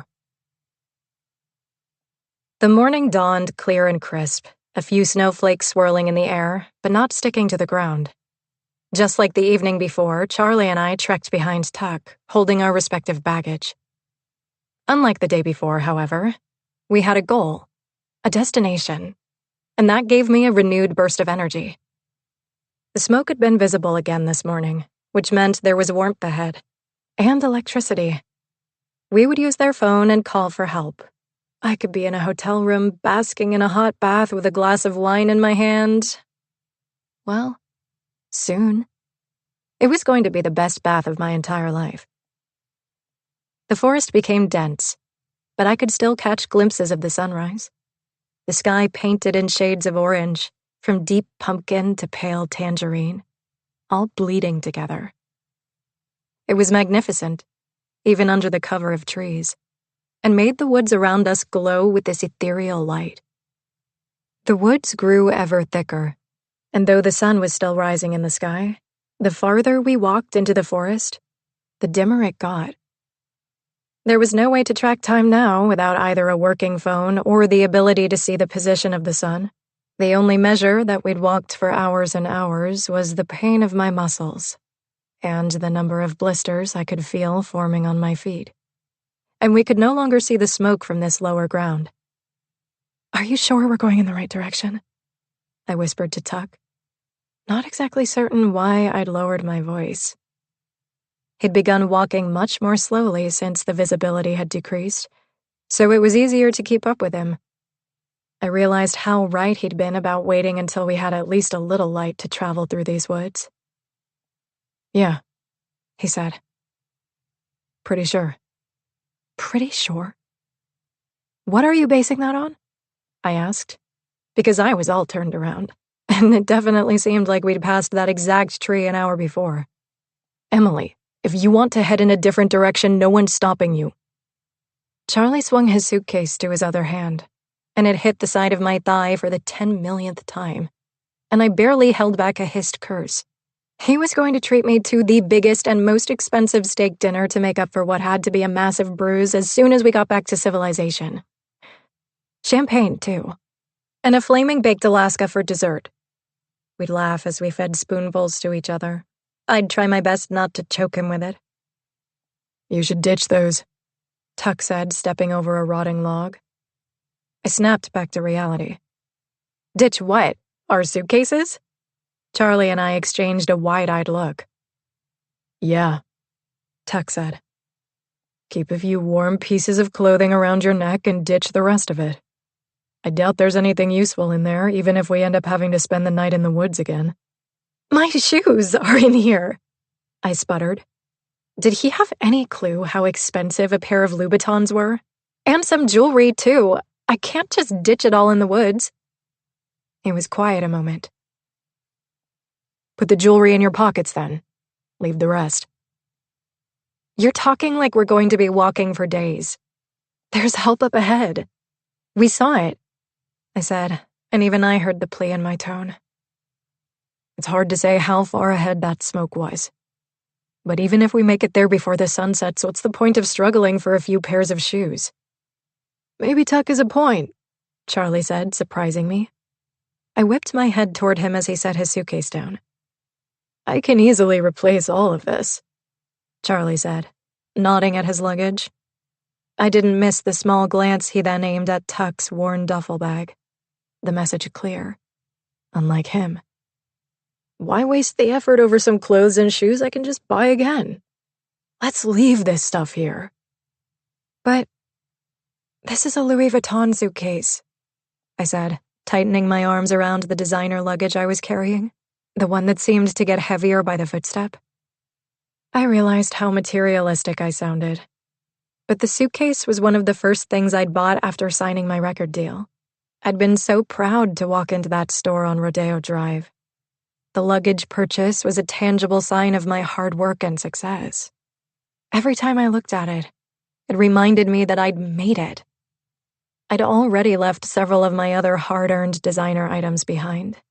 And now I was being asked to abandon the last of them in a cold forest where rodents would probably come to nest. Charlie had opened his suitcase and was removing several items of clothes and draping them around his neck.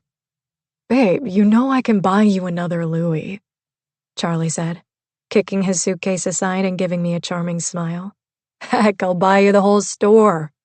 We'll go on a shopping spree to celebrate this ordeal being over. We'll sip champagne and give my credit card a workout. I'm suddenly glad I don't have anything in my stomach, Tuck said, beginning to turn. Charlie's head snapped up and he glared at Tuck. Watch your tone when you talk to us. Tuck stopped, turning back, a muscle tightening in his jaw. I'll use any tone I damn well please, he said, his voice low and even, locking eyes with Charlie. My heart doubled in speed at the look on his face right before he turned again and began walking. That was a side of Tuck I hadn't seen. That was the don't fuck with me Tuck. Maybe the one he'd developed while locked in a cage with other more dangerous men. And why it made me slightly breathless, I didn't know, and didn't want to think about. Cut it out, guys, I said, clutching my suitcase and moving past Charlie. Let's just find that house or campground or whatever and— There it is, Tuck said, stopping. Right through the trees. Excitement made me want to run toward the house and the muted light it was casting through the thick wall of pines. Was that the sound of chickens? Yes, I thought it was. If there were chickens, there were people who tended chickens, people who had eggs, and hopefully some cheese, too. Coffee would be fantastic. Let's go, I whispered. Tuck nodded but held his arm out. We will, he said. But I want to check it out first. You stay here. I'll come with you, Charlie whispered. I'd prefer you didn't. If there are people inside and the light says there are, they'll recognize me, Charlie said. I'm a ticket inside any door in America. Tuck was facing the other direction, so I couldn't see his eye roll, but I swore I heard it. You're also a prime robbery victim if the people inside are so inclined, Tuck pointed out. I've been considering taking you for ransom myself. What? Tuck ignored him, inching a few more steps forward. He'd been joking about the ransom. But he wasn't wrong about Charlie. And me, for that matter.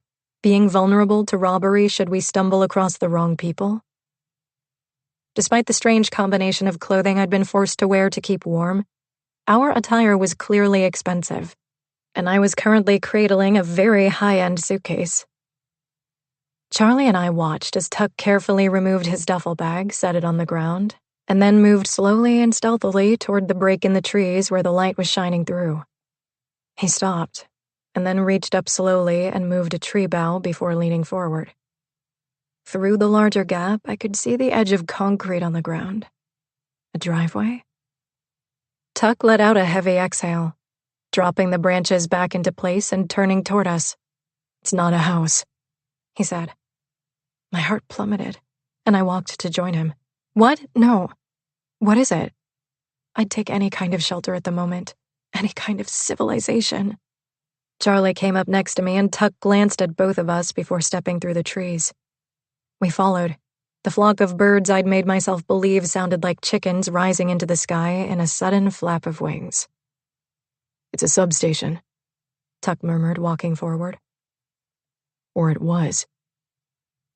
I blinked, looking around at the smoldering equipment that had been surrounded by a chain-link fence that now lay charred on the ground. "A substation?" I asked, a lump of deep disappointment settling in my gut.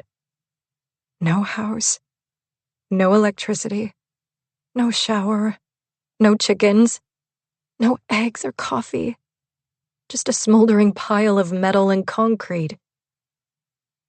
I felt like crying. This was probably one of the fires we saw from the sky. His eyes met mine.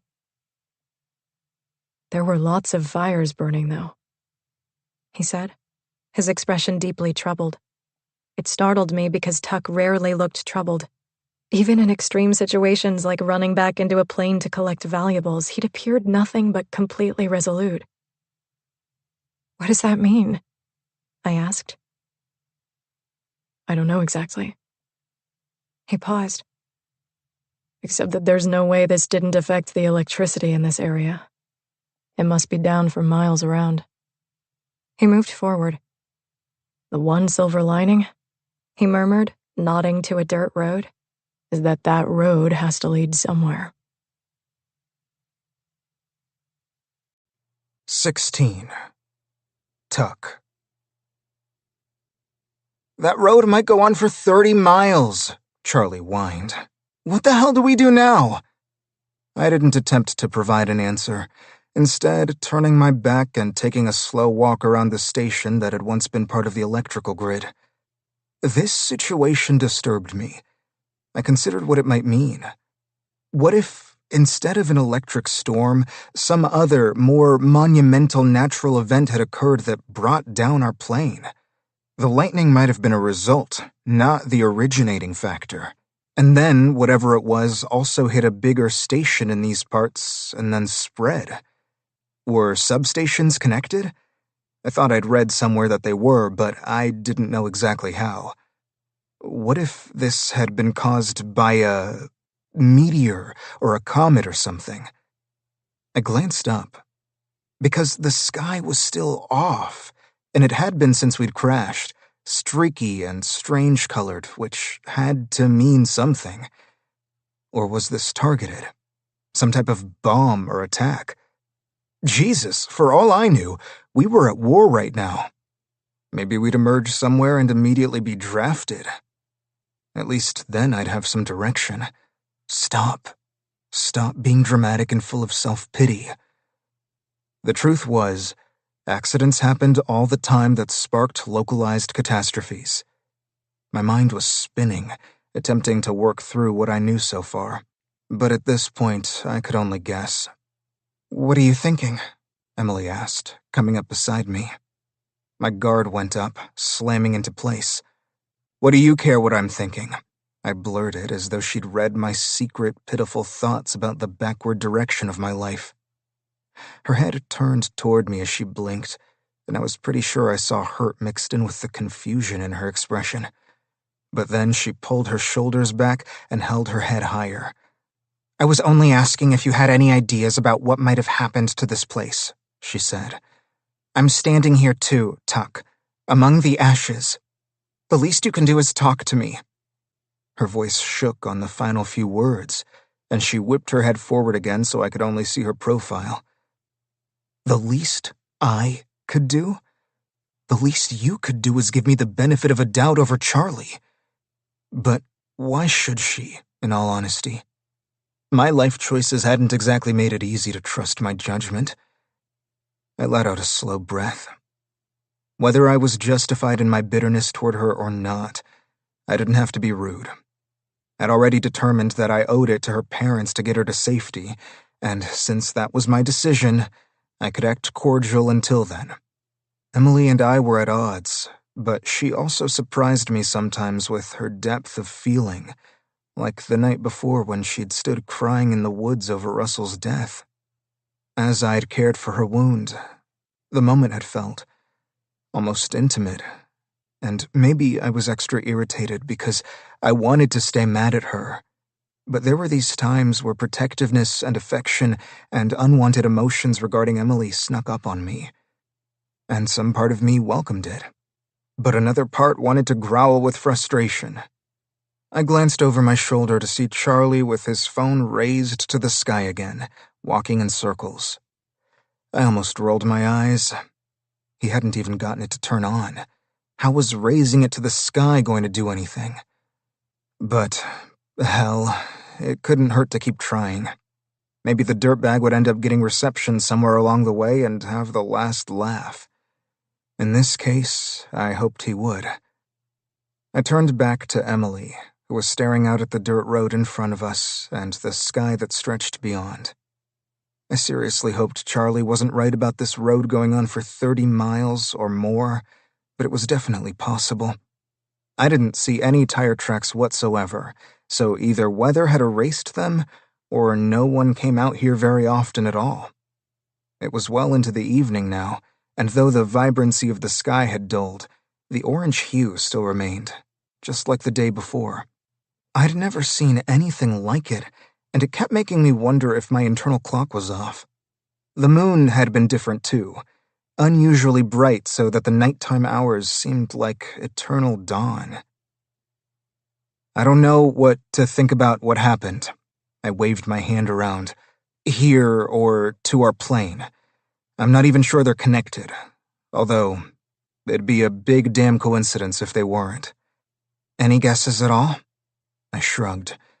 I thought about an electric storm or something bigger like a meteor that worked to alter the weather in some way. "The sky is odd," she said, voicing the same thought I'd had. "It's like a forever sunrise. Eternal dawn. Forever sunrise." Despite the somewhat romantic wording, a strange chill wound through me. I didn't like the idea of the sky remaining in any state permanently. It meant the natural order of things had been severely interrupted at the very least. By what was the question? I also considered an attack of some sort. "Like a bomb?" she asked, eyes widening as her lips formed an O.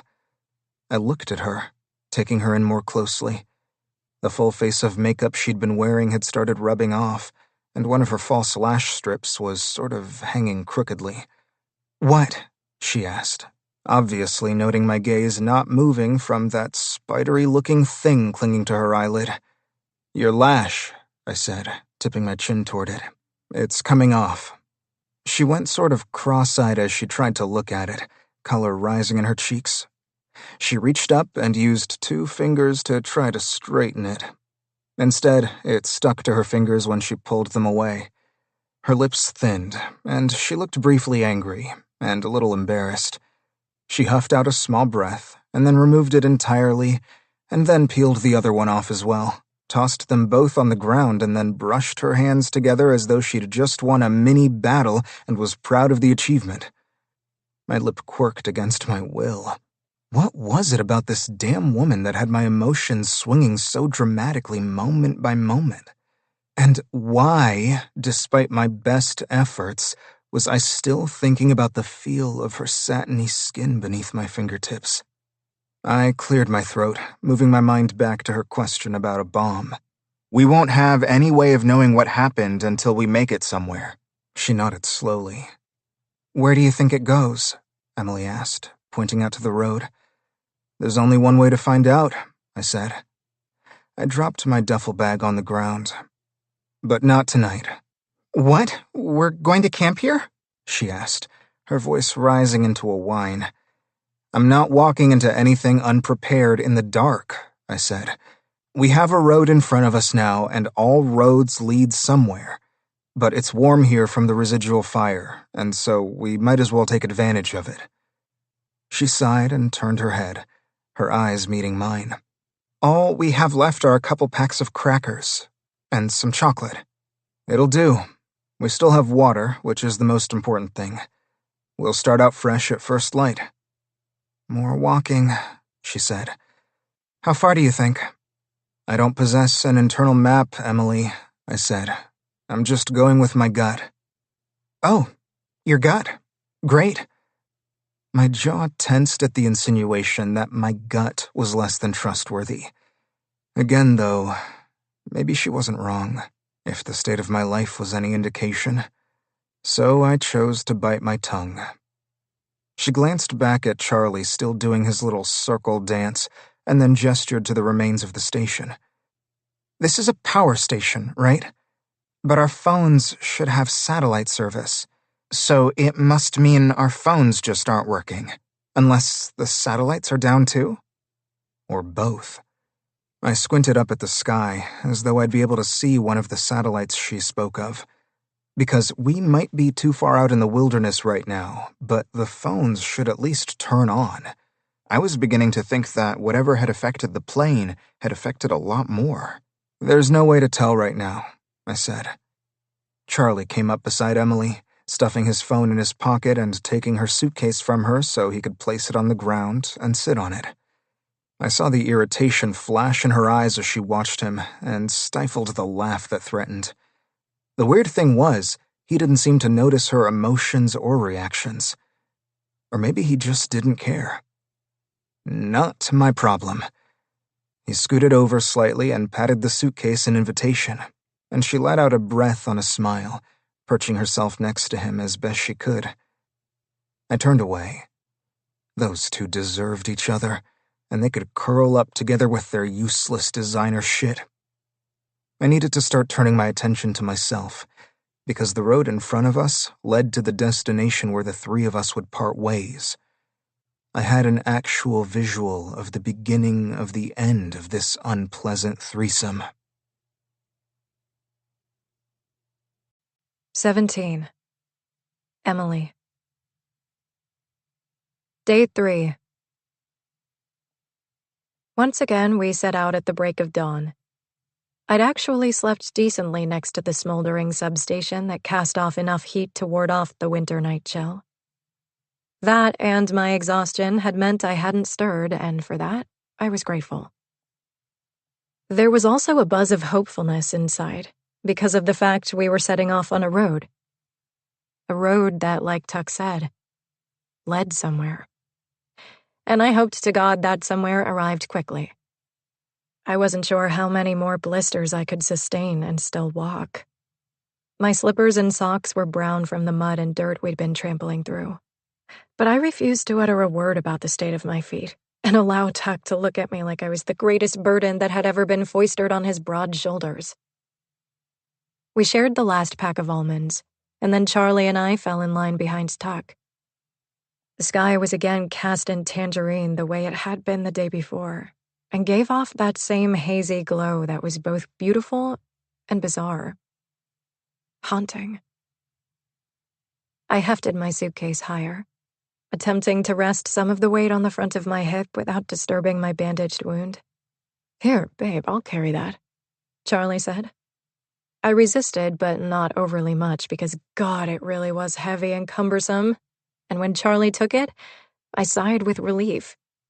But when he transferred it to his other hand, I caught the fleeting expression of annoyance. We continued walking, my guilt increasing with every step. Because what was the point of holding on to something that was supposed to represent independence if it was causing my boyfriend to have to suffer under the weight? How was that independent? How did that signify girl power? You're a sellout. And how long were Tuck's angry words about me lacking talent going to repeat in my mind? I stopped, and so did Charlie, allowing me to grab the suitcase from his hand. You know what? Fuck it, I said, as I tossed it to the side of the road. I can replace my stuff too. And I'm sick to death of lugging that stupid thing along. I brushed my hands together and began marching forward. Charlie caught up and slung his arm around me. Being rich is freeing, right? Like I said, when we get back to LA, we'll go on a shopping spree. Sounds dreamy. Tuck had stopped and turned toward us when I'd chucked the luggage. Before he turned back, he pressed his lips together, and I swore I saw a tiny flicker of amusement move over his expression. Laugh if you will, Tuck. I'll show you. I'll show everyone. I had beat all the odds so far, and I'd continue to do so.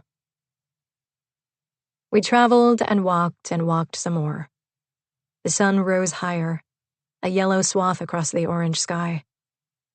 At some point, we ran out of water, and so we stopped and gathered snow in our water bottles, and then pressed the plastic against our bodies as we walked to melt it. As I trailed Tuck, my mind roamed freely. And it was the weirdest thing because I realized that my mind hadn't done that in, well, probably years. It was a sort of panicky sensation not to have anything to reel me back in. I kept reaching for my phone to distract myself, and each time I looked at its blank screen, a trill of fear would vibrate inside me. I saw Charlie doing the same thing, patting his pocket intermittently and then flinching. The lack of search engines and online maps, and the ability to call for help, made it clear that at the moment, the only things I could count on were the strong lines of Tuck's body moving smoothly in front of me, leading the way. Tuck looked back at me, and I realized suddenly that I was humming, snippets of song lyrics weaving through my brain, arranging and rearranging, and then forming tunes. I went quiet. I've got to take a leak, Charlie said. I halted too, and he stepped off the road and walked toward the woods. Tuck, just a few feet ahead, looked back and then came to a stop as well, opening his backpack and removing a bottle of water and taking a long swallow. I walked the short distance to him, honestly surprised he'd stopped. Over the past few days, he'd kept walking each time we'd needed a bathroom break and we'd had to hurry to catch up. We'd been walking for what had to be close to 3 hours now, and perhaps even Tuck needed a break once in a while. You used to hum like that during those harvest mornings, Tuck said, his gaze focused on his hand screwing the cap back on. For a second, I was confused. But then his words brought forth a memory, the picture blooming so suddenly and so vividly that I swore the scent of orange blossoms infused the winter air. The workers at our grove had risen at the crack of dawn to avoid the heat of the day. And so had we, running outside in shorts and bare feet, with bedhead and sleep grains still stuck in our eyelashes. The oranges were so fragrant. If I closed my eyes, I could feel one in my palm, heavy with ripeness, and hear the small snap as it broke from the branch. It had felt like a gift, the way the tree had so easily let go of its fruit with only the smallest twist of my wrist. A blessing. I did? I asked. I'd hummed as I'd picked. I didn't remember that. Tuck nodded and then took another swig from his bottle. I tilted my head. I remembered the picking. I remembered following along behind Tuck. But I didn't remember humming. It was because my mind had been free to roam, I imagined. Like it was now. My body moving from tree to tree, reaching and plucking, daydreaming as I worked. I wondered if that was when I'd first started composing Find You in the Dark, the melody, if not the lyrics, which became the single that had catapulted my career into the stratosphere. Because the thing was, when I wrote that song and the others on the album too, they'd all felt so effortless, like they'd lived inside me all my life, and had just been waiting to be set free. They could have picked up any pretty girl off the street and created Nova. They didn't need talent. They needed compliance. I sucked in a breath, once again shoving aside the words Tuck had volleyed at me on the plane. He'd said them out of resentment at being exposed. The problem was, they hit hard because it was a vulnerability. He must have known that, and that's why he'd said it. To hurt me back. I hadn't written anything nearly as inspired since Find You in the Dark. My deepest fear, the one I didn't like to think about, was that that was all I had. The well had run dry. I was a one-hit wonder, and nothing more. Maybe it was why I pushed myself so hard to milk every drop I could from all the recent opportunities I'd been given. Because there wouldn't be more after this. The Louis Vuitton I'd tossed aside really was the last luxury item I'd ever own. The final sign of my once shooting star that had fizzled to the ground. A part of me wanted to run back and snatch that suitcase from whatever animal was now burrowed inside of it. A void opened inside me as words attached to the fear that had been skating at the edge of my brain for years. The one I'd refused to really think about. The one Tuck had clearly seen and thrown at me. I massaged my temples and looked at Tuck. He was watching me, a look of curiosity on his face as though he was mesmerized by the shifting nature of my thoughts.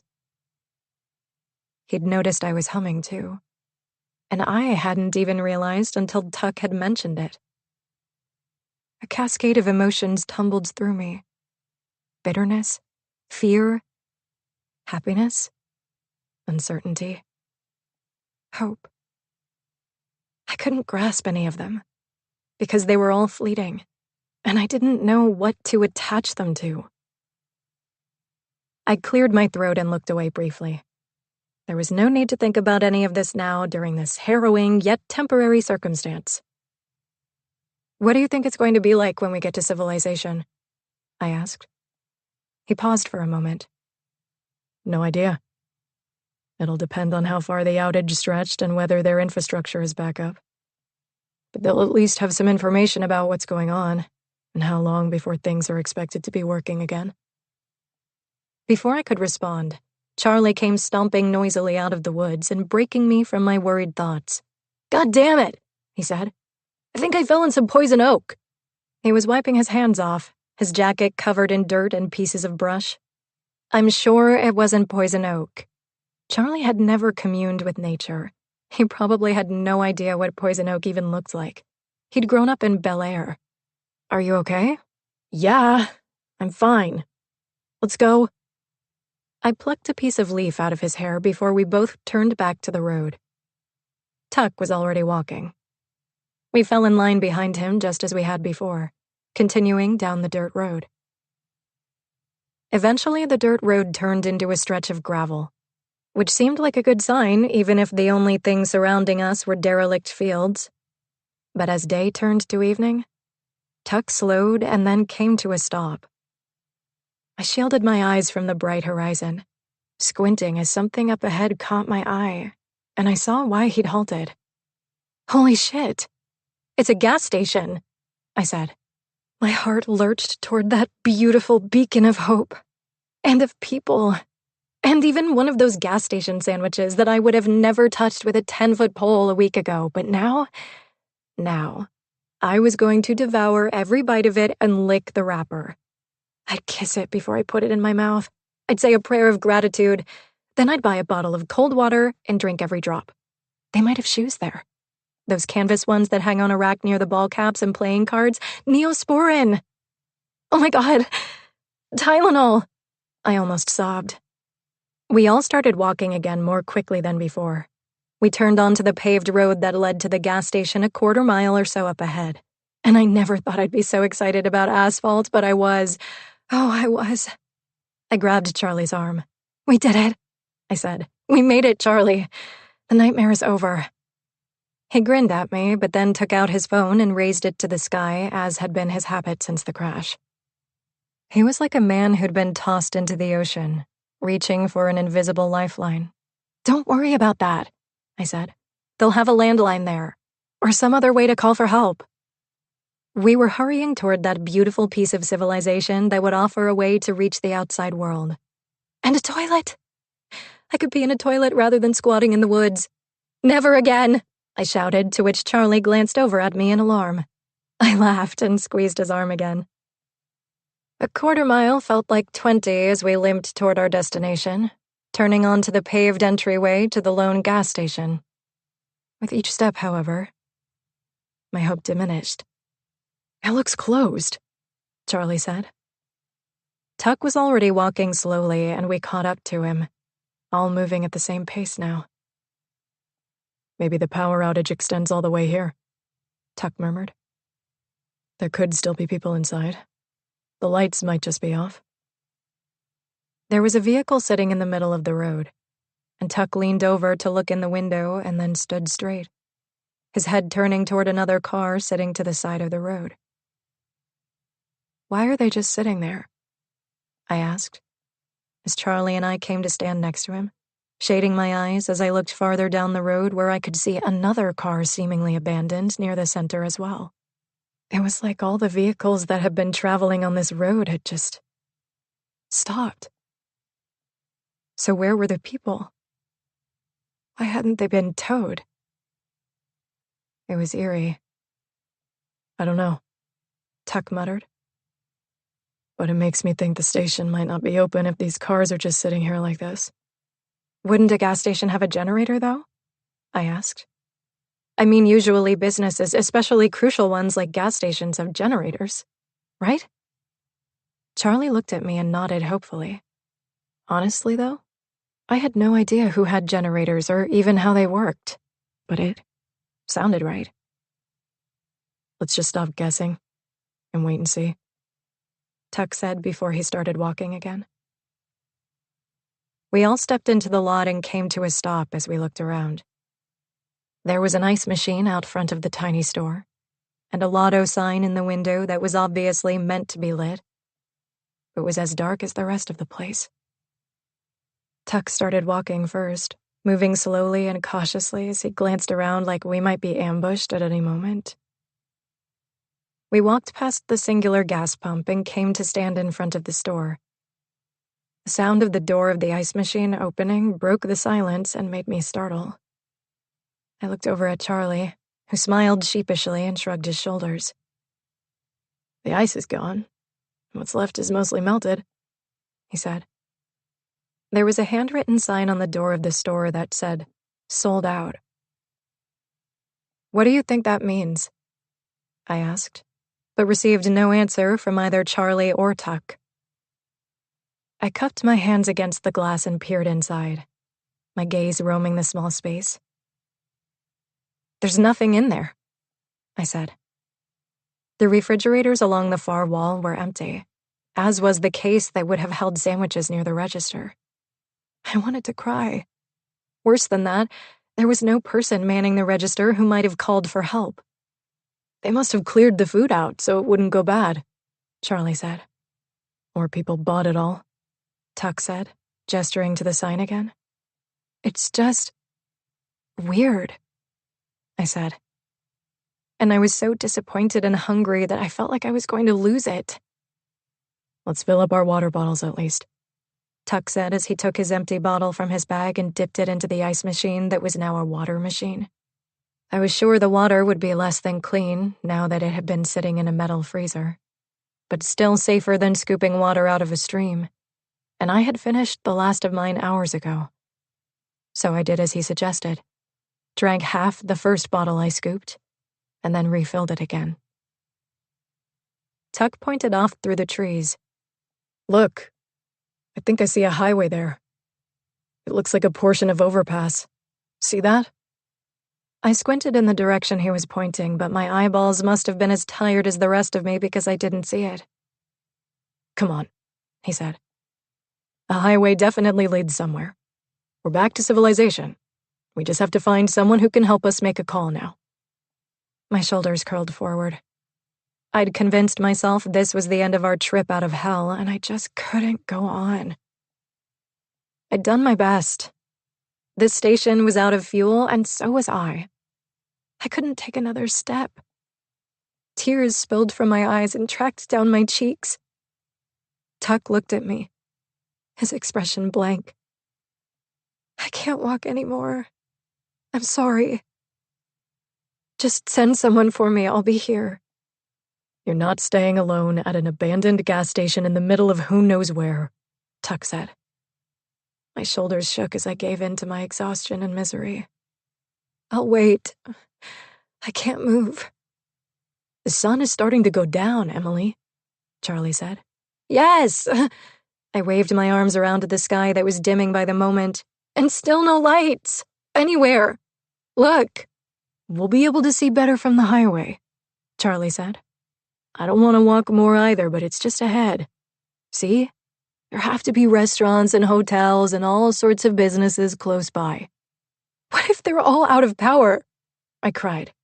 We've walked for days and the power's out here. It probably is there too. Maybe it's out everywhere. Maybe the whole world is dark. I let out a high-pitched sob. We were expected in New York days ago. You know how tight the schedule was. They've probably replaced me by now. No one replaced you, babe, Charlie said. You're irreplaceable. They know our plane went down. Lots of people will be worried about us. They're probably having a candlelight vigil. Oh my God, we've got to be front page news. Everywhere. He looked briefly elated as his gaze zoned out somewhere behind me, probably picturing his fans sobbing uncontrollably in social media posts. The whole imagined scenario seemed to perk him up. But all it did was make me more miserable. The world was dark, and my career was fading by the moment. No one waited around in the music business, not even for tragedies, not even for things that weren't your fault. Charlie was established. They wouldn't give up on Charlie. But me? I was replaceable. Everything was crumbling. Everything. For the love of Christ, get it together, Tuck said. My head came up as anger raced through me. You get it together, you smug asshole. I have it together, he said smoothly. Do you? His eyes flashed, and another bolt of indignation pinballed through my body. How dare he? I'd been miserable for days, and I hadn't complained at all, despite being the smallest of the group and wearing improper footwear. I reached down, picked up a handful of gravel, and hurled it just because. The resulting sound was soft and scattered and mostly unsatisfying, even if both Tuck and Charlie leaned to the side so as not to get hit by a rogue pebble. I don't have your muscles and your stupid long legs, I shouted, waving my arm in the general direction of his sturdy thighs and well-muscled ass I'd been staring at for days now. But I've been keeping up anyway. And I'm wearing fucking slippers and leather pants, I practically screeched. Are you done? Tuck asked. With a loud growl, I elbowed him aside, moved past him, and started marching down the road, Charlie catching up after a moment. My general rage kept me moving for the next 30 minutes, until we made it to the base of an on-ramp, at which point I sagged against the guardrail. The sky had turned a gorgeous shade of deep mauve, and despite the dwindling sunlight, not a single light had blinked on over the highway. It was confirmed. We'd walked for miles and miles and were still in the dark. And beyond that, it was quiet. We were standing right beside a highway, and not a single engine could be heard. Damn, Tuck said. There are cars up there, but they're all stopped, just like the other ones we saw. What the fuck is that about? Charlie asked as we followed Tuck up the on-ramp to get a closer look. We'd see more from up there. Maybe a hotel. I didn't need power, just a bed, a pillow. Oh my God, carpet beneath my feet. Vehicles littered the highway, dark and abandoned like the few we'd passed at the gas station.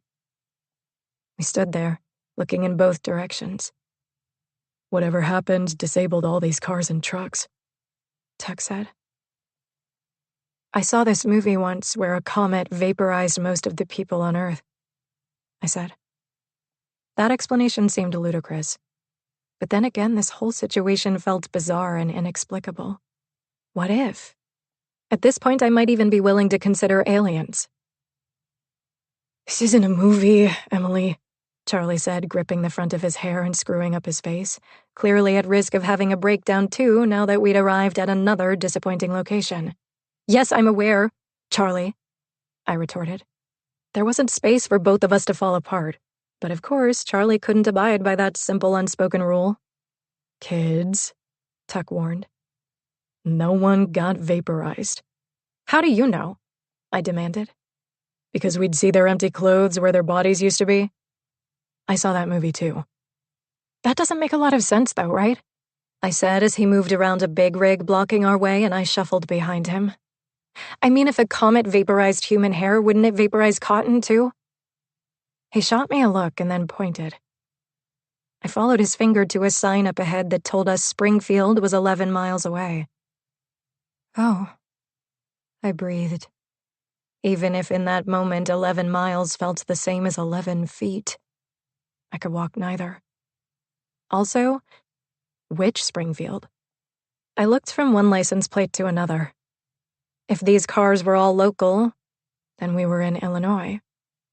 Tuck hesitated for a moment and then climbed up onto the side of the truck, making it to the roof in mere moments. He stood up and peered off into the distance, in the direction where there was apparently a metropolitan area. It was then that I noticed the logo on the side of the truck we were standing next to. Charlie, I said, grabbing for his arm and gripping it. Ow! What? This truck. I pointed to the large red logo that I'd seen on every box of breakfast cereal I'd eaten growing up. We locked eyes for only a moment before we both headed for the back.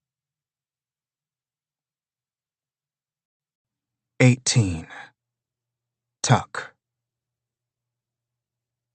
I craned my neck, trying to see as far as I could from the roof of the big rig I was standing on, but I didn't even see so much as a flickering light.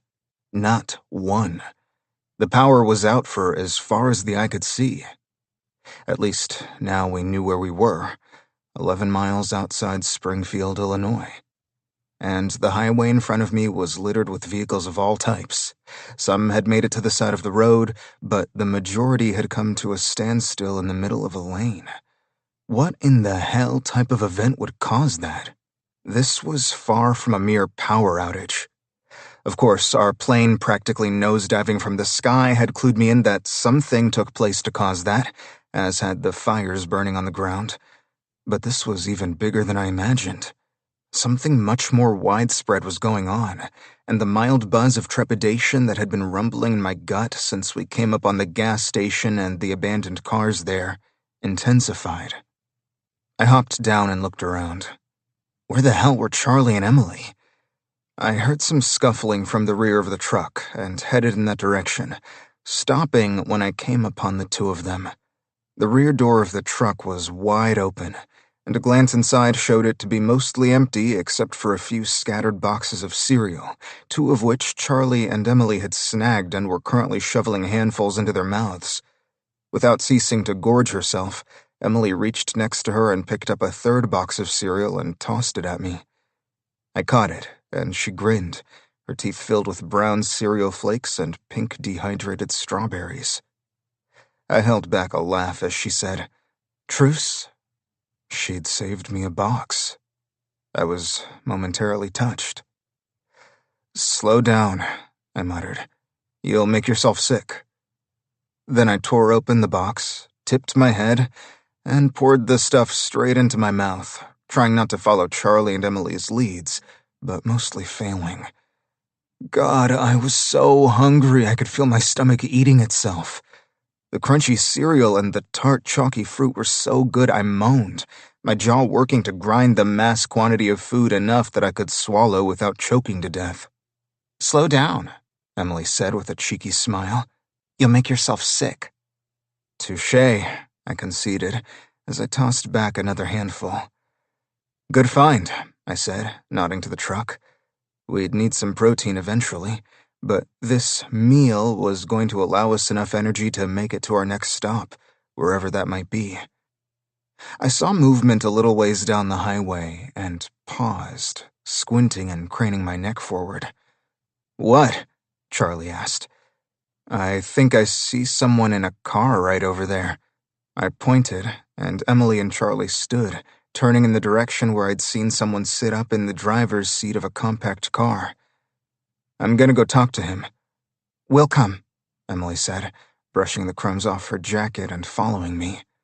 We wove through the abandoned vehicles, and the man sitting in the car spotted us and gave a small wave, opening his door and getting out. Hey, hi." He looked sort of rumpled, like he'd just been sleeping, and when I glanced in his vehicle, I saw a few boxes of the same cereal we'd just scored. "Hi, I'm Tuck." I pointed behind me to where Emily and Charlie were approaching. "That's Emily and Charlie." "Neil. Hi. Damn, it's good to see a few faces. The last of the folks around me gave up and left yesterday. There might be one or two back that way, but I haven't walked in that direction because there's a pile-up, and I hear there are bodies." He turned and pointed behind him and drew his shoulders up in a shiver. "Bodies?" Emily asked. No, that can't be true." But the look on her face said that she knew very well that it could be. The three of us might have been casualties of whatever event this was too if Russell hadn't had the skill to land the plane like he did. But I shook off the thought of Russell. "What do you mean, gave up?" I asked Neil. "Can you tell us what happened? From the beginning? We were in an accident, and it's taken us 3 days to get here." "Oh, man. Shit. Yeah, I was just driving along when this bright white flash almost made me crash. Other cars veered sideways. Most of us managed to stay on the road, but our cars died. Just died. All at the same time. After waiting for a couple hours for some help to come, most of the people here decided to walk home. A group of us from out of town walked to the closest exit where there are some businesses, but there was no power there. No one's phones were working either. Luckily, I had a little cash and went to a liquor store in a strip mall and bought some snack food and water and brought it back here. Once the truck driver took off, he inclined his head toward the now empty cereal truck. Others who were waiting broke into the back and took the product. I was out of food by then, so I did too. There's nothing else to do. That liquor store is boarded up now, but I'd bet that the food and water is all gone, and only the liquor remains anyway. Yesterday, people started getting real nervous." "So there were people in these cars?" Charlie asked. "They walked away? You saw them?" Neil looked at him strangely. "Yeah." Charlie had clearly decided Emily's theory about a people-vaporizing comet had some merit. "And no one you talked to has any guesses about what happened?" I asked as I stepped in front of Charlie. "No. Some are saying it's just a widespread power outage. Some guy said this happened in Detroit in the 2000s. Other people say an EMP or a meteor." "EMP?" Charlie asked. "What's an EMP?" Neil shrugged. "I don't know. Like a sunspot or something?" An EMP. What was that? I'd heard the term before. An electromagnetic pulse, maybe? That sounded right, but I couldn't recall much more than that. I looked around at all the abandoned cars. "And in the 3 days you've been here, there haven't been any police officers or other first responders that have come through?" "No, not one. I haven't even heard any sirens from anywhere. I live in Ann Arbor. I'm hundreds of miles from home. It's not like I can just start walking." I glanced at that empty food truck. "You might have to." He looked bleakly up the highway. "Seems safer here. The authorities are bound to come. It's not like they can just stop working. I have some food and water, so I'll just wait. Okay. Hey, good luck. He nodded and got back in his car. I saw him pick up the box of cereal next to him before I stepped away from his vehicle. Where are you going? Emily asked as I walked ahead. The stars had blinked to life, and soon it'd be too dark to do anything other than hole up and get some rest. I would bet that a number of these cars were still unlocked. It wouldn't be the worst place to sleep. There's a tower that way, I said. See it? What are you going to do? Climb it? Emily asked. Oh my God. You would, wouldn't you? Are you out of your mind? No. I want to know how far this outage extends. If it goes all the way to the city of Springfield, then we need to figure out how to get to the next one. The next what? The next city. You cannot be serious. There's no way in hell I'm walking to the next city. I turned. Listen, Emily, I didn't create this situation, okay? What's that smell? Her face was wrinkled up, and she was sniffing at the air. I paused. I smelled it too. Death.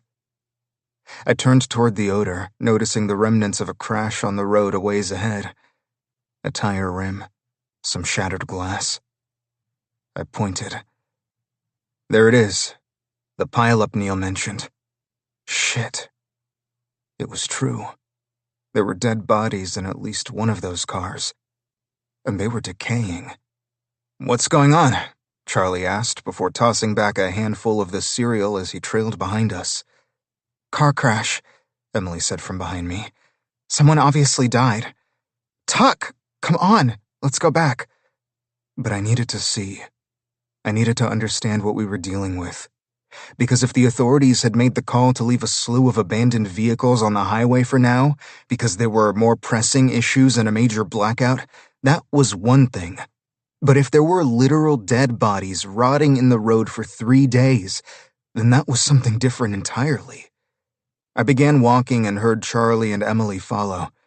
The crash involved 5 vehicles and a pileup that occurred when the truck at the front came to a halt, likely after slamming its brakes, though I was no insurance adjuster. The dead woman was in the 5th car.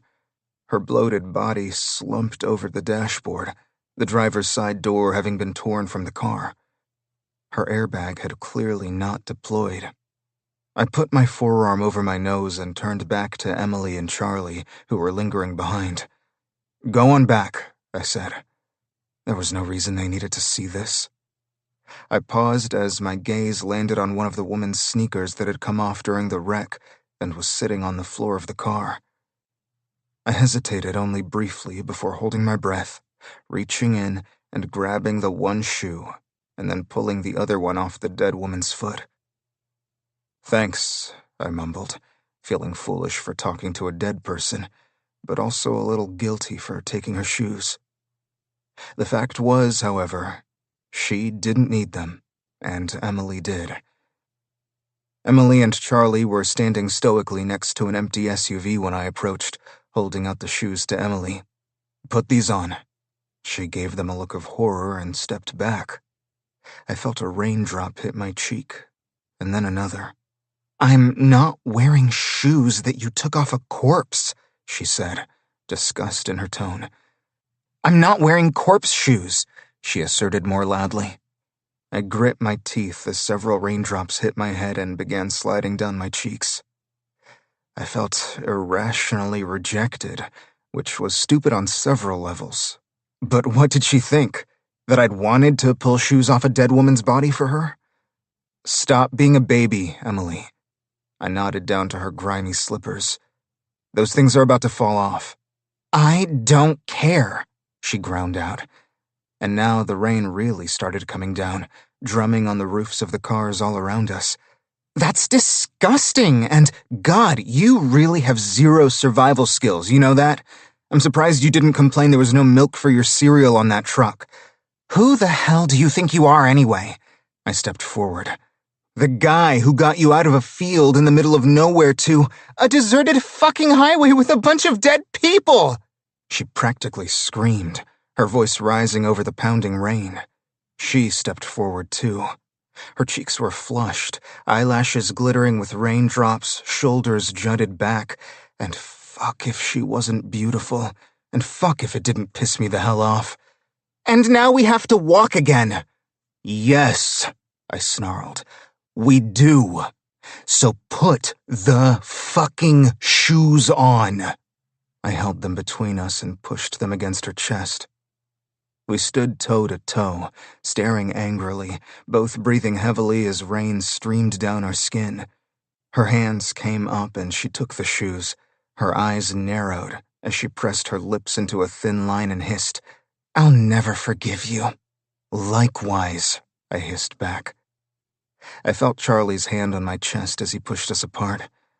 I stepped back, and so did Emily, and then I grabbed Charlie's hand and threw it off me. When the hell had it started raining like this? It was already cold, and now it was freezing, and we were soaking wet. I moved quickly to a nearby black sedan and was elated to find it unlocked. I slid into the front seat, while behind me, Emily and Charlie were clamoring in the back. Both our doors shut with twin thwacks. I took off my coat and used the inside lining to dry my hair and my pants as best as I could, and I heard them doing the same thing. From behind me, Emily's quiet sobs took up again, mixing with the steady drumbeat of rain and making me feel trapped. It was either get out of the car and get soaked again, or sit in here and listen to her crying. When the rain let up, I'd try to find another open car in the immediate vicinity, so I at least had my own space. But for now, I knew it was important to get dry. I was already chilled from removing my jacket and sitting in soggy jeans. "My God, I'm really trapped in a car with these two," I murmured, mostly under my breath. "Stop acting like you're better than us," Emily muttered from behind me before letting out a soft whimper. This isn't about who's better. And that was really what both she and Charlie hated, wasn't it? In many ways, this situation had completely upended our roles. Case in point, I wasn't the one crying because I was wet. It's about who's most equipped to lead us through this. But if you don't agree, you're welcome to go your own way. "Quit throwing your help in my face. If you don't want to be here with us, then go. Leave me here in this car on the highway with corpse shoes. You think I haven't survived you leaving me behind before? I'll be just fine." I glanced back to see Charlie peeling her socks off and got an eyeful of her blistered, bloody feet. "Damn, babe," he said. "These are bad." I swiveled my head before cringing. Fuck. I closed my eyes. I'd figured her feet were hurting, hence the corpse shoes, but I hadn't realized how injured she was. Regret twisted.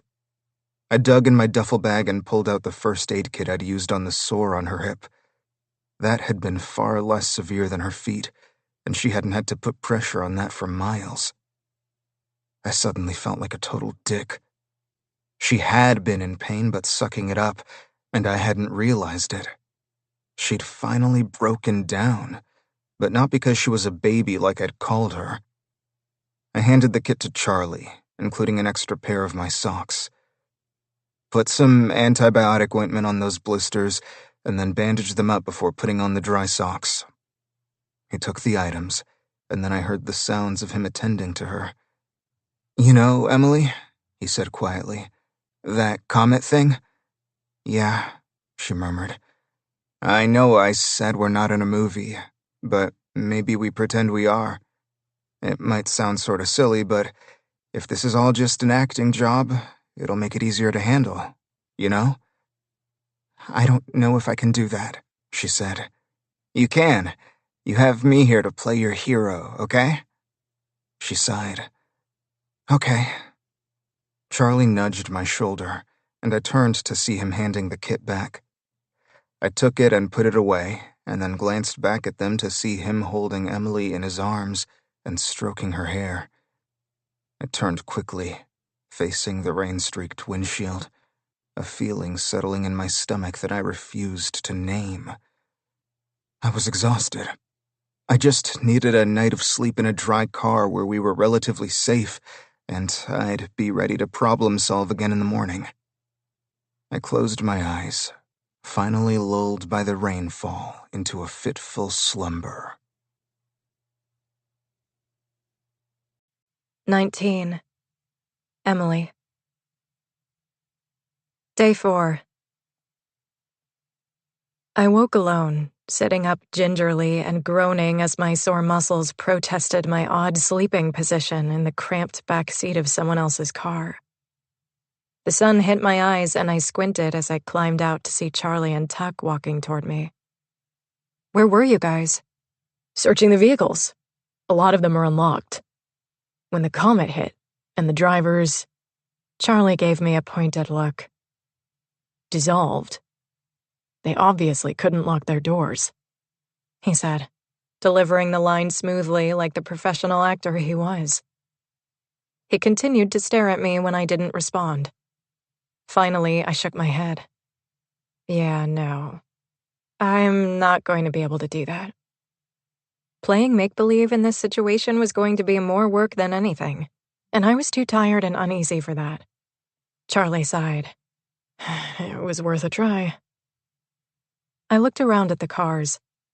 Obviously, whatever electrical situation had occurred to cause this mass breakdown also meant they could only be locked manually or not at all. He grinned, then handed me something from his pocket. I looked down. "A granola bar?" "Yep, I had one too." "I don't have to pretend that you're my hero," I said with a smile before leaning up and kissing his cheek. Tuck pulled open a car door to our left and rummaged through it for a moment before heading our way. I leaned against the car and stretched before peeling open the granola bar and taking a bite. It was stale and delicious, and once I got back home, I was never going to take food for granted again. "Hey, I gotta go to the bathroom." Charlie pointed off the side of the highway, where there were some bushes right before a steep incline. "Be right back." I nodded, just as Tuck made it to where I was standing. "Good thinking about searching the cars," I said, holding up the granola bar before taking another bite. He looked back over his shoulder.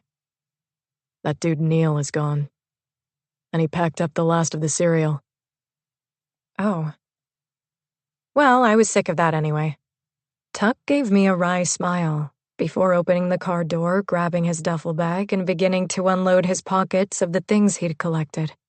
I spotted beef jerky and protein bars, some candy, and a few packs of gum that I really hoped wouldn't become a necessary meal at some point. When he stood again, I wiped my hands on my pants and stuffed the now empty wrapper in my coat pocket. "What's the plan?" He stood next to me, leaning against the car like I was. "We set off again. It's all we can do. There will be a point where we'll get some answers and know where exactly to go for help. We just have to keep pushing forward until then. I think it's best, however, if we get off this highway and take more of a back road." He looked around at all the stalled cars, his expression morphing into a worried frown. My gaze followed his, and I wondered if there was more wreckage up ahead. Wondered if we'd smell that scent that had told me people had died. A tiny chill made me draw my shoulders up. But while highly upsetting, dead people were no threat to us. "What type of danger are you worried about?" He met my eyes again. "I don't know. None, necessarily. But it's still unclear what happened. I want to be able to see what's in front of me and what's behind. There are too many parked cars here. I'm thinking it might be best to avoid the city where we already know the power's out and look for a smaller suburb, or anywhere we can tell has electricity." I nodded, squinting in the direction the signage told me was Springfield, wondering what was happening there, and if the people piled up in apartments were helping each other or panicking. I felt mildly numb at the thought of more walking, but I knew Tuck was right. Sitting here on this highway full of abandoned cars wasn't going to help us. We had to search for people who were managing this obvious catastrophe, whoever those people were. At least now I didn't have to do it in tattered slippers. "Thanks for the shoes," I said. I looked over at him and our eyes met. Something passing between us that I wasn't sure what to call. It was an understanding, but of what I couldn't exactly say, because it wasn't just one thing. It felt complex and tangled. Then again, how could it not? My emotions for this man had always been deep and convoluted. "Better?" he asked, glancing down at my feet. And I swore I saw true concern in his eyes. I shrugged. Yeah, they were better, and they felt more supported in the sneakers I was now wearing that were mostly my size. But it would take time for the blisters to heal, and more walking wasn't going to accomplish that. "Hey, by the way," he said, "not only did we find food in those cars, we found something else." He took a small bottle out of his pocket and handed it to me. I pulled in a breath. Tylenol! Oh my God. Oh my God. I looked up at him. "I love you, Tucker Mattice." I grinned. But then it slowly dissolved as we stared at each other. The moment thick with that complex tangle of history and bitterness and other things I just didn't want to think about and served no one. And so I looked away. "Thank you." He handed me his water, and I took 2 of the tablets, washing them back and sighing as I recapped the bottle. Charlie came stomping out of the bushes, and I had to pee, but I'd wait until we were in a spot a little further away where there was more cover than some brambles. I was also eager to put some distance between me and the dead woman whose shoes I was now wearing. I refused to wonder if there were people at home waiting for her, having no idea that she'd lost her life on this stretch of highway. It was a couple of hours later as we hiked through a rural area that clearly didn't see a lot of traffic as indicated by the few broken-down cars in the road, that I heard the very distant rumble of an engine. I stopped, putting my hand on Charlie's arm and meeting his eyes. "Do you hear that?" We'd seen a few people as we'd walked, but they had all been quite a distance away, and it was clear they were locals, likely as lost for answers as we were. "Yeah." "Tuck!" I yelled. He'd traveled a short distance ahead, but now he stopped and looked back questioningly, and I saw the moment he heard the sound too. He walked quickly back to us and took my arm, pulling me to the side of the road just as a green vehicle came around the bend and started moving toward us. Tuck stepped out into the road and started waving his arms, and the car came to a rumbly stop before the driver's window was cranked down. A man in a flannel shirt and a ball cap leaned out. "Howdy, folks. Where you headed?" "California," Tuck said. The man laughed. "Quite a ways from home, eh? I'm Leonard." He looked beyond Tuck and peered at me and Charlie. "Tuck. And that's Emily and Charlie." Charlie stepped forward. "You probably recognize me," he said before running his hand through his hair and offering a large, toothy smile. It faltered, then dipped as Leonard looked at him with zero recognition. Charlie cleared his throat. "I'm an actor," he said. Movie star?" "I don't get to a lot of movies," Leonard said. "Oh," Charlie said. "Right. Well," he trailed off, obviously at a loss and deciding not to follow up with whatever he was going to say in the wake of Leonard showing absolutely no recognition. "How is your car running?" Tuck asked. "All we've seen are disabled vehicles. They're all over the highway." "Not sure. Other than Bridget here don't got but one electric component in her. I rebuilt the old girl myself, so I should know." He smiled, showing a large gap where one of his teeth was missing, apparently exceedingly proud of Bridget. As well he should be, as she was currently the only working vehicle for miles around. Apparently. "Got a buddy whose car works just fine too, a sweet caddy. Of course it's been hard to find roads to drive on with all the broken down cars and big rigs. Would have been easier if this thing happened in the middle of the night instead of nearly rush hour. Any idea what this thing was? Tuck asked. Few guesses, Leonard said. But listen, I gotta be going. Traveling by night isn't the best idea, and I got a trek in front of me. I eyed his back seat. I could practically feel those soft cushions beneath my rear rather than the asphalt under my blistered feet. I stepped forward. We can appreciate that, Leonard, I said. If you'd be so gentlemanly as to give us a lift, we could chat while you drive. I smiled, showing him my teeth, which even despite all the hardships I'd been through in the last few days, could be counted on to maintain their attractiveness. I sure would love to hear your theories. Being that you were wise enough to build one of the only cars currently running, I'd imagine your guesses are pretty darn accurate. He let out a chuff, his cheeks coloring slightly as he looked away. He tapped his steering wheel for a moment before saying, what the hell, you look harmless. Hop in and we'll chat. I can't give you a lift all the way to Cali, but barring any blockades, I can get you to Missouri. I held back my giddy squeal, grabbed Charlie's hand, and raced around the other side of the car to get in the back seat before Leonard could change his mind. Oh, sweet heaven. A vehicle. A ride. A break from walking. Tuck appeared less enthused than me, but he still walked around the front of Leonard's car, eyeing it suspiciously, before climbing into the front seat and pulling the door closed with a loud squeak. If we make it somewhere closer than Missouri, where the power is on, we can get out there, Tuck said. I don't imagine that'll be the case, but okay, Leonard said before he gunned the engine and then took off. Is there a reason you're headed to Missouri? Tuck asked. Yup, I'm going to my brother's place. He has a trailer out by a lake. I figure I'll sit this one out. This one? He glanced over at Tuck. You realize we might be at war, right? I'd considered it, he murmured. I leaned forward as Charlie mumbled something about a comet. You did? I asked. You think we're at war? Why? I didn't say I think we're at war, Tuck said. I said I'd considered it. It's worth considering, Leonard said as he avoided a car sitting in the middle of the road. The government done war-gamed this. You want to know the quickest and easiest way to take over a country? You set off an EMP, right? A real big one, high up in the sky using a couple nukes.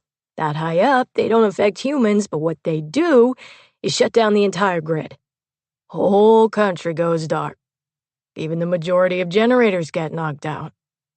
No gas, no water, eventually no food. The attackers simply wait for the majority to die, and then they move in and finish the job. An EMP. An electromagnetic pulse, right? Tuck asked. Another man we talked to mentioned an EMP as well, I said, worry making my skin feel itchy. But Leonard had to be exaggerating about the rest of it, right? He was clearly more than a little kooky. Yup. It's a wave of energy that knocks out grids and other electronics. Must have been powerful as hell because I'd never heard vehicles would be affected, but here we are. I gave a small laugh and patted Bridget's steering wheel affectionately. He looked over at Tuck. The thing about warfare like that? It's not bloody. No one has to look a person in the eye and pull a trigger or drop a bomb that means instant death. All you do is launch a missile from some ship out in the sea straight up into the sky. There's a certain distance from a crime like that, you know? Even though it's one of mass extinction, because the blast doesn't hurt anyone. It's too far away for that. It's the aftermath that does the damage. You think that's what happened? Tuck asked. That's your theory? No idea. Like I said, I'm gonna wait this one out at the lake. Do some ice fishing, see what's what. If you're smart, you'll do the same. Tuck glanced back at me. Our people are farther away than that, he murmured. Our people. Only what he really meant was my and Charlie's people. Not that my parents didn't care very much for Tuck. I knew my mom had written to him religiously even when he was locked up, though he rarely wrote her back. But old friends, even loyal ones, weren't the same. and it suddenly struck me what a kindness he was really doing. He was taking me and Charlie home. But where did that leave him? He had an uncle in LA, but he'd left his house and gone to my family for help when he really needed it. And should I even wonder about Tuck's future plans anyway? He was doing me a kindness, but he'd also betrayed my trust and put me at risk. And himself. And he was so damn reactive and ornery.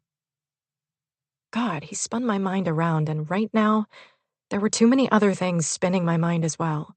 You gotta do what you gotta do, Leonard was saying when I tuned back in. What I can tell you is all those minivan moms and their fancy electronic vehicles are shit out of luck. Then he let out a guffaw. The loud noise made me cringe, and a chill moved over my skin. I glanced at Charlie, but he rolled his eyes and brought his finger to his ear and made a gesture that clearly stated he thought Leonard was less than stable. I gave Charlie a weak smile and looked out the window. Tuck and Leonard chatted as we drove past farms and exits for what looked like small towns. Several times, Leonard had to pull into a field or section of brush as abandoned cars blocked both lanes of the road we were traveling. And we also saw a few cars heading in the opposite direction, the drivers slowing and peering at us with wide eyes as they moved past. It seemed obvious that they were out looking for answers, or maybe supplies. Lucky, like Leonard, that they had never upgraded their old vehicle to something more modern with all the newfangled bells and whistles that had promptly gone kaput right when people really needed them. God, I sounded like my mom. Those were words she would have used. And with the thought, a swell of grief expanded my lungs and made it difficult to breathe.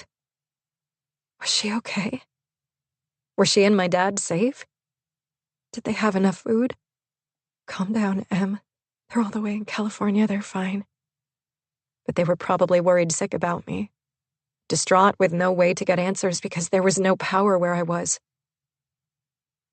I lay my head on Charlie's shoulder, the rocking of the car lulling me into a fitful sleep where I dreamed of bomb blasts and seas of screaming people. I woke with a start, and Tuck looked back at me, his brow dipping as he took me in. Next to me, Charlie let out a soft snore. Then Leonard said something, and Tuck turned around, focusing back on their conversation. I tuned it out as best I could. I was already deeply disturbed by the fallout of this power outage, and knew that at least in 2 cases it had resulted in death. The shoes currently on my feet were a continual reminder of that. I didn't need to let my mind spin toward war and mass starvation. From what I'd heard Leonard say to Tuck, a drive that should have taken 3 hours had so far taken us closer to 5 because of the slow nature of having to weave through broken-down traffic that became heavy in some areas.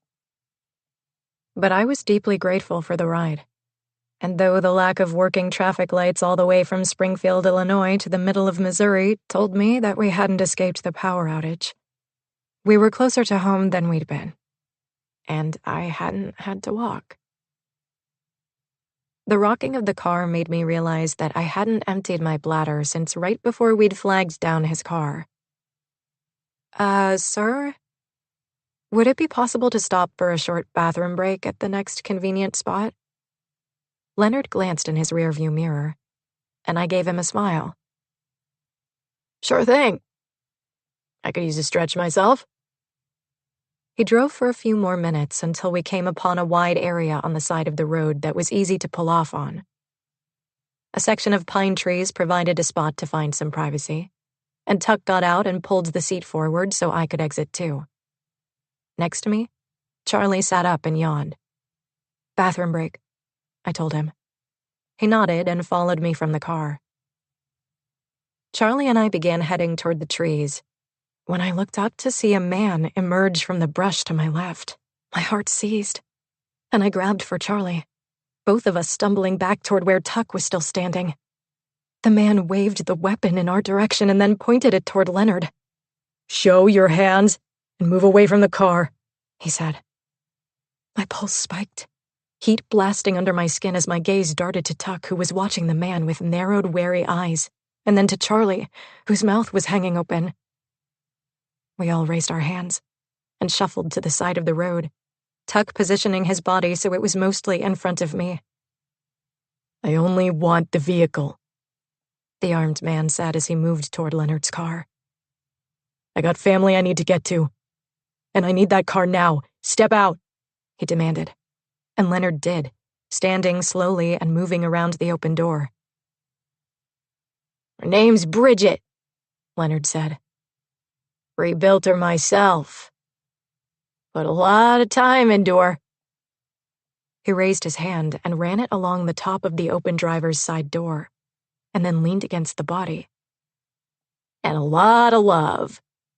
Then before I could even blink, he leaned into the car, stood back up with a rifle, and fired it at the gunman just as the man yelled, "Hey!" The word was cut off as the man's body jerked. I sucked in a breath that got lodged in my throat as the man's chest blossomed red, his eyes bugging as he made a choking sound, dropping his gun and falling backward to the ground. I let out a scream, and Tuck stepped more fully in front of me. Oh my God, oh my God. What the hell just happened?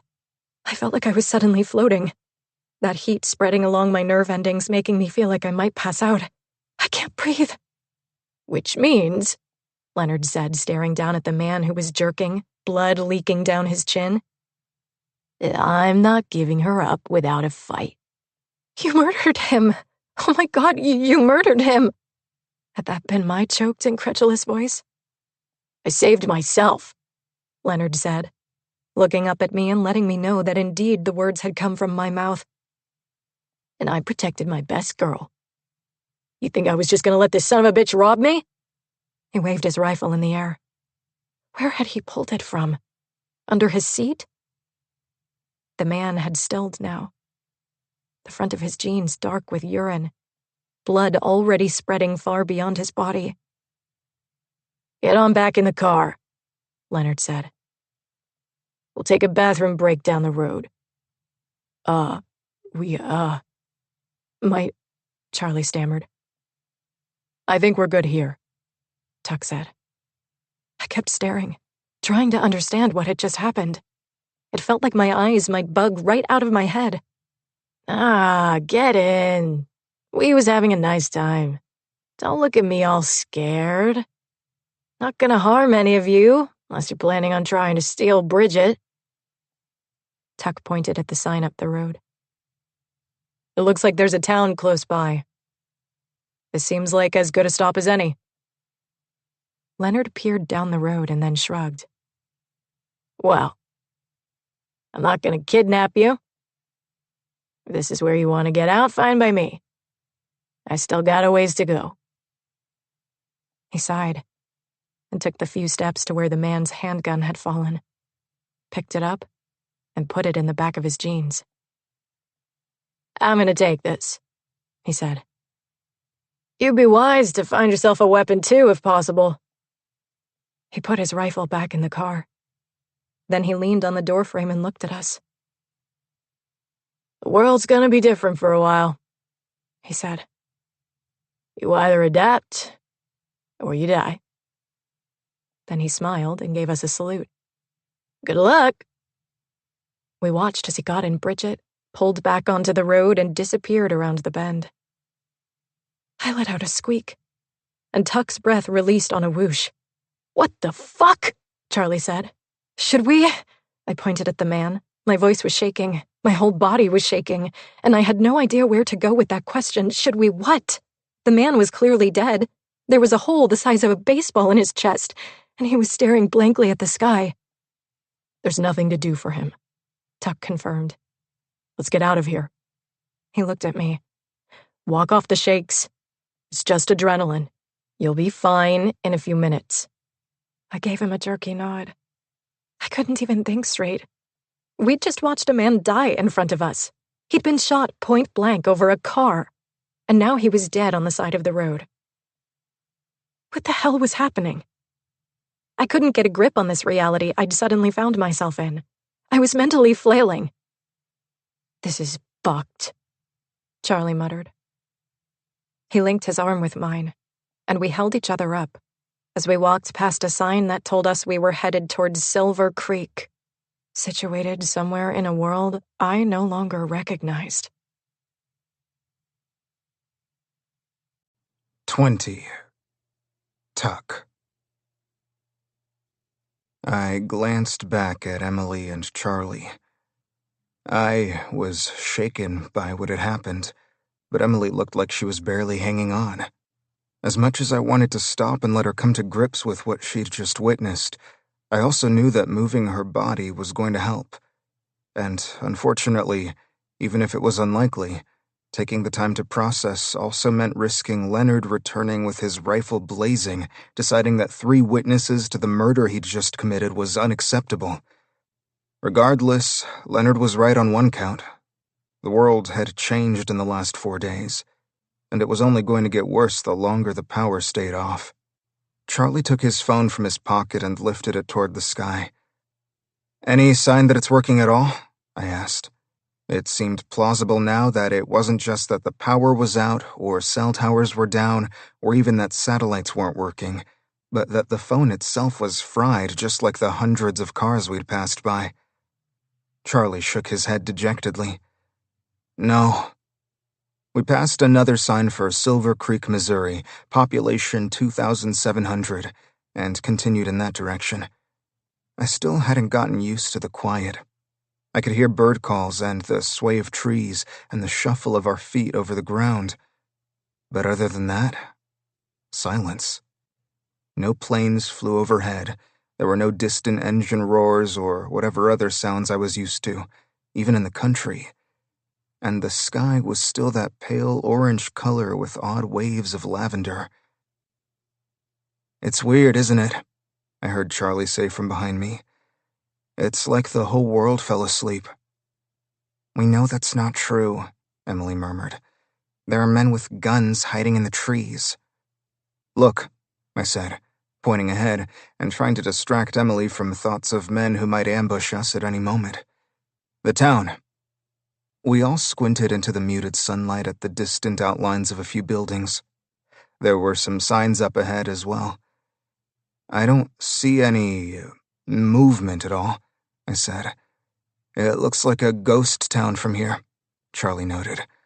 "Maybe that man came here first and killed everyone," Emily suggested. I gave her a look. One armed man didn't kill a whole town of people. "Come on. We know the power is out. People are probably holed up in their homes waiting for things to get fixed. It's pretty damn cold out.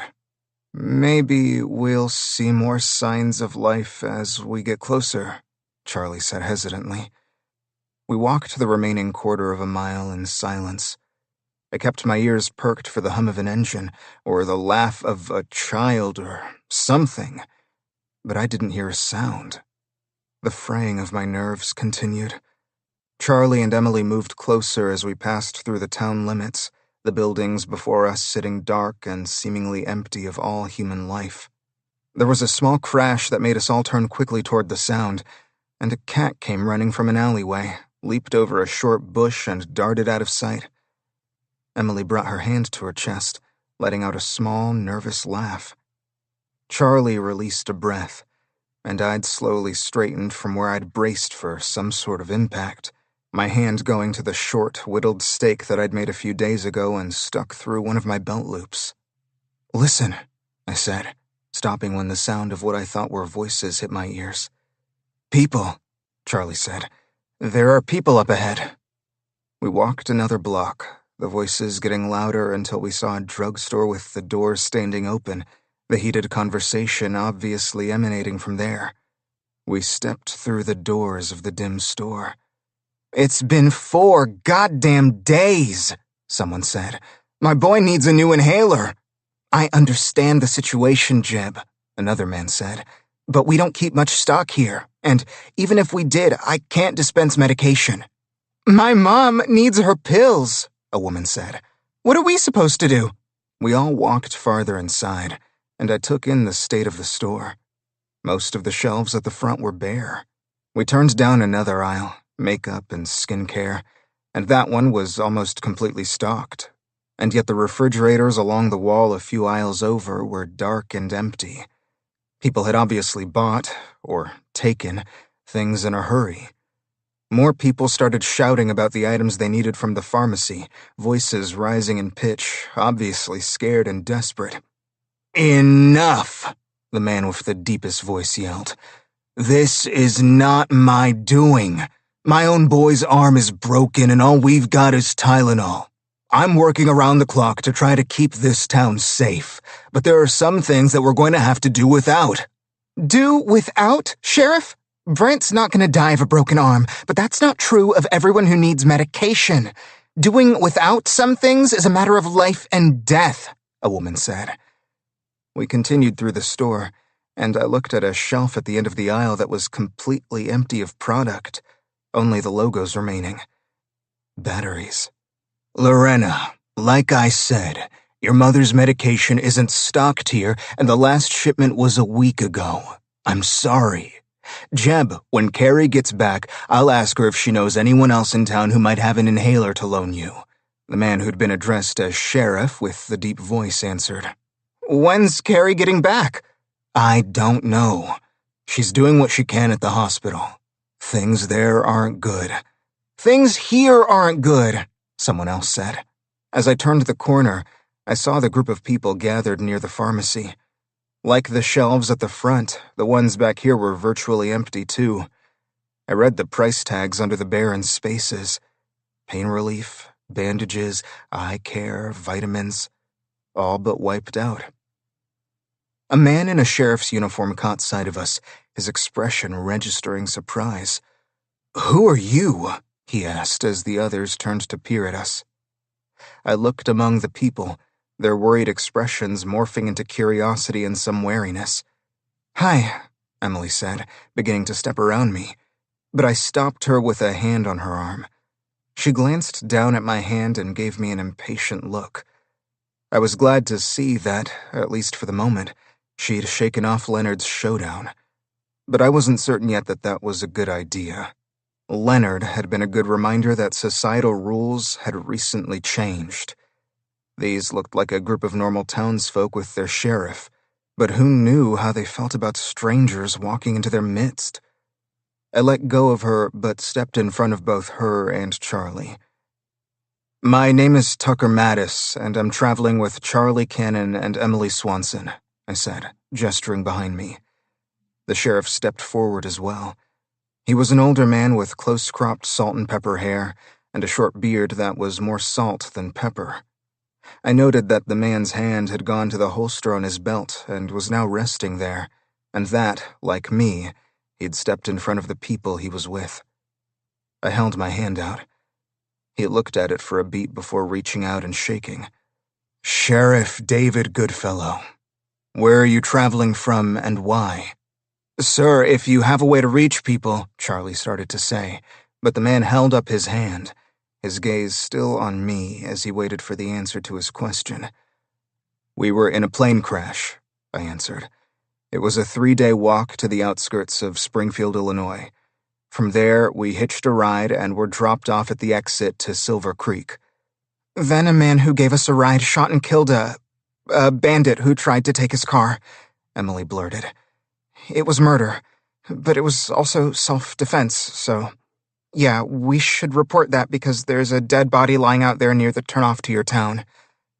"Christ," someone muttered from behind the sheriff. "The world has lost its mind." Sheriff Goodfellow looked at Emily.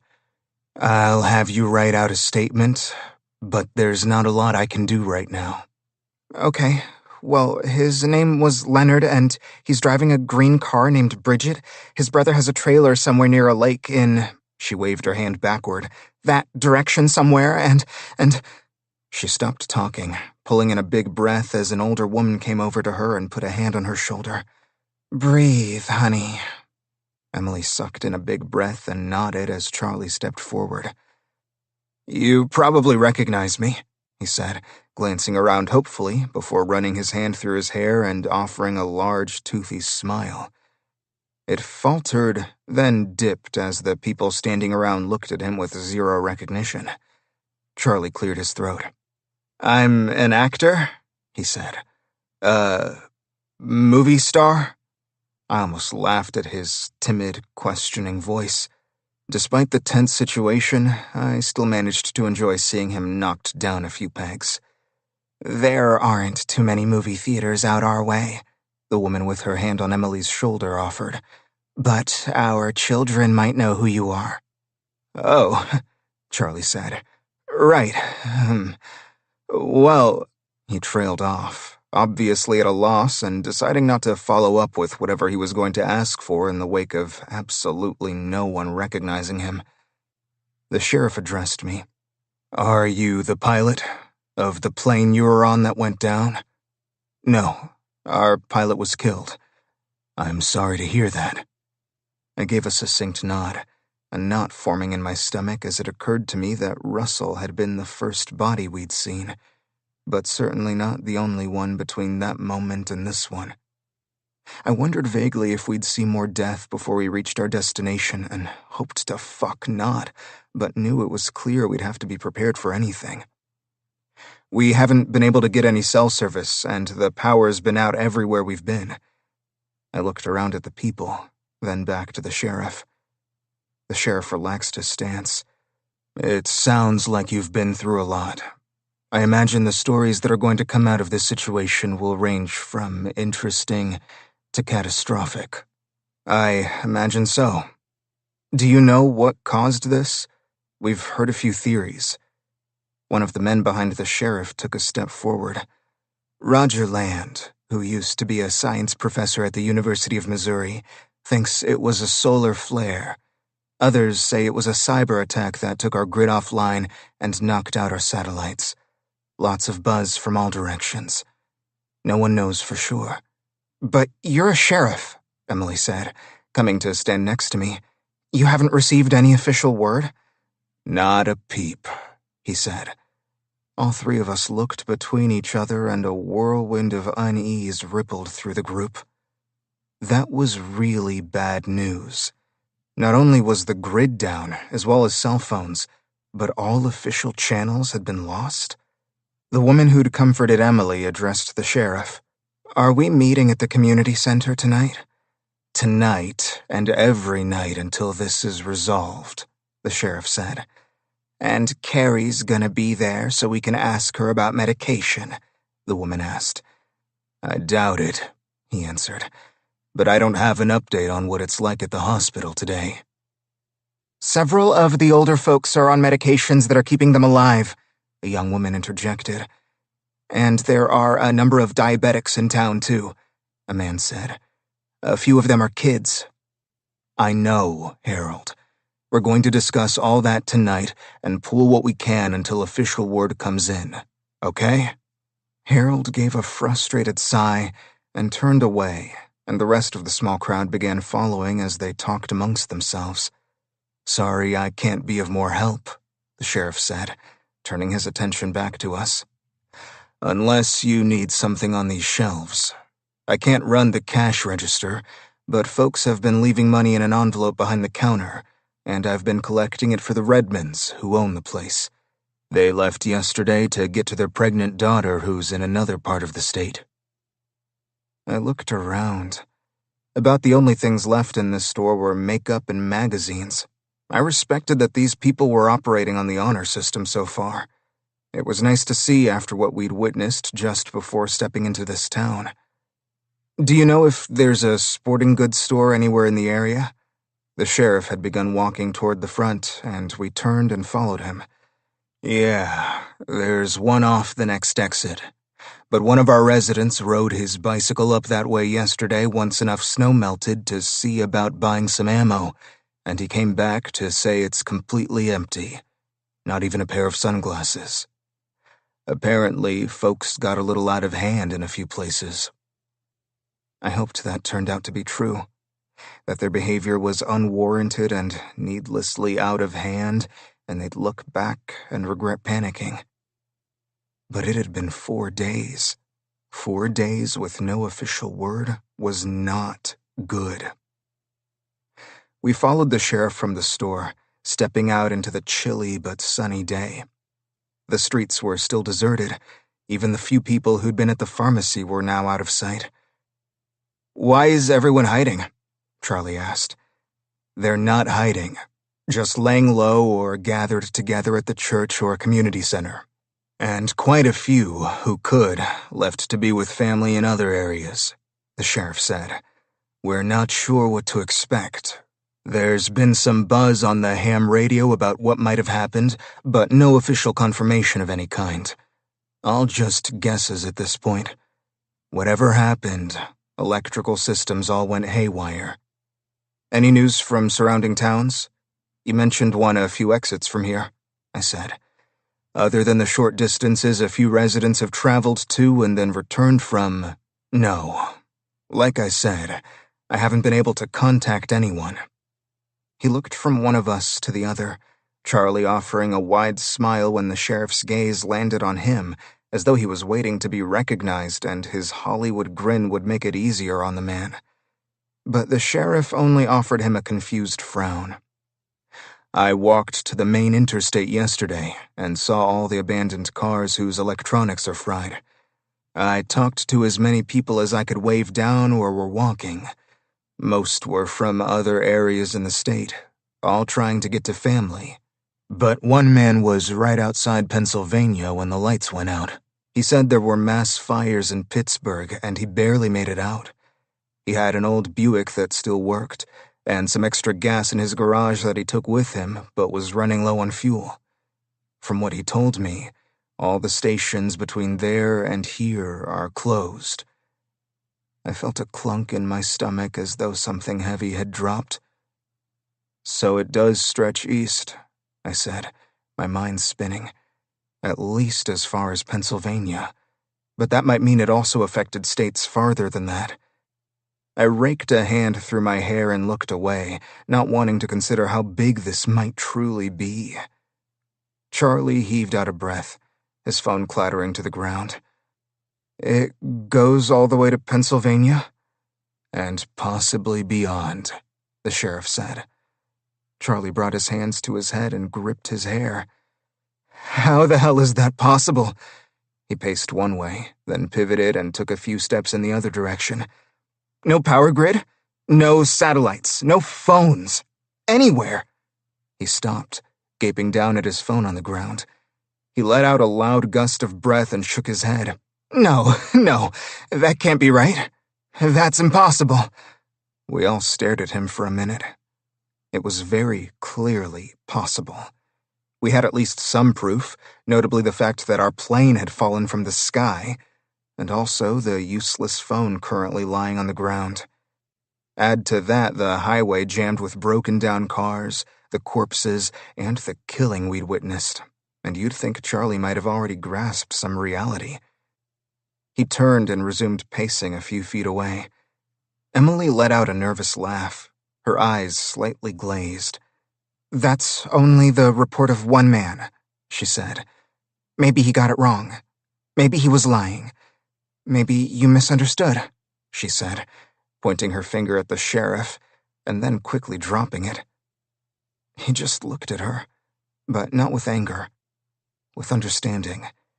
He'd clearly been dealing with people having trouble accepting an onslaught of bad news since this had all started. My heart was speeding, and I felt slightly clammy all of a sudden, despite the cold weather. Mass fires? No gas stations open, across multiple state lines that we knew about. "Why no gas?" Emily asked, turning back to the sheriff. "If most vehicles aren't working at all, then why did gas run out so quickly?" "They can't pump without electricity," I said, turning my gaze back on the sheriff. "So this outage stretches east, at least as far as Pennsylvania. But what about in other directions?" "I couldn't tell you. I haven't had a lot of time to go out to the highway, and I don't feel comfortable being gone for long. My boy broke his arm right after the lights went out. Tripped down the damn stairs. There's a hospital 20 miles from here, but even their backup generator is out of commission. They managed to find a couple of working vehicles and moved their critical patients to a hospital a few hours away with a generator that's running. That one will be operational as long as they can acquire gas. but only for critical needs. Even so, it's a total catastrophe there, too, from reports I've gotten. Christ! Who was making the determination about who was critical and who was not? I didn't even want to think about what was going on in a hospital after days without any electricity whatsoever. How many had already died? "There are no medical personnel in town who could help your son?" I asked. "They're at the hospital. It's an all-hands-on-deck situation there. Not only do they have the regular patients, many of whom are dependent on machines, to deal with, but there were burn victims from the fires that broke out, and some serious injuries from falling infrastructure. From what I've been told by those who've tried to seek help and been turned away, staff is being asked to sleep there for now and take shifts. So medical professionals who live in town haven't been home in days. And unfortunately, that leaves anyone contending with what's considered a minor injury out in the cold, literally and figuratively. I'm hoping that changes in the days ahead. But for now," he sighed. "Anyway, we've got my boy in a sling, but he's in pain and all we can do is dose him up on Tylenol for now." "Shit," I said. "I'm sorry to hear that." "Shit, shit, shit!" Charlie swore, picking his phone up from the ground. It appeared mostly undamaged. "You're telling me there's no form of communication in the entire world?" Apparently, the pacing and muttering hadn't helped much. "I never said that," the sheriff said. "Highway traffic was a mess in both directions, but I only managed to talk to people who were traveling from the east. Several I tried to wave down didn't stop. People are less than reasonable when they're trying to get to loved ones. Can't blame them. What it did make clear was that we need to set up a patrol at the borders of our town. That starts this evening. You three were the last unchecked visitors here. We simply don't know what's coming and can't be complacent." My head was reeling. I was having a hard time grasping this. But the sheriff was right. There was no room for complacency in a situation where the scope might be too colossal to imagine. He was right to protect his town in whatever way he could.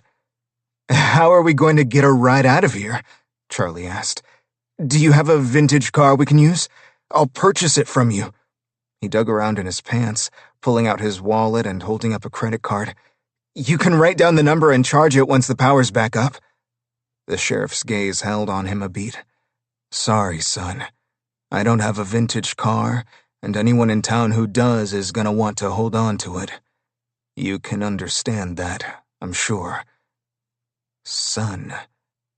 Under other circumstances, Charlie's offended expression would have made me want to laugh. But I couldn't muster so much as a chuckle at Charlie's expense. And hadn't he just heard what the sheriff said about dwindling fuel and the main highway at a standstill? Even if we could find a car like Leonard's, we'd be out of gas after a couple of hours. Not to mention that it had been made clear to us that a vehicle was in high demand and quickly becoming a dangerous possession. My thoughts halted and then sped, moving in every direction randomly. Emily's gaze darted from Charlie to me, hanging there as she blew out a huff of breath. We could ask the sheriff if we could stay here. The town seemed like it was making do and banding together in the ways they were able. Maybe they'd allow us to stay, especially if we had something to offer. I was strong and fit, and suddenly realized that all the workouts I'd done in prison to keep myself occupied could be put to a greater use. A small trickle of purpose made me straighten my spine. A disaster.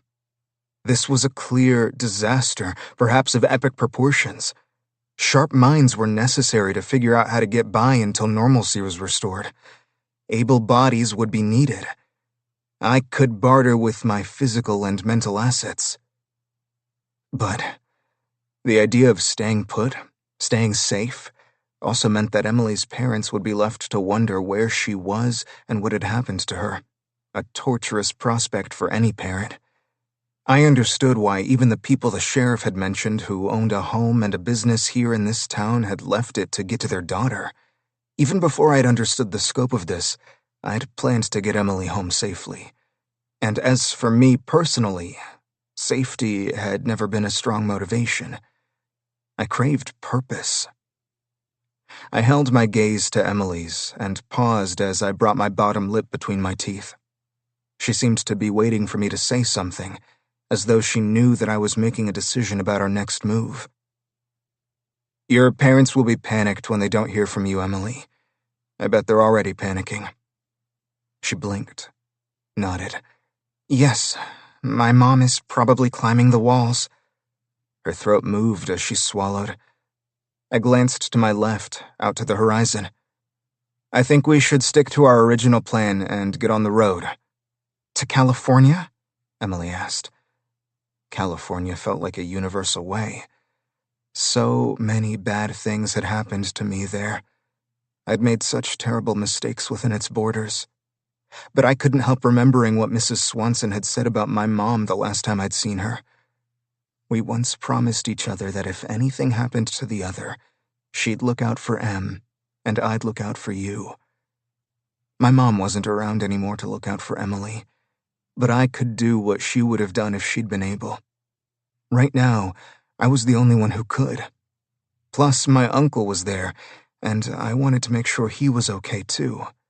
Not to mention the other people in the neighborhood, two in particular. Yeah, I answered. Get on the road to California? Charlie blurted. Using what? Our feet, I said. We have no way to know from here what's up ahead. I think we should find out. The alternative is do nothing, and I'm not cut out for that.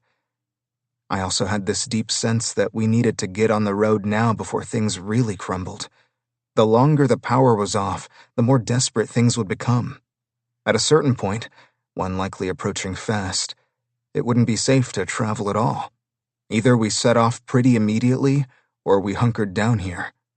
Again, I wasn't cut out for sitting in place. I'd done far too much of that for too many years. But also, whether I could barter with my willingness to work and chip in or not, I didn't feel entirely right asking these people to put us up when basic supplies might become extremely stretched. It'd be best if we get a night of sleep and some food, if possible, and take off in the morning. Do you think we might buy some basic camping gear somewhere in town? The sheriff considered that. I'd imagine we can collect a few sleeping bags and some backpacks. That's not the type of stuff that's going to be valuable to us here in our homes. Great. Thank you so much. Is there anywhere we might rent a room? I had a little bit of cash in my wallet, but not much. Still, I had to offer something and hope for the best. The sheriff scratched his head. Unfortunately, no. The nearest motel is about 10 miles up the highway, and I have no idea if they've remained operational. Would a family be willing to put us up? Like I said, just for a night, and we're willing to pay, of course. Money won't do us any good right now. None of you work in the medical field, do you? No, I said, but I can look at your son's arm if you'd like me to. In exchange for a room for one night? If your son's injury is a dislocation or even a simple break, I can set it. It was a risk. It had been years since I'd set a bone, but it was also very straightforward. I remembered what to do and was willing to try.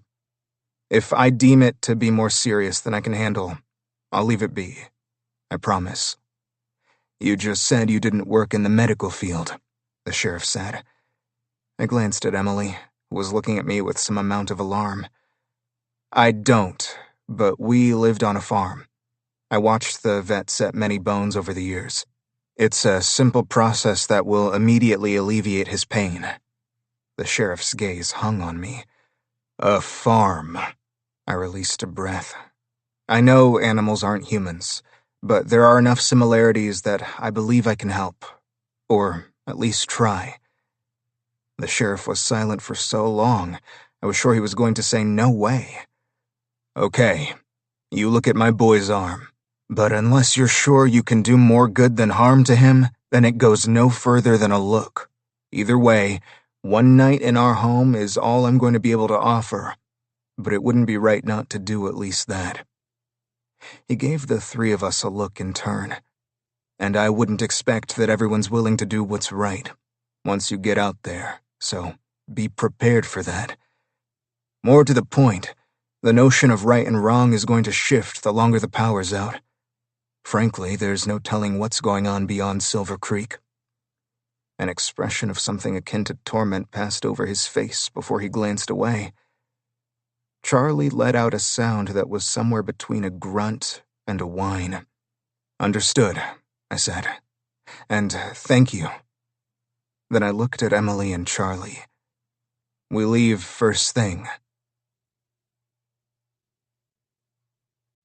21. Emily. The sheriff lived on a tree-lined street about a 15-minute walk from the downtown area. We followed him up the path toward the white craftsman-style house with smoke trailing from the chimney. And for a moment, the sight of that house looked so normal that I was able to pretend the world hadn't completely fallen apart around us. Had it really been 4 days since we'd survived a terrifying plane crash?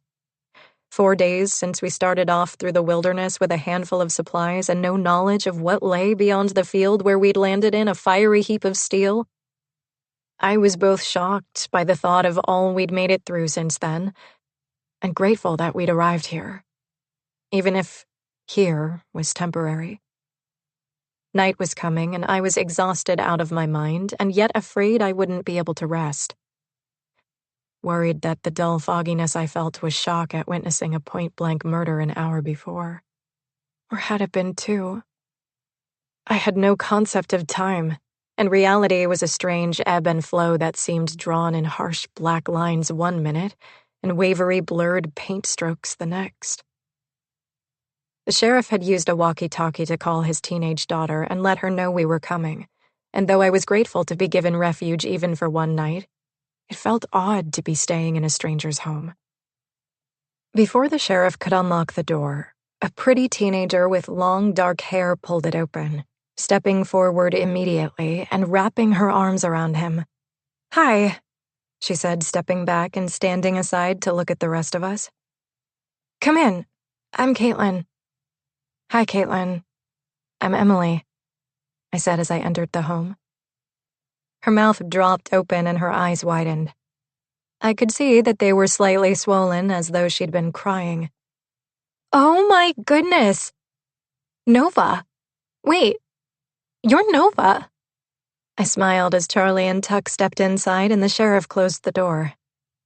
"I am," I said, although I currently felt about 1,000,000 miles away from Nova. Right now, I didn't even really feel like Emily. Rather, I felt like I was waiting for someone to introduce me to myself. Charlie had offered me a role, hadn't he? He'd told me the part I could play if I was willing. Damsel in distress with him as my hero in a world where a comet had hit the earth and dissolved most of humankind. And I wanted to play that part, to pretend. I did, because I really had no clue who to be. And yet, as much as I wanted to reject the reality of our current circumstances, I apparently wasn't talented enough to make believe this into a fantasy. "And you're Charlie Cannon! Oh my God, Dad! You didn't tell me you were bringing Charlie Cannon and Nova home!" She gave a small laugh and brought a hand to her mouth for a moment. "Hi! Are you part of their security?" she asked Tuck as she lowered her arm. "No," he murmured, but didn't follow that up with anything. I'd noticed he'd been extra quiet as we'd walked here, his expression more troubled than it had been thus far. And I wondered if that was because of the murder we witnessed, or the fact that this outage might extend way farther than we'd originally thought. But of course, I knew very well Tuck would be stingy with his thoughts even if I asked, and so I didn't. "Well, can I take your coats?" Caitlin asked. She gave me another nervous glance. "The last couple of days have been crazy, and now this. I wish I could get a selfie. Will you autograph something for me before you leave?" "So you're really celebrities then," Sheriff Goodfellow asked as we took off our jackets and gave them to Caitlin, who hung them on a nearby coat rack. Tuck set his duffel bag by the door. "Don't mind my dad," Caitlin said, gesturing for us to follow her past a living room off the entryway where a crackling fire was jumping in the hearth. I thought I saw movement from the couch, but it wasn't facing us, so I didn't know for sure. "He doesn't get out much, or if he does, it's in the middle of the wilderness to hunt elk." She looked over her shoulder and rolled her eyes, but then gave her dad an affectionate smile. I glanced at Charlie to see he suddenly looked almost relieved, because he'd been recognized. I could see that the reminder of Charlie's stardom had done the opposite for him. It had reaffirmed his identity. Why didn't it do that for me? I needed some solid footing. I wanted solid footing. Something to cling to in this new world of uncertainty. And yet the mention of Nova had made me feel even more lost. Caitlin craned her neck as we walked by, obviously getting a look at what had to be a person sleeping on the sofa. The boy with the broken arm, I assumed. I saw a family photo on the wall, including an older woman who was obviously their mom. But she didn't appear to be here. Was she gone somewhere? Or were she and the sheriff divorced? We followed Caitlin and the sheriff into the kitchen. "Are you hungry? Dad's going to grill some dinner out back," she said, nodding toward the window where I could see the side of a barbecue. "We're trying to conserve the gas, but we also need to eat the meat we have before the last of the ice melts and it spoils." "We really appreciate the hospitality," I smiled. "We can't thank you enough." "People have to come together in a time like this," Caitlin said. "It seems like your town is doing that," I said. "We are. But Silver Creek is small." She glanced at her dad worriedly. "It's the bigger towns. It might be scarier." There was a stilted moment that I didn't really understand, as her gaze hung on her dad before he looked away. "Tuck has a little medical training, and is going to take a look at Brent's arm," he said. The sheriff cleared his throat and clapped Tuck on the back. "I appreciate you being willing, but like I said, if it's above your training level, you tell us truthfully." "Yes, sir," Tuck said. "I will." I leaned against the counter, wincing when it made contact with the back of my hip, where I hadn't had the chance to change my wound dressing since the day before, causing it to split. Great. Back to square one. The flash of Tuck's warm hands on my skin several days before came back. But I pressed my hip against the counter again so the pain would move my mind away from that particular memory. There was a soft cry from the direction of the living room, and Caitlin started moving toward the door. "I'll be right back," she murmured. "Dad, will you get out some Tylenol and a glass of water?" she asked, hurrying out of the room. "Damn it to hell," the sheriff muttered, rifling through a cabinet behind him and pulling out a bottle of Tylenol. I looked over at Tuck as he watched the sheriff shake a couple pills into his hand. I felt a burst of sympathy.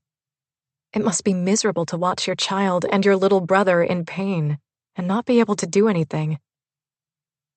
"If you're ready to take a look at that arm, now seems like a good time," the sheriff said to Tuck. If Tuck was nervous, he didn't show it. And why he wouldn't be nervous, I didn't know. It had been ages since he'd set a bone. And like he'd admitted to the sheriff, those had all been animal bones. But Tuck nodded. "Absolutely." Charlie made a noise in the back of his throat that sounded like pessimism put to sound. And though I saw a muscle in Tuck's jaw tighten, he didn't look Charlie's way, nor did he address him. "Thanks. Follow me." Tuck and the sheriff left the room. I glanced at Charlie and he rolled his eyes. He's a doctor now because he watched a vet a few times. What could possibly go wrong? He murmured once they'd left the kitchen. Seriously? The sheriff is a lunatic if he's going to let some stranger who used to live on a farm touch his kid. I was a little skeptical as well. I'd lived with farm animals too, and I remembered the vet being called out now and again to set a fracture or whatever. but I sure as heck couldn't have performed one of the procedures myself.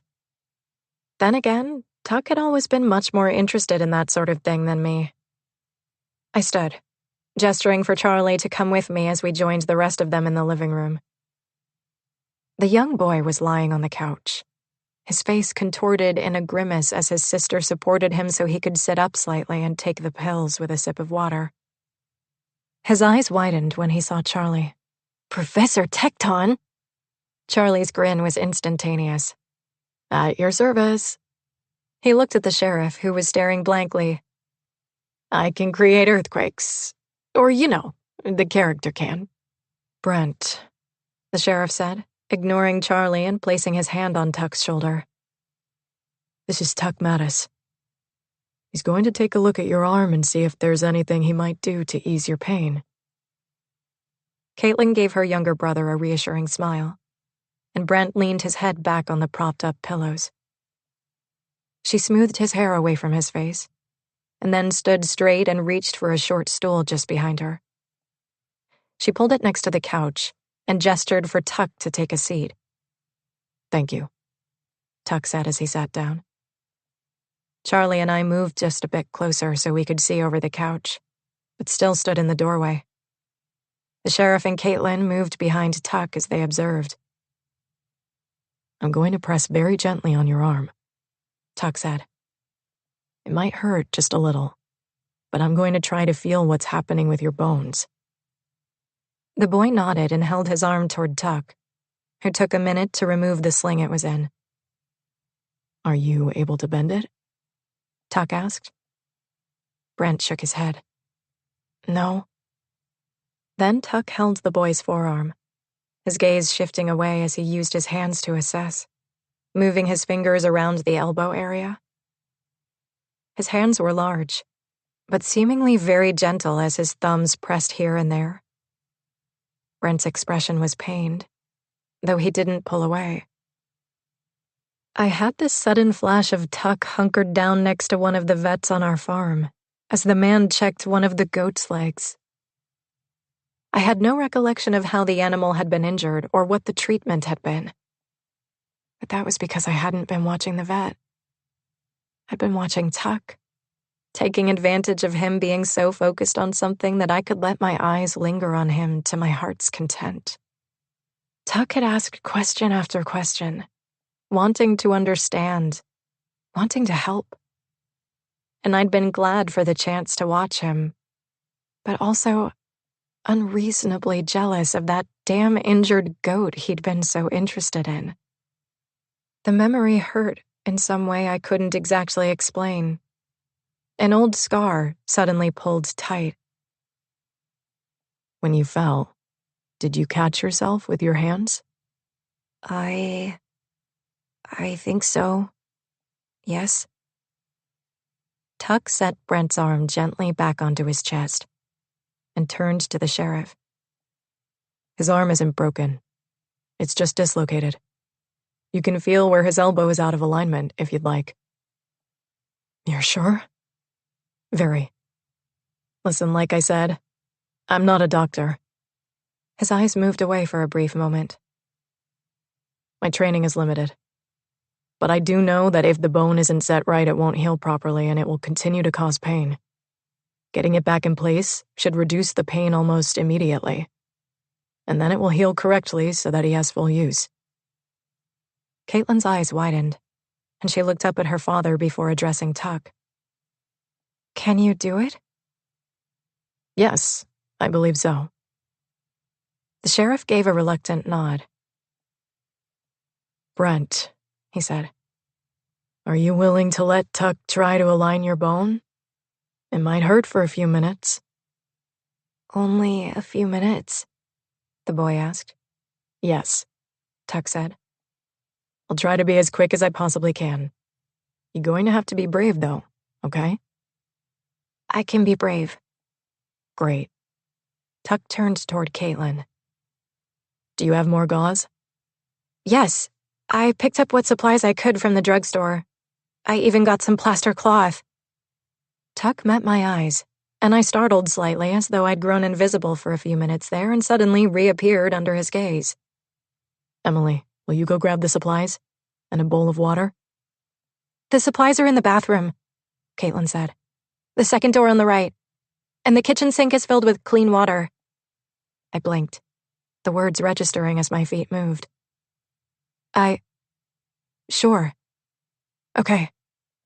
I walked quickly to the bathroom and opened a few cabinets and found the unopened supplies and gathered them and then returned to the living room. I walked to where Tuck was and placed the supplies at the end of the couch. Thank you, he murmured distractedly. He had picked up Brent's arm again and was using his thumbs to press into his flesh. I stood straight and headed for the kitchen to get the water.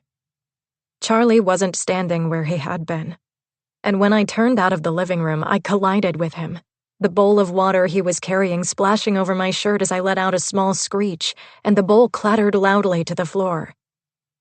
Behind me, I heard Brent let out a yelp, and when I whipped my head around, Tuck shot us a glare, pulled in a deep breath, and focused back on what he was doing. I cringed. I'm sorry, I said as I bent and picked up the bowl. God, I felt like a clown. Caitlin had looked starstruck when Charlie and I entered the house. But in reality, we were mostly useless. Recognizable faces and nothing more.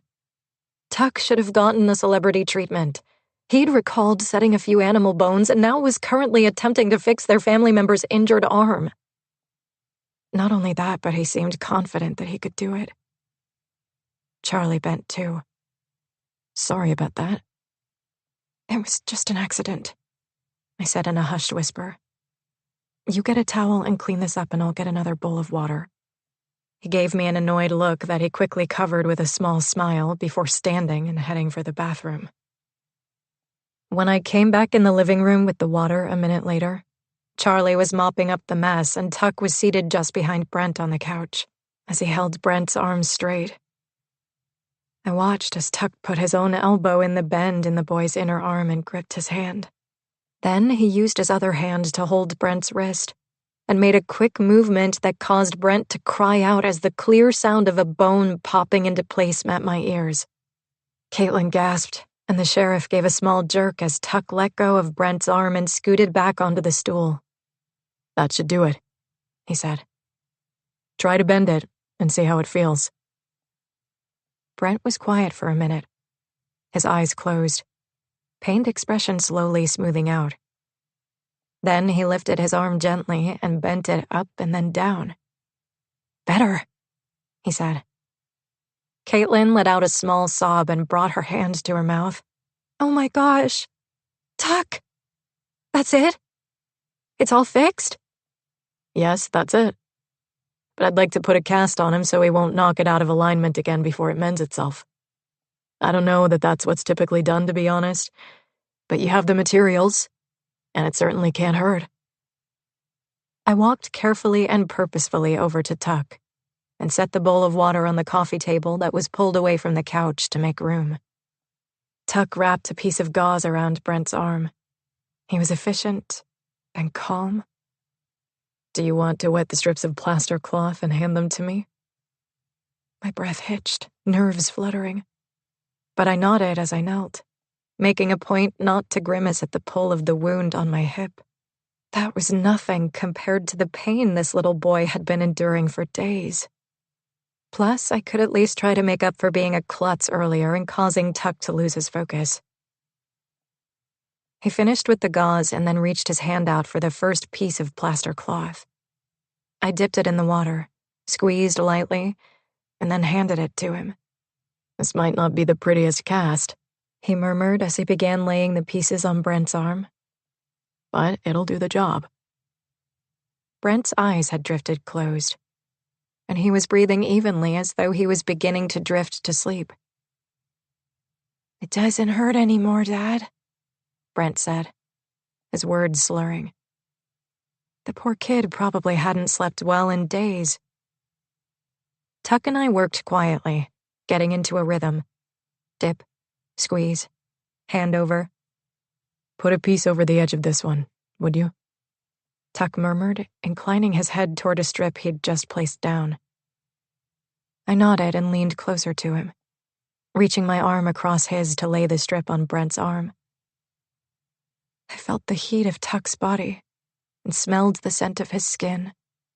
My heart rate jumping as my hand jerked slightly and my fingernail scraped across Brent's exposed hand.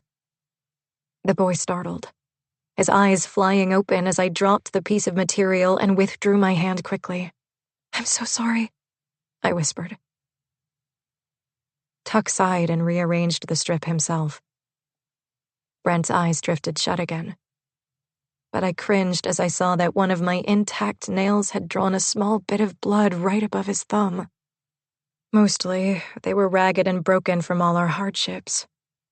Once these nails had been the height of fashion, and now they not only looked awful, but they also seemed ridiculous. Because they were the fingernails of someone who was expected to do very little, physically speaking. And doing very little was currently not much of an option. Tuck lay Brent's arm gently on the now open sling across his chest. "It'll dry quickly," he whispered, standing and stretching his neck. I picked up the bowl of water and stood too, as Caitlin stepped toward Tuck and threw her arms around him. "Thank you. We got so lucky that you're here." For a moment, Tuck looked stiff and awkward, but then relaxed, accepting the physical gratitude. And I couldn't help wondering just how long it had been since he'd received an embrace of gratitude. Or an embrace of any kind, truth be told. "I'm glad I could help," he said when she stepped away. "It's funny what hangs around in the cobwebs of your mind." He smiled, and it was sweet and slightly bashful. My heart gave a strange bump, and I turned away to go dispose of the water, careful to avoid Charlie, who was leaning against the doorway looking bored. Behind me, I heard Brent let out a soft snore. He was sleeping deeply and peacefully, and now he could heal. We ate dinner with Caitlin and Brent while the sheriff went out to check on the men who'd taken first shift at the roads leading into their town, and to stop in at the community center. The grilled chicken, canned green beans, and store-bought rolls were one of the most delicious meals I'd ever eaten. And that was saying something considering I'd eaten in some of the finest restaurants in America, if not the world. We'd been existing on snack food since we walked out of that field. And while I was grateful for what we'd managed to find, a small amount of it had ensured we were practically starving. Less than a week and food had taken on a whole new meaning. I didn't want to think about where we'd get our meals from here on out, because I was well aware that practically starving was very different than actually starving. The truth was, I didn't want to think about a lot of things. And thus far, that had been somewhat easy, as the goal had been simply to find civilization and figure out a way back home. But now, it had become abundantly clear that the way back home was filled with a whole slew of questions. And if Leonard was any indication of the general philosophy out there, quite a bit of danger. Charlie was in the kitchen happily telling Brent a story from one of the movie sets he'd been on. Upbeat and animated and obviously feeling smack dab in his comfort zone. Good. Let him have it, because I had a deep feeling there wasn't going to be a lot of comfort of any kind moving forward, at least in the immediate future. Tuck had finished first, thanked Caitlin for the meal, and excused himself, off to who knew where. Brent had sat up eating, shoveling the food into his mouth as he shot questions at me and Charlie. And I couldn't help noticing the relieved look on Caitlin's face as she watched her younger brother. Obvious that the pain he'd been in was now manageable. Because of Tuck. I'd helped with the cleanup, and then Caitlin had asked that I follow her upstairs, where she took a canvas backpack from her closet and handed that to me, along with a pile of clothes with a pair of short lace-up hiking boots sitting on top. "The boots are size 8, she said. "Close enough? These will protect your feet better than those." She pointed down to the canvas sneakers that a woman had dyed in, which were better than the threadbare slippers, but not nearly as good as a warm pair of hiking boots. I took the items from her. Yes, thank you. I wear a 7.5. These will be great. I really appreciate it. There's a thick pair of socks under the flannel shirt. The flannel is my mom's. I don't think she'll mind, though. She's the most generous person I know. Tears shimmered in her eyes, and she pulled in a sharp breath. She's going to be so mad that she wasn't here.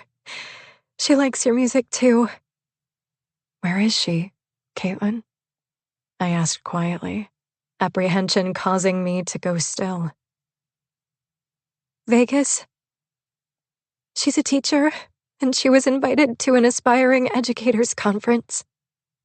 A tear rolled down her cheek. She was excited, but nervous. She's never traveled much at all. And then this. We don't even know if she's okay. Oh my God. I set the pile of clothes down and brought my hands to my forehead. But she wasn't on a plane? Just at the conference? Yes. She was at her hotel. My dad had just talked to her before the lights went off. He says maybe the power isn't even out there. He says maybe she's on her way home right now. Caitlin swiped at her eyes. My dad's thrown himself into his job protecting the town. I think it's keeping him sane, along with Brent and everything else. It's been a lot. She sniffled. I'm so sorry. I can't believe Nova walks into my home and I start crying like a baby about my mom. Your reaction is totally normal. But you have to keep believing she's okay. I'm doing the same with my mom, too. They're okay. They are. Caitlin nodded. They are. And you'll be okay, too. It's going to be hard, but you're Nova. You can do anything. I nodded, and then I stepped forward and wrapped Caitlin in my arms, and she hugged me back. Everything feels so uncertain right now, but we're going to be okay. And when this is over, I'm going to send you front row tickets to my concert. She let out a soggy laugh. Okay. I'm going to start planning my outfit now. I smiled. And something about the offering of comfort to a girl who was younger than me comforted me as well and boosted my confidence. Tuck was cool under pressure. He was strong and he knew things. And Charlie cared about me. But I wasn't totally useless the way I'd thought of myself earlier. I could adult now and again if it was necessary. I'd become Nova. I'd risen from virtually nothing. And I was going to cling to the fact that though I was scared, I would face this challenge with grace. And I'd be proud of myself when I looked back on this traumatic time. After a moment, we both stepped back and Caitlin walked over to her nightstand where she opened a drawer and removed something. When she held it out to me, I blinked down at it. A switchblade. It's been scary at night. Everything's totally dark and silent, and I took this from my dad's collection. He has other knives too, don't worry. Here, you press this button, Caitlin said, demonstrating so that the sharp blade swung out. She closed it and set it in my palm. I'm not saying you're going to need this, but, she frowned, pausing for a moment. My dad says a woman should always be prepared to protect herself. She glanced out the window to our right where the pink sunset shone through the blinds. Promise me you'll use this if you need to. 22. Emily. Day 5.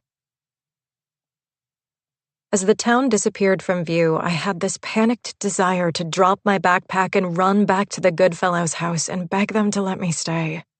To hole up in that room upstairs with the handmade quilt and men already guarding the perimeter of the town. There had been a modicum of safety there. And now, though we were headed home, we were also headed out into a world where I had no idea what to expect. On our feet. This fucking sucks balls, Charlie said. The sun still hadn't fully risen, but the streaks of color in the sky were plenty bright to light our way. Let's think of it like a hike, I said. When this is all over and we're back home, we'll be in the best shape of our lives.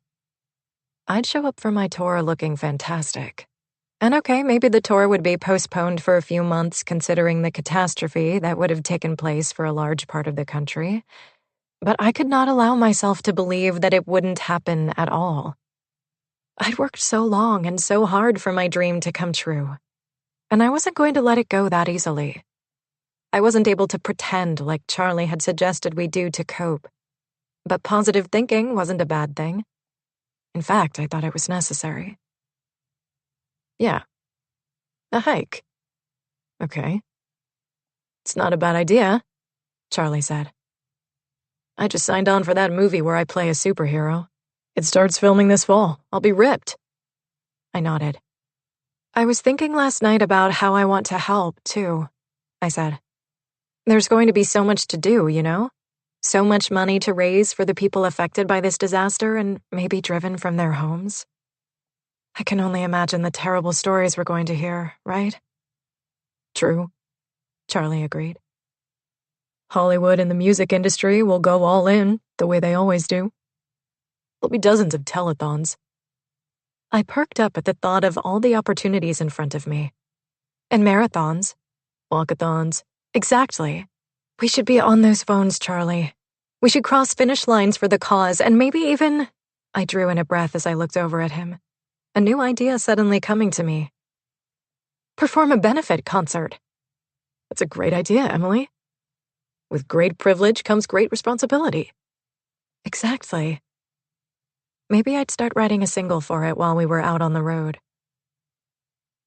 Up ahead, Tuck's smooth gait didn't change, but I swore I saw his shoulders move as he pulled in a long, suffering sigh and then let it out slowly. He hefted the backpack higher on his shoulder, and I did the same with mine.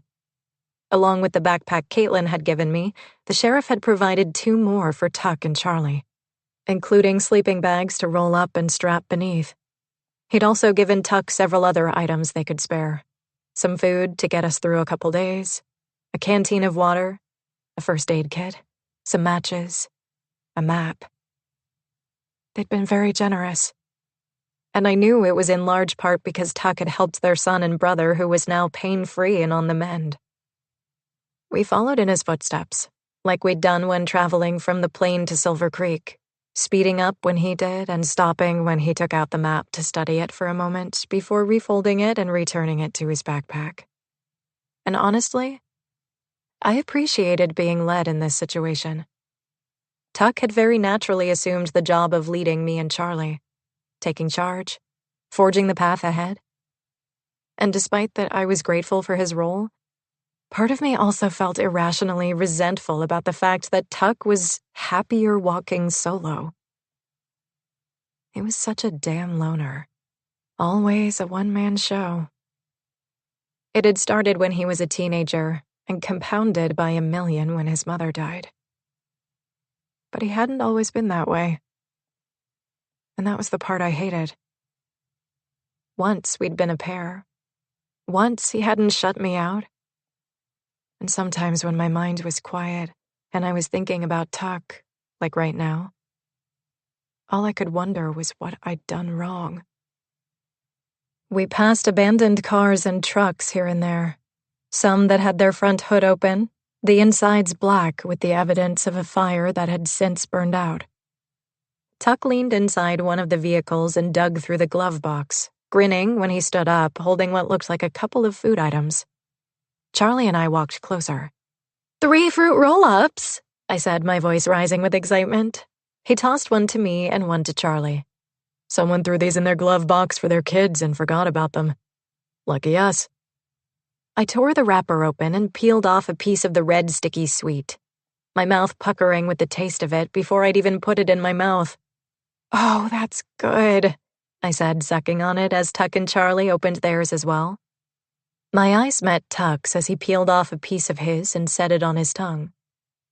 His eyes seemed to soften as he looked at me, and I wondered if he too was remembering how we used to eat these as kids, rolling them into balls and then popping the entire things in our mouths.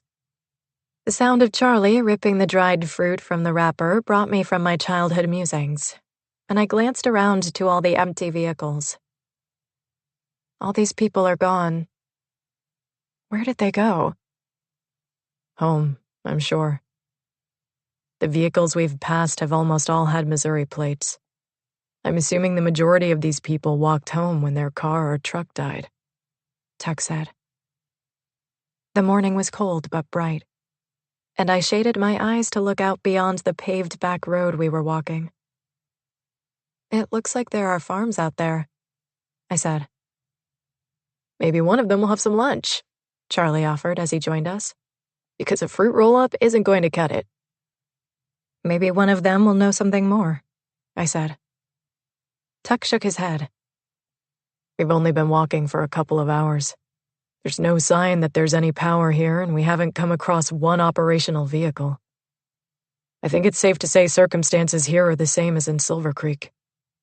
These people are hunkered down and waiting. We'll take things as they come. Should we check the glove boxes for more food? I asked. Not now. It'll just slow us down, and the good fellows gave us enough for the next little while. If we start getting low, we'll find some cars and search for snacks.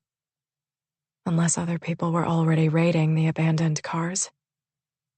But Tuck was Tuck, and I was sure he'd already considered that.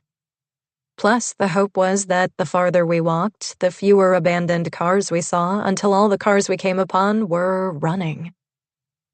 And then we'd negotiate a ride home. I'd also love to find a weapon, if possible, Tuck was murmuring. If you spot a rifle rack in an abandoned truck or anything like that, let me know. Right. Because of characters like Leonard. I thought it was pretty unlikely that someone would leave their weapon in their vehicle. But I guess you never knew. But in any case, I wasn't totally helpless. I took a self-defense class at my gym last year, I told him. I can hold my own, if I need to. Tuck turned toward me slowly, his face neatly blank. A self-defense class isn't going to do much against a firearm, he said. Plus, people tend to forget all that type of training with a flood of adrenaline.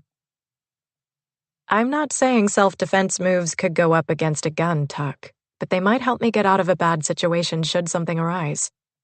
I was the star of the class, I said, bristling with offense. I didn't forget anything. The coach had told me that in all his years, no one had caught on as quickly. Even if he'd made a pass at me later, he'd accepted my polite no thank you with seeming grace, so I didn't think his compliments were contrived. I felt strong and capable. Tuck's lip quirked, and he appeared deeply amused. I lifted my chin, offense increasing. I bent my knees, taking a defensive stance. Come at me. One eyebrow shot up.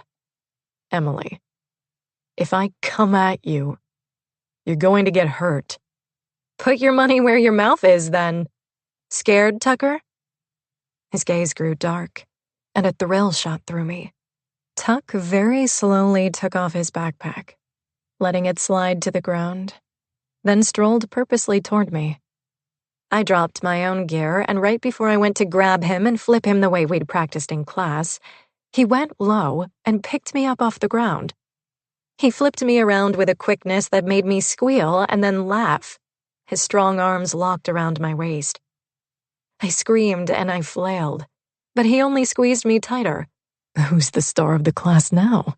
He demanded, breath hot at my ear. Put me down, I wiggled wildly, and Tuck let out a grunting noise that sounded far more pained than it should have, considering my useless squirming. Instead of following my command, his arms only tightened as I scrabbled to get free from his iron grip. Surrender, and I'll let you go. Never! I lifted my knee and then kicked backward, mostly missing as my foot slid past his shin into open air. But despite my poor aim, he let me go with a startled laugh, and my feet landed on the ground. I faced him and then immediately ducked left. He mimicked my movement, and I let out a tiny shriek as I dipped in the other direction.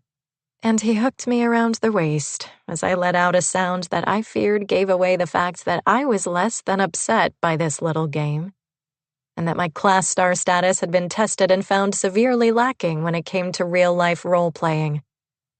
"Hello, children! This is really embarrassing. Can you stop?" Charlie's voice came from a great distance away. But I couldn't stop. Or maybe I just didn't want to. Tuck spun me around with one arm, and I hooked my leg around his thigh, pushing my heel into the back of his knee as he grunted, knocked off balance, so that we both tipped forward.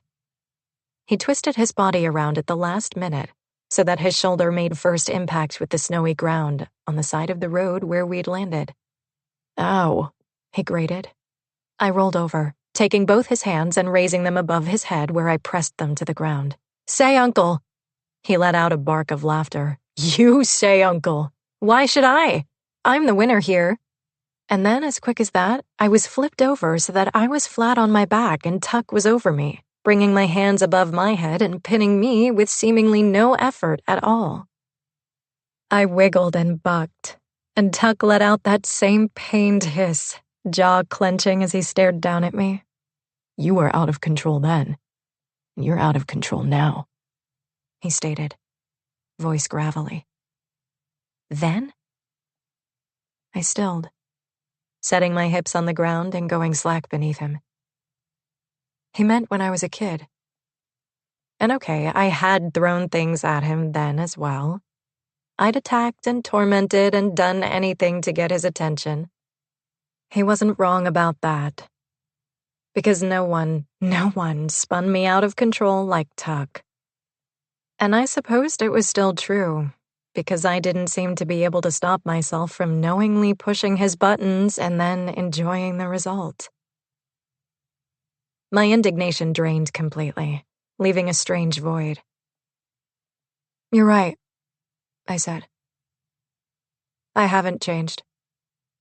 No wonder you still hate me." He let go of my other arm, getting off me and pulling me up with him in a single movement so that our bodies slammed together when we reached our feet. His expression was a mix of things I wasn't sure I could read. There was some anger there, but also a bit of confusion, and maybe even the shine of what I now recognized as dwindling excitement. Or perhaps that was a description of my own emotions, and I was projecting them onto him because I never had been able to read this maddening man.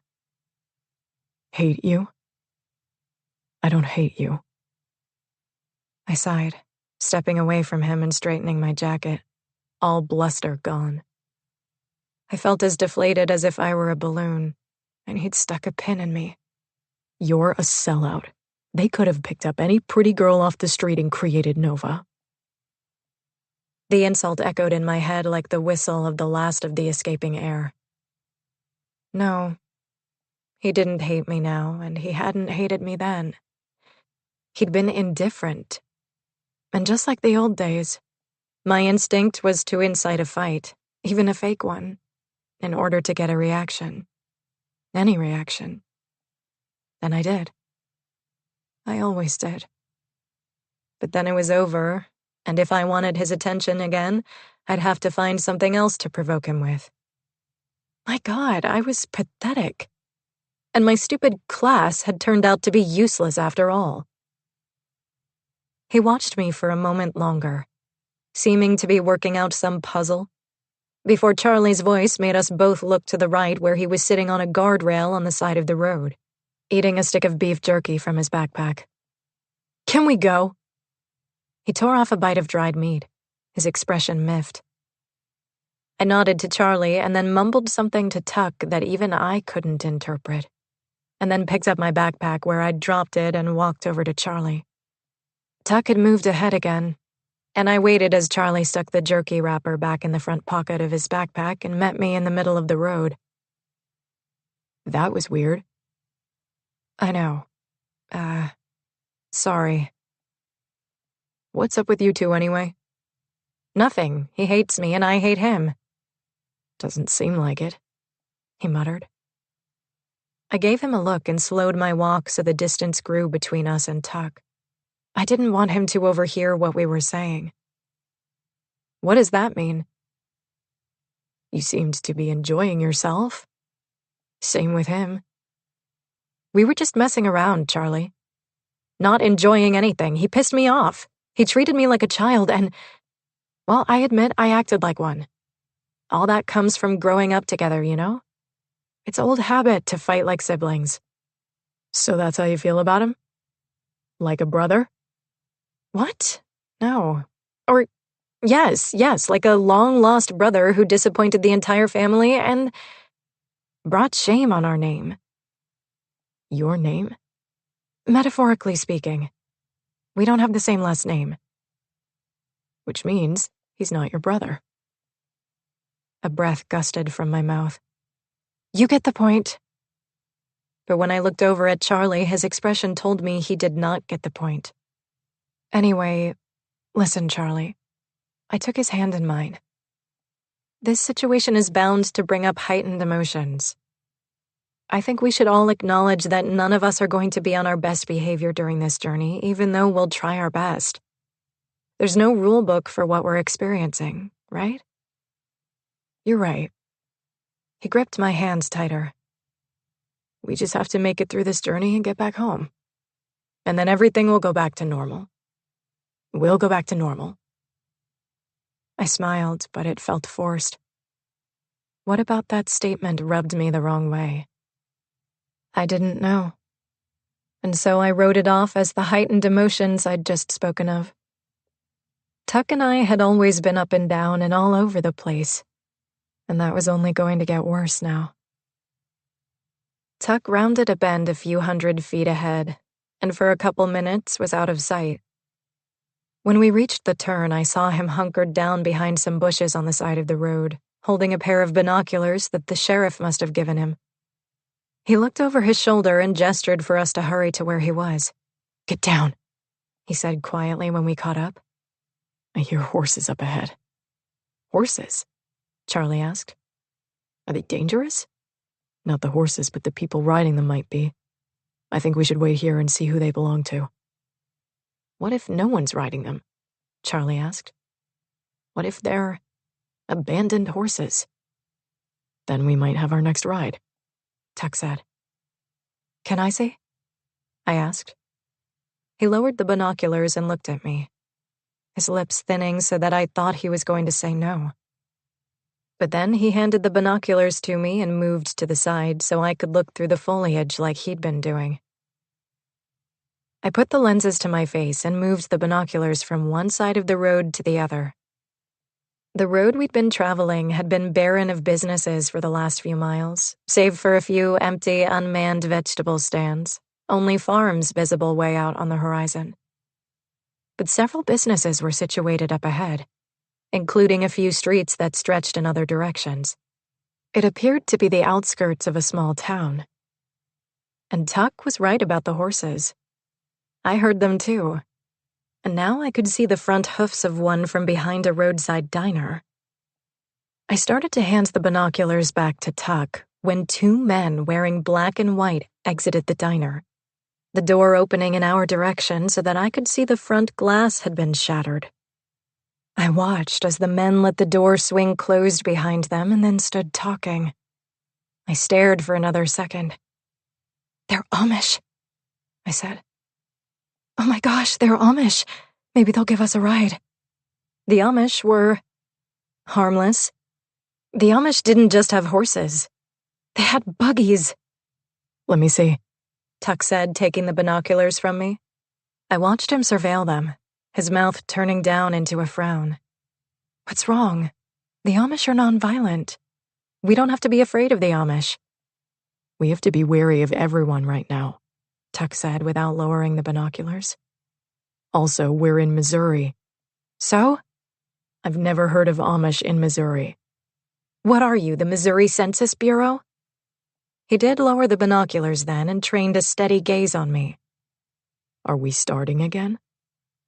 I smiled. I'm joking. There could be lots of reasons they've traveled here from... I waved my hand around. I had no idea where Amish people lived. Pennsylvania, Ohio, Tuck said. Maybe they wanted to see how far the outage extends. You know? Get the lay of the land? Why would they? The Amish have no problem living without electricity. For them, it's business as usual. True. But they do use services in the outside world, right? Like banking and, I don't know, like mail and stuff? They have to have noticed what happened. I suppose you're right. Did you just say I might be right about something? I brought my hand to my chest and pretended I couldn't breathe. Guys, Charlie broke in. There's only one way to find out. Let's go talk to them. I glanced over at him as though he'd appeared out of nowhere. Why did I keep forgetting Charlie was here? As Tuck continued to look through his binoculars for another minute, I took the switchblade from my backpack and stuck it in the inside pocket of my jacket.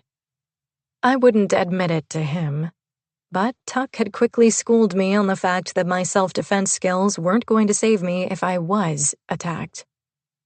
And though I wasn't overly worried about the Amish, it was better safe than sorry, wasn't it? Finally, Tuck sighed and lowered the binoculars. Fine. I think it's safest if I keep watch and you go talk to them.